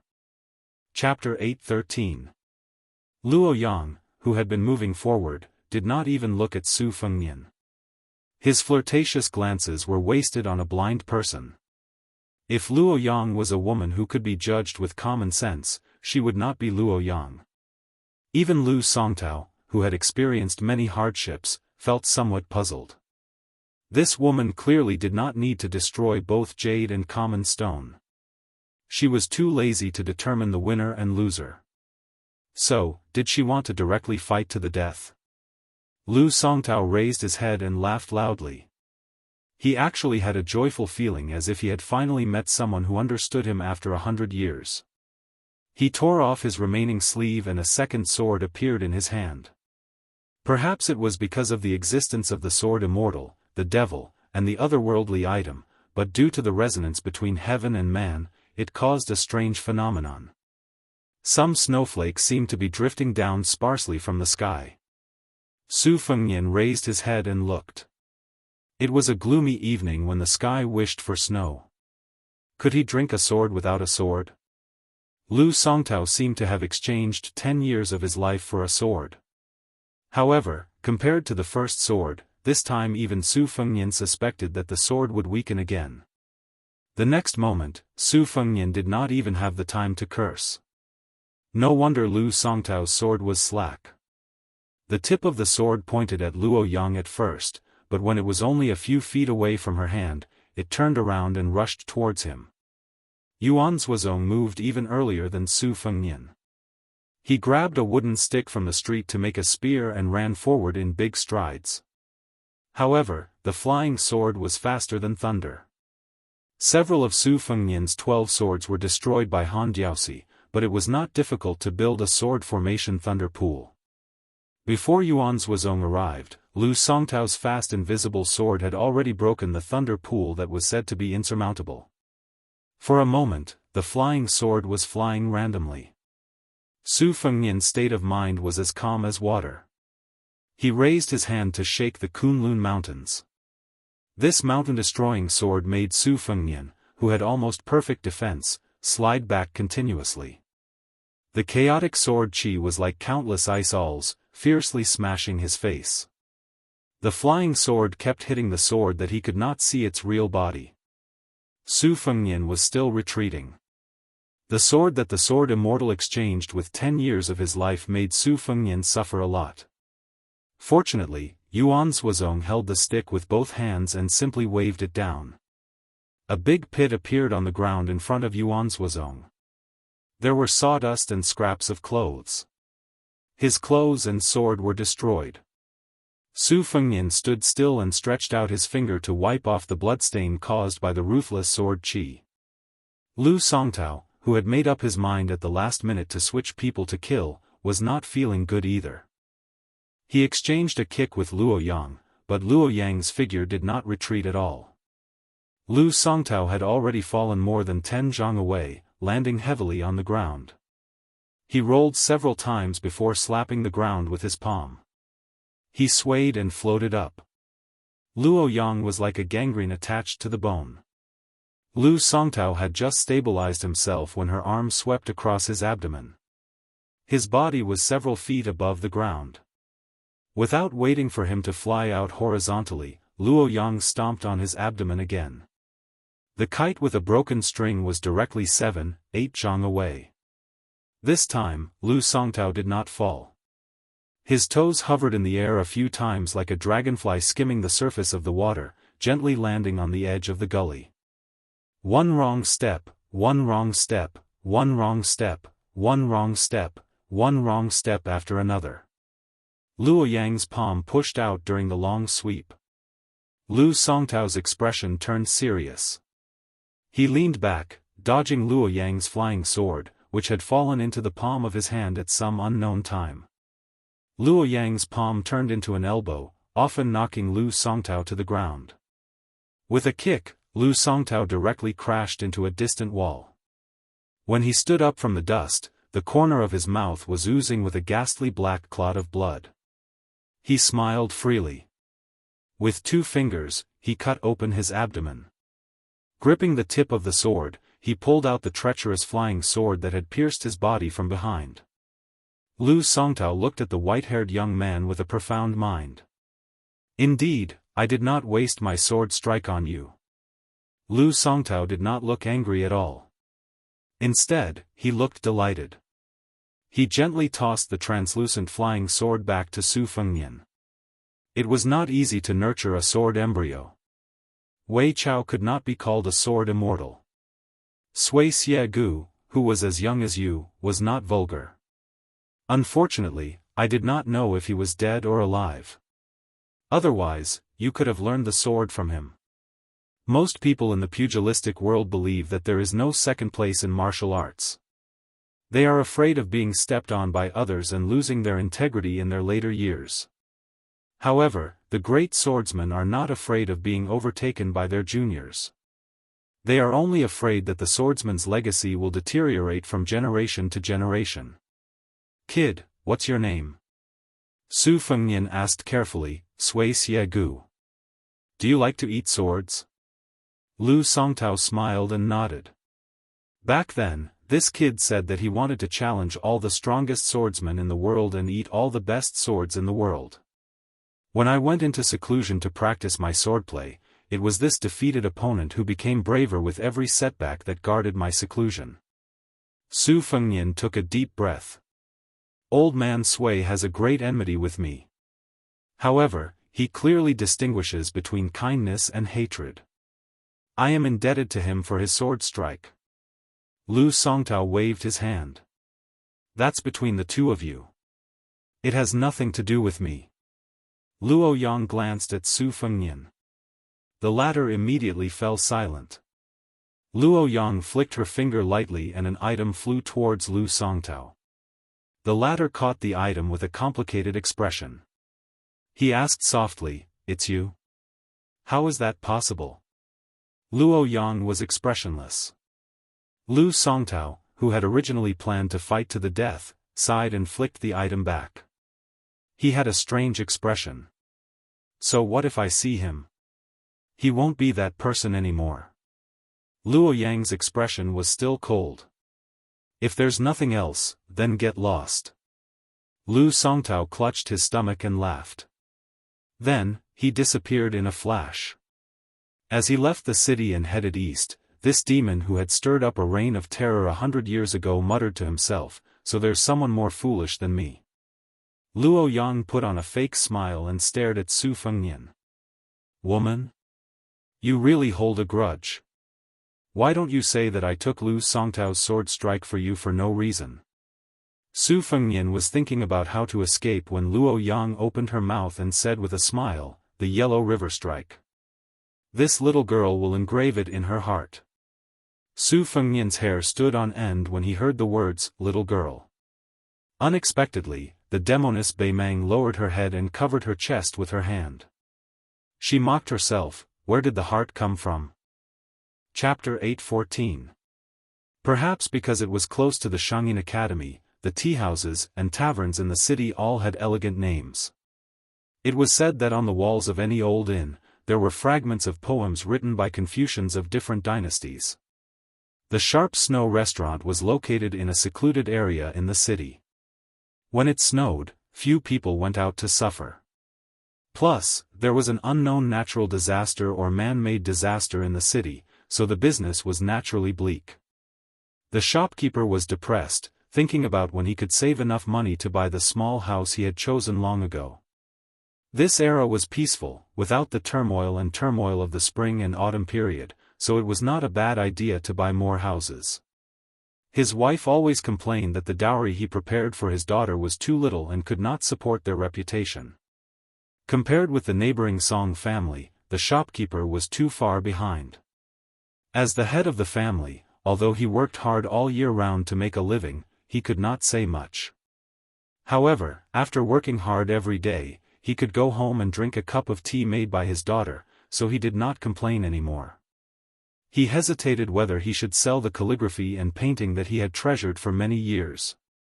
He bought it from a southern Tang survivor who had wandered to another place at a high price. Now it could be sold at a high price, but he still liked it from the bottom of his heart. The shopkeeper sighed. Now that he was middle-aged, everything seemed to have come to an end.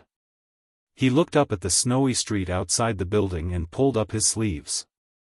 When he saw the two of them enter the tea-house, the shopkeeper hurriedly welcomed them, afraid that he would miss out on this deal that was made out of nothing.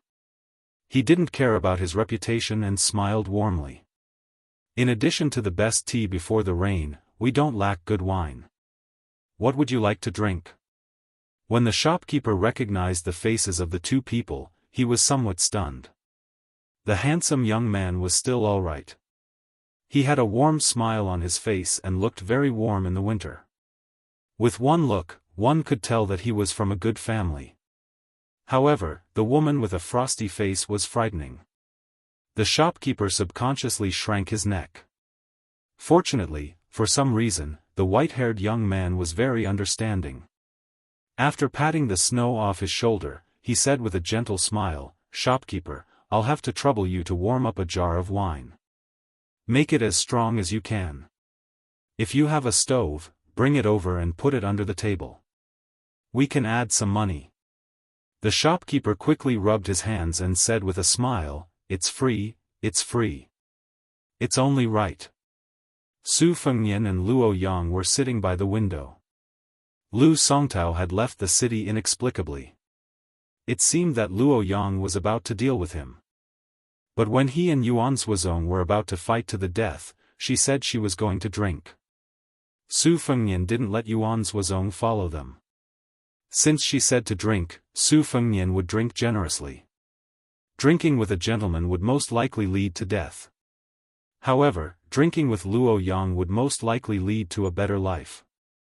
The wine was served on the table and the stove was set up.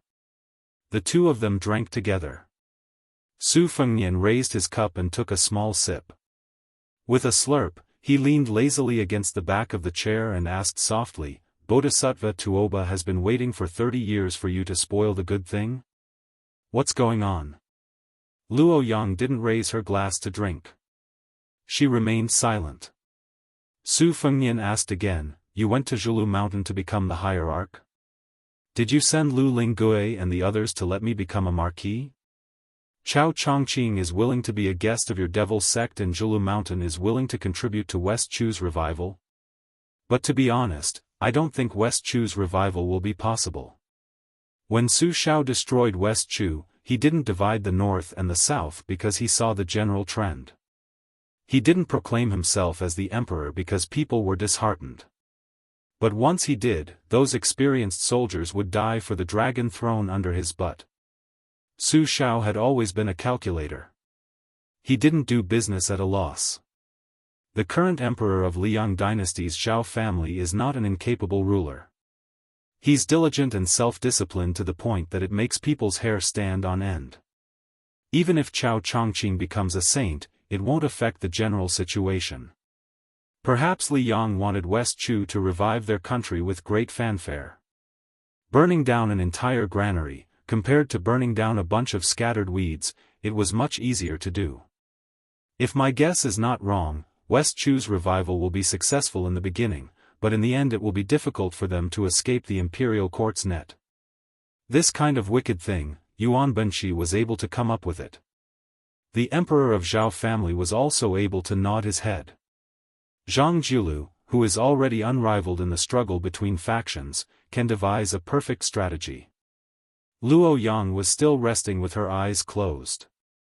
She reached out a finger and lightly tapped the table. There was no rhythm to the tapping. A moment later, Su Fengnian suddenly felt suffocated. Blood gushed out of his throat. He quickly broke the connection with the spirit of the red robe and gradually regained his clarity. Su Fengnian smiled bitterly. It's very similar to the finger xian of cat man Han Shengxian. You're really good at everything. Luo Yang dipped her finger into the teacup filled with wine. Using Xiaozhuan, she wrote the name Luo Yang on the table. Su Fengnian smiled. I know. After the Qin dynasty unified the world, the capital was changed to Luo Yang. Luo Yang raised the corner of her mouth. Her face was full of undisguised sarcasm. She asked, "You really know?" Su Fengnian was rendered speechless by this idiotic question. However, this demoness in front of him had fought with the new number 2 ranked Bodhisattva Tuoba and the number 3 ranked new sword god Deng Teia. She had even dragged down the number 4 ranked Hong Jingyan. Today, she had even fought with Lu Songtao head-on. In the future, she would most likely have to fight with that old bastard in Martial Emperor City. Could it be that she would only stop after she had beaten up all the top 10 martial artists? How domineering of a madwoman was she? Su Fengnian lamented in his heart. Why did he have to meet her in Beimang? Where did the pure and innocent Huang Baozhuang from the city wall go? Su Fengnian voiced the question that had been puzzling him the most recently. Zhulu Mountain appeared at the end of the Qin dynasty. As the old saying goes, when Qin lost its deer, the world chased after it. Could it be that this Zhulu Mountain, which evolved into a demonic sect in later years, is a remnant of the Qin dynasty, just like the Beimang princess tomb? Luo Yang laughed wantonly. Remnant of the Qin dynasty, this comment really hits the nail on the head. Su Fengnian laughed with no sincerity. Luo Yang was too lazy to pay attention to him. She said, Lu Songtao was not nailed to the Dragon Lake by the Dragon Tiger Mountain using the heavenly power of several generations of ancestors. Instead, he went to Lantua Mountain to shave his hair and become a monk. He hid there for nearly 100 years. He should have let go of the tragedy of the past. Logically speaking, he should have put down the butcher's knife and become a Buddha, occupying a place in the Buddhist kingdom of the West. However, for some reason, he was possessed by the devil. Lantua Mountain, which is known for its strict discipline, let him go. Even Li Xiaoxin, the Buddha of the Central Plains, did not try to stop him. This is even more against common sense. Lu Songtao, who is not a monk, or Lantua Mountain scheme, may achieve the same goal through different means. Su Fengnian asked tentatively, "You are telling me this because you still want to drag me to Zhulu Mountain?" Luo Yang did not admit or deny it. She was speaking in riddles. Su Fengnian was honest with her. "As long as you are not in a hurry to kill me." Luo Yang took a sip of wine. Her eyes were playful. "You can even kill Han Diaosi, one of the three great devils of the spring and autumn period. Do you think you can't kill me? If there is a first time, there will be a second time. With your cold temperament, if you don't kill me on the Yellow River, you will not be able to sleep well." Su Fengnian laughed as he poured the wine. "I was lucky that the killer cat did not eat the sword of the great ancestor of the sword sect, Sui Siegu.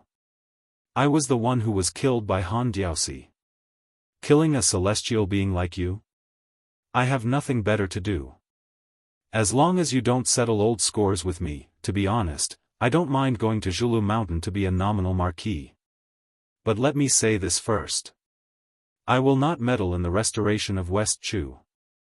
I admire Chao Chongqing from the bottom of my heart.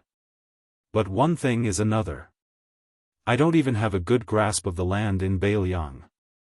I don't have the ambition and ability to fight for the world." Luo Yang showed an impatient expression. She spun the porcelain cup with 2 fingers and sneered. Lu Songtao was right about one thing. The wine was still warm, but the atmosphere could not be any colder. Su Fengnian saw that she did not want to say more. He quietly drank a few cups of wine, paid the waiter and left the tea-house of sharp snow.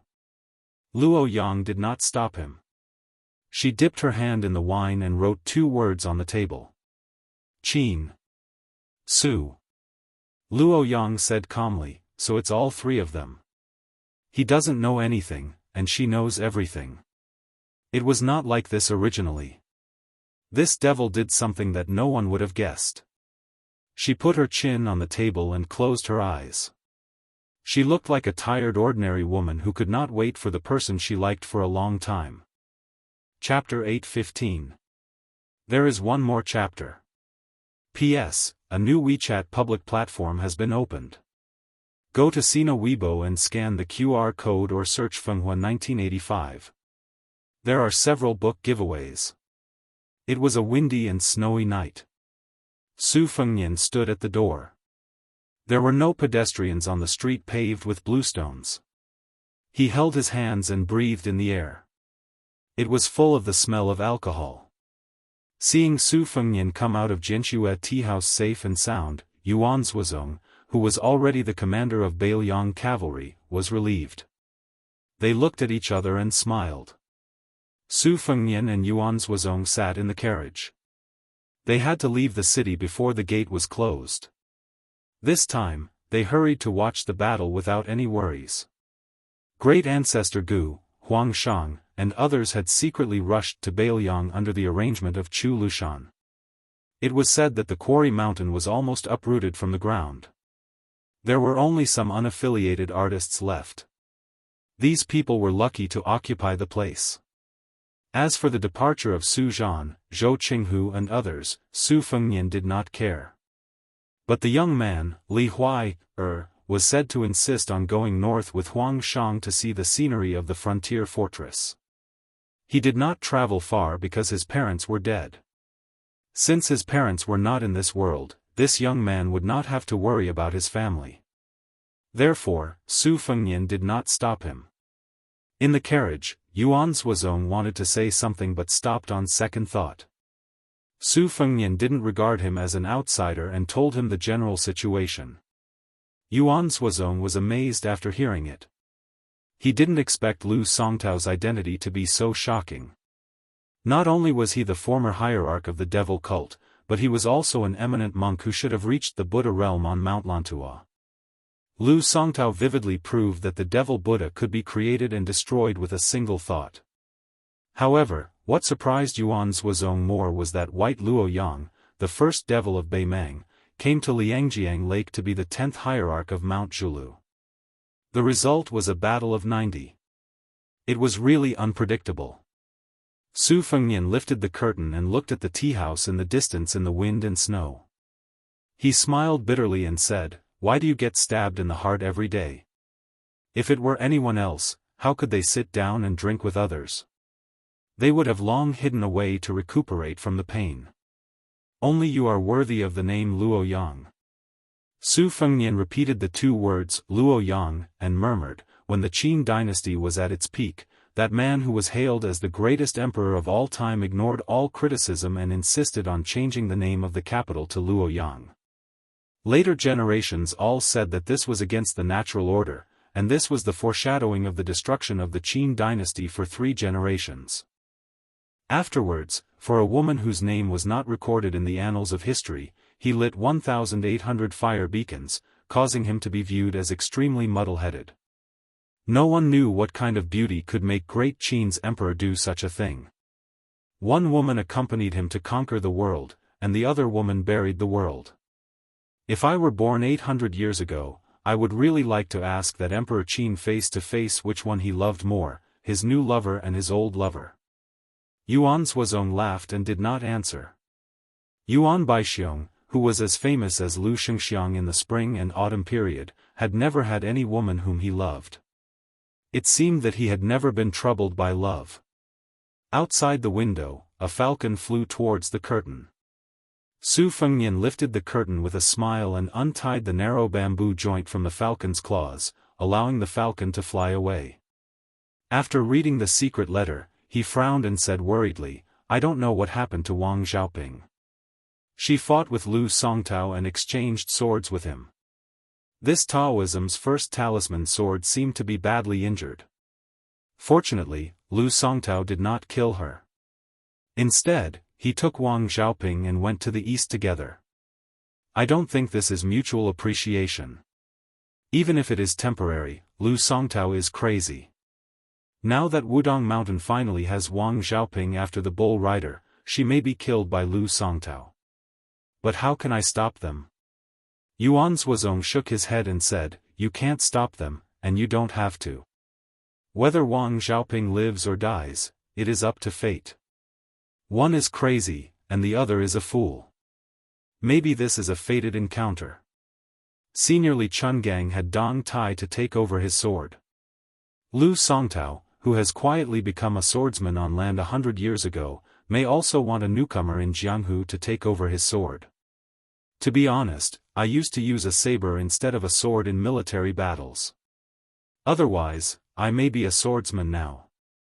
The reason why the way of the sword can stand tall in Jianghu for thousands of years and stand alone to compete with the sages of the 3 sects does have its own unique charm. Your Highness, it is a pity that you don't practice swordsmanship. Su Fengnian said with self-mockery, "You can't be distracted when practicing swordsmanship. I don't dare to practice it at all. If I give up halfway, I will be scolded and laughed to death." Yuan Zhuozong didn't speak anymore. He didn't want to get involved in such personal affairs. There were so many outstanding generals in Beiliang. He was afraid that he was the one who didn't know how to form cliques and pursue personal interests. Even Xia of Beiliang didn't dare to compete with Yuan Zhuozong on this point, let alone Zhong Hongwu and Yan Wenluan who had made great contributions for many years. But the more so, when Yuan Zhuozong took over Zhong Hongwu's cavalry alone, no one dared to make trouble. The trap set by Su Beiji and Chen Shiliang for Zhong Hongwu fell through. Zhong Hongwu, who had taken off his armor and returned to his farm, was unusually well behaved. Su Fengnian didn't know whether to laugh or cry. He could only sigh that Yuan Zhuozong was too domineering. Chu Lushan was the governor-general of Beiliang who was only under the governor and administrator of Beiliang. It was said that many people were ready to make trouble in private. This was probably an unintentional willow growing in shade. Chen Shiliang, who was vaguely the chief aide after Li Yishan in Mount Qingliang, had several social engagements with Chu Lushan recently. However, Su Beiji, who was born in a rich family, was the opposite and had a good relationship with many poor people. A domestic carp and a wild carp. Were they secretly competing to see who could jump the dragon gate first? Su Fengnian touched his forehead. Even an upright official couldn't solve a family dispute. It was a headache. When Yuan Zhuozong raised his hand, he caught a glimpse of a few red ropes which were like vivid red snakes lingering around His Highness's arm. Yuan Zhuozong smiled knowingly. The falling snow was like cotton. Outside the curtain, the teenager was humming a useless song which had been spread all over the country. It was just that he was out of tune.